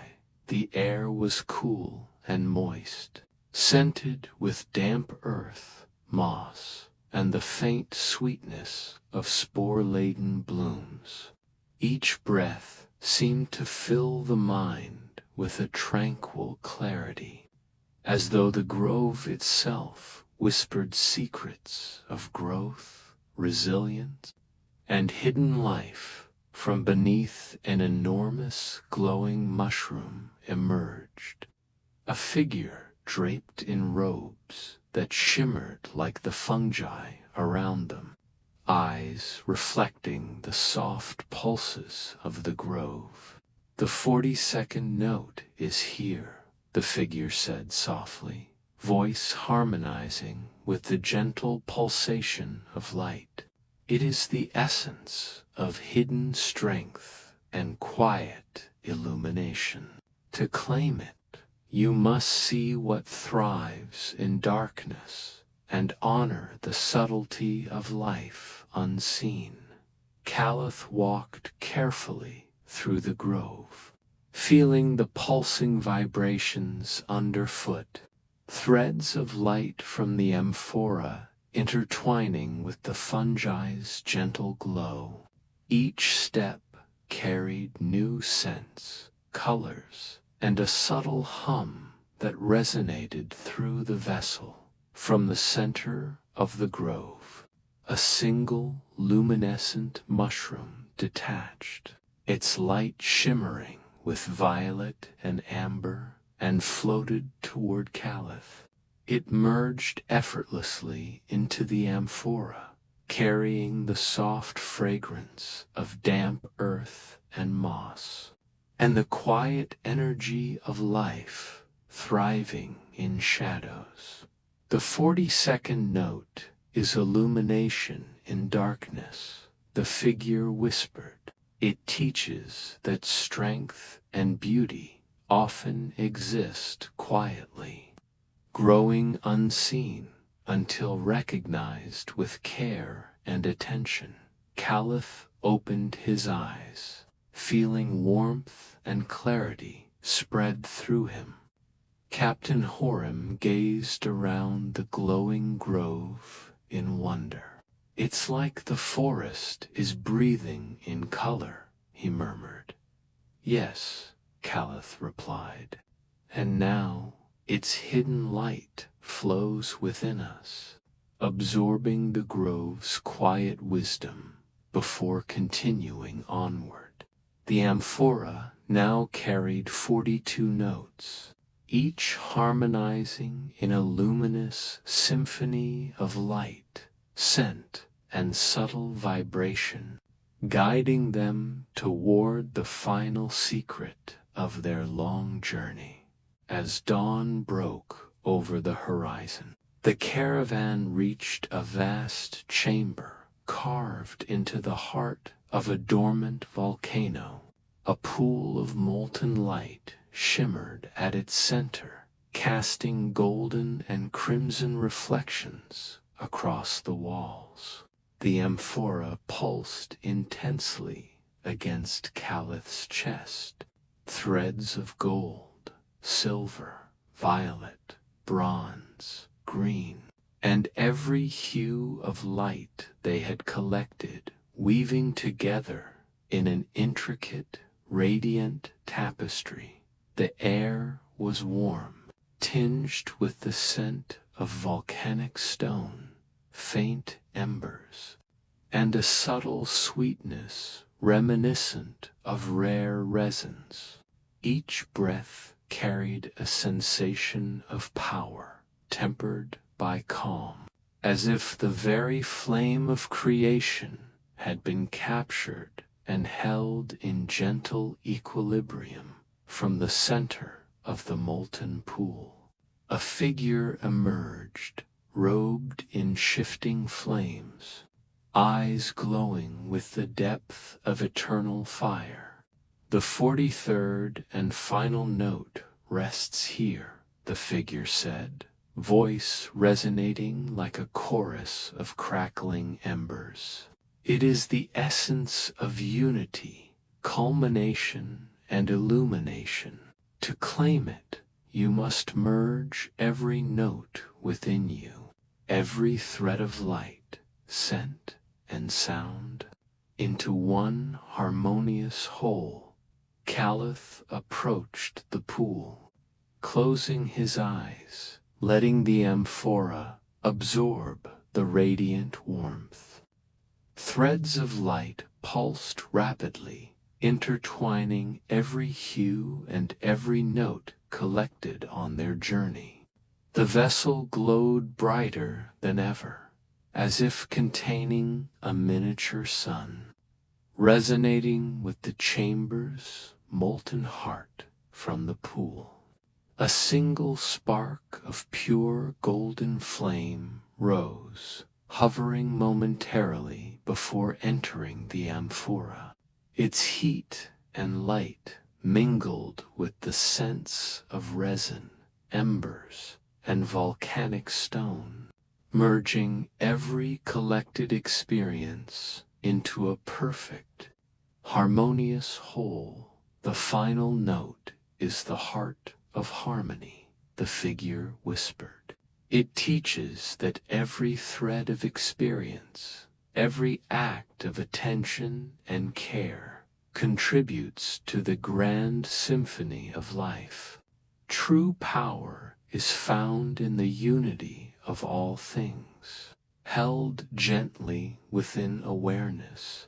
Caliph opened his eyes, feeling the amphora radiate warmth, light, fragrance, and melody through every fiber of his being.